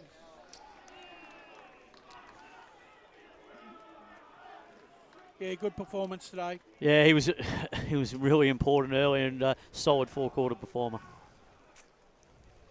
Number 36, Daniel Bayer. Didn't put this way, wasn't prominent, but when he was needed, he did what he had to do. Yeah, good contributor. Especially early, I think. Number 37, Samir Kazasada. Well, I reckon he had liver poisoning in the second half because no one wanted to go near him. He was good. He was excellent, and his ball usage was probably in the top 10% of those on the field today. Yeah, very creative Number player. 39, Muam Amin. Well, Moomin, he got his moment in the sun to share with his brother. Well, he's the lower profile brother, isn't he? Mm-hmm. No, good on him, and it was great to see everyone get around him for that goal. Yeah, that was a special moment. Number 40, Adam Amin. Oh, well. What can we say? Well, put this way, he'll never forget this day in too much of a hurry. No, absolutely. Good on the big man. But and, just he's- caps off an unbelievable season from a player that's just been such quality when he's played in this competition. And he Number knows- 48, Luke Plumridge. I reckon he did really well. He came into his own in the second half. And His last two seasons, he has been so impressive to watch. His ability to get the ball Number and finish 56, has been Jordan outstanding. Grantland. I thought this guy was excellent early. right in that half-back line. He was a real rock of Gibraltar for most Yeah, of very the solid, afternoon. good defensive move, and he can move very Number nicely. 67, Aaron Finlay. Well, ex-Basin player Aaron Fidley, am I correct there, Spider? Yep. Our nickname Fingers. Yes. I tell you what, he's made a new name for himself at Scoresby. Yeah, premiership player, and premiership well player. deserved. Number 70, Matt Johnson. He returned to Scoresby last year after 12 years away from the club over at Belgrave. Yeah, Belgrave. It's always good to come home and get a premiership. Assistant coach, Michael Nichols. Well, you need good people to support the main men, and this guy's done a great job. Most definitely. We've lost him though. Oh, he's probably... Here he comes. These are the people that we don't hear about. Well, these are the very hard-working people, and they're the people that do all the hard yards at training and during the week. Assistant coach, Peter Dunlop. Peter Dunlop, yes. Well, Pete, renowned cricketer in the Upper Gully region, but equally a very astute football coach as well. Salt of the football clubs, these men. Yep. And the runner, Matt Krosick. Well, if you want heart and soul of a footy club, this guy is Scoresby. Matt Krosick, yeah. He was a champion footballer, Yeah. and he'd do anything for the Magpies, and I'm glad he's getting a premiership And medal. the team manager, Dan Thomas. Well, a man of my own heart being the team manager, these guys. Yeah, well, I've been a team manager as well. So. They are the unsung heroes. Unsung heroes, aren't they? Mate, the amount of stuff that they have to put up with. In the trainer, Marie Nalou.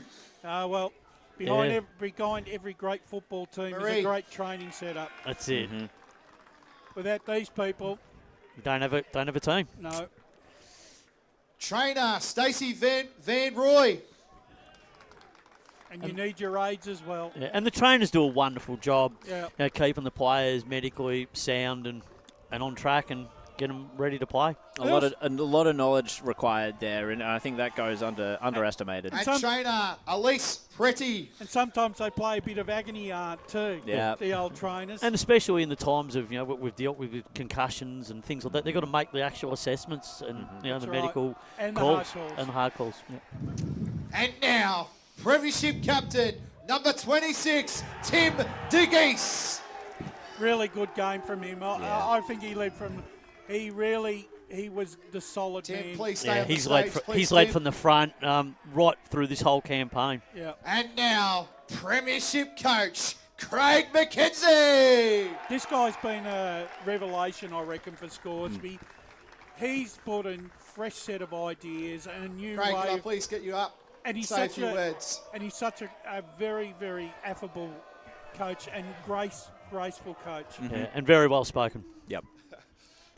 All right. First of all, to Andrew and Whitehorse, commiserations, but at the same time, you guys always held your head high because you play with great spirit, and you certainly pushed us early. We just managed to pull away at the end, but you're a great outfit, and all the best moving forward. Thank you.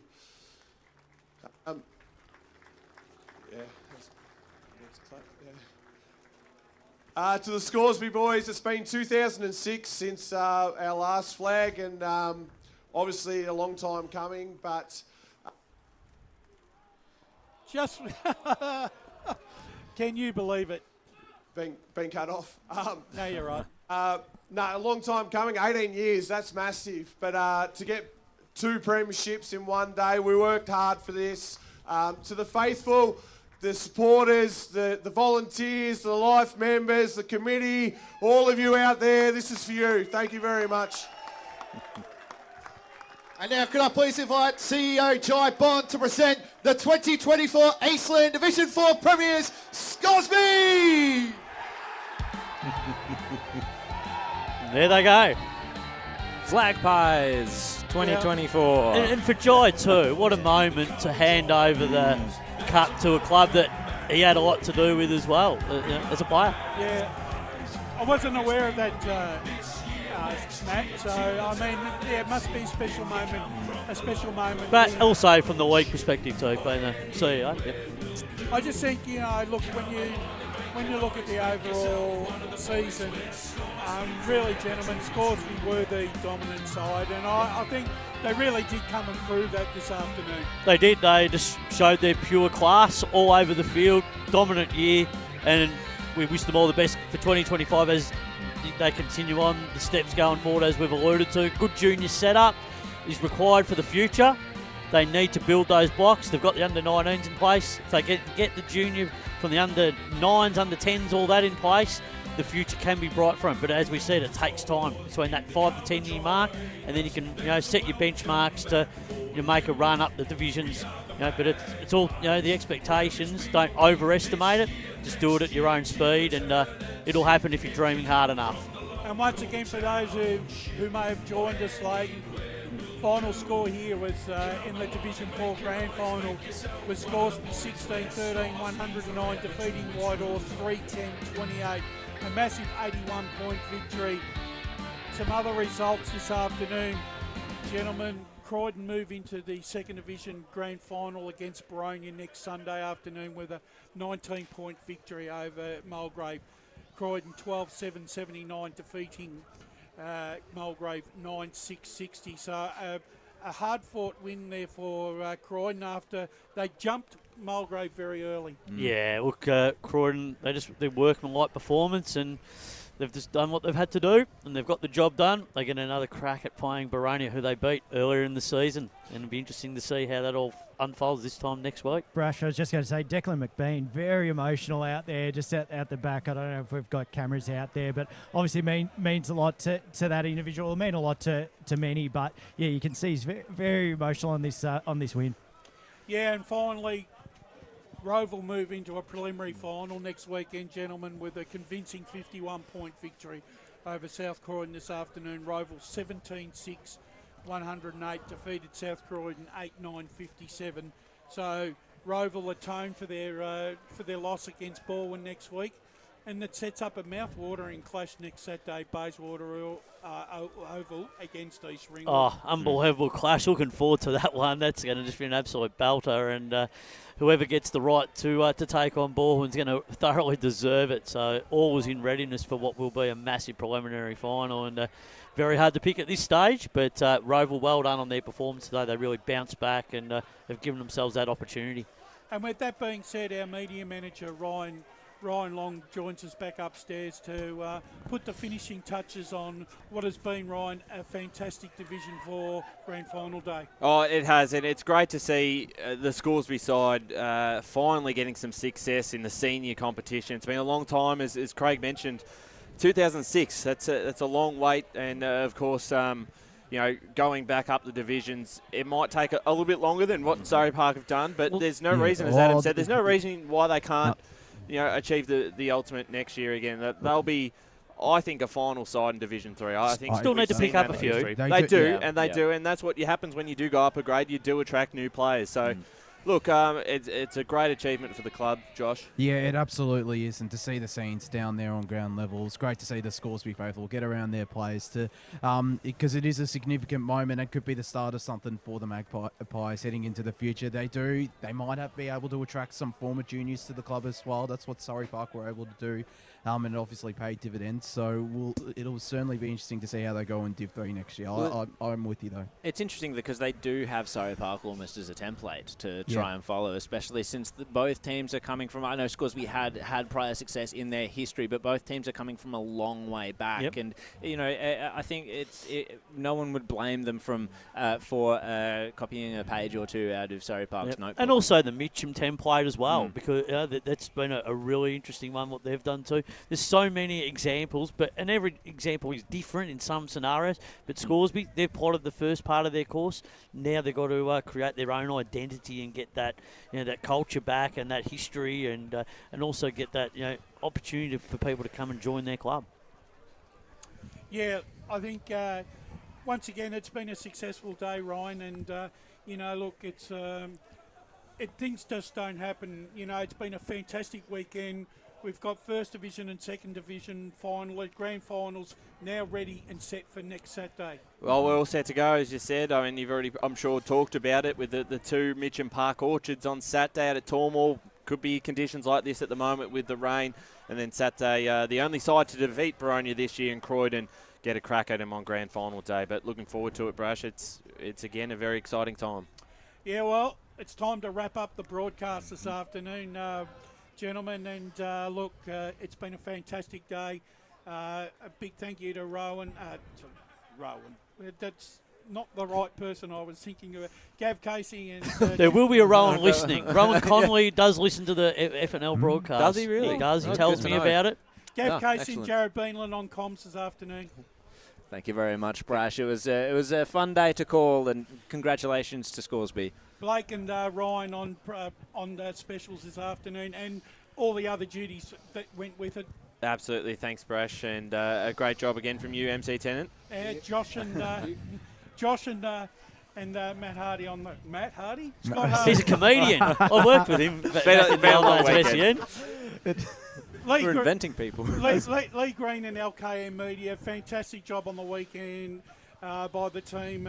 Magnificent audio and video. Thank you very much for your contribution. I'll read out the full list for the Premier Grand Final because the list is longer than my arm. So yeah, you're not going to fit it in the next 2 seconds. Oh, hang on. Lincoln, Lachlan, Zach, Jason, Januta, Kent, Megan, Matt, John, Izzy, and absolutely Kate, all over the place. And finally, Division 4 Grand Final's been done and dusted as we finish the broadcast. It's Scoresby 16-13, 109, defeating Whitehorse 3-10-28. We look forward to joining you again next Saturday afternoon when Division 1 takes centre stage.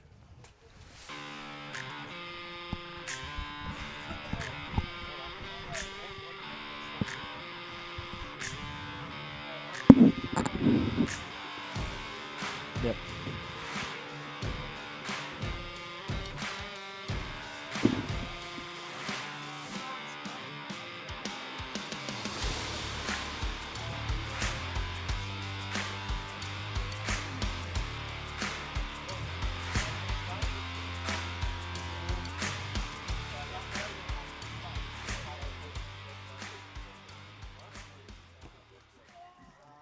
People don't mind if I make a mistake. It's a recovery.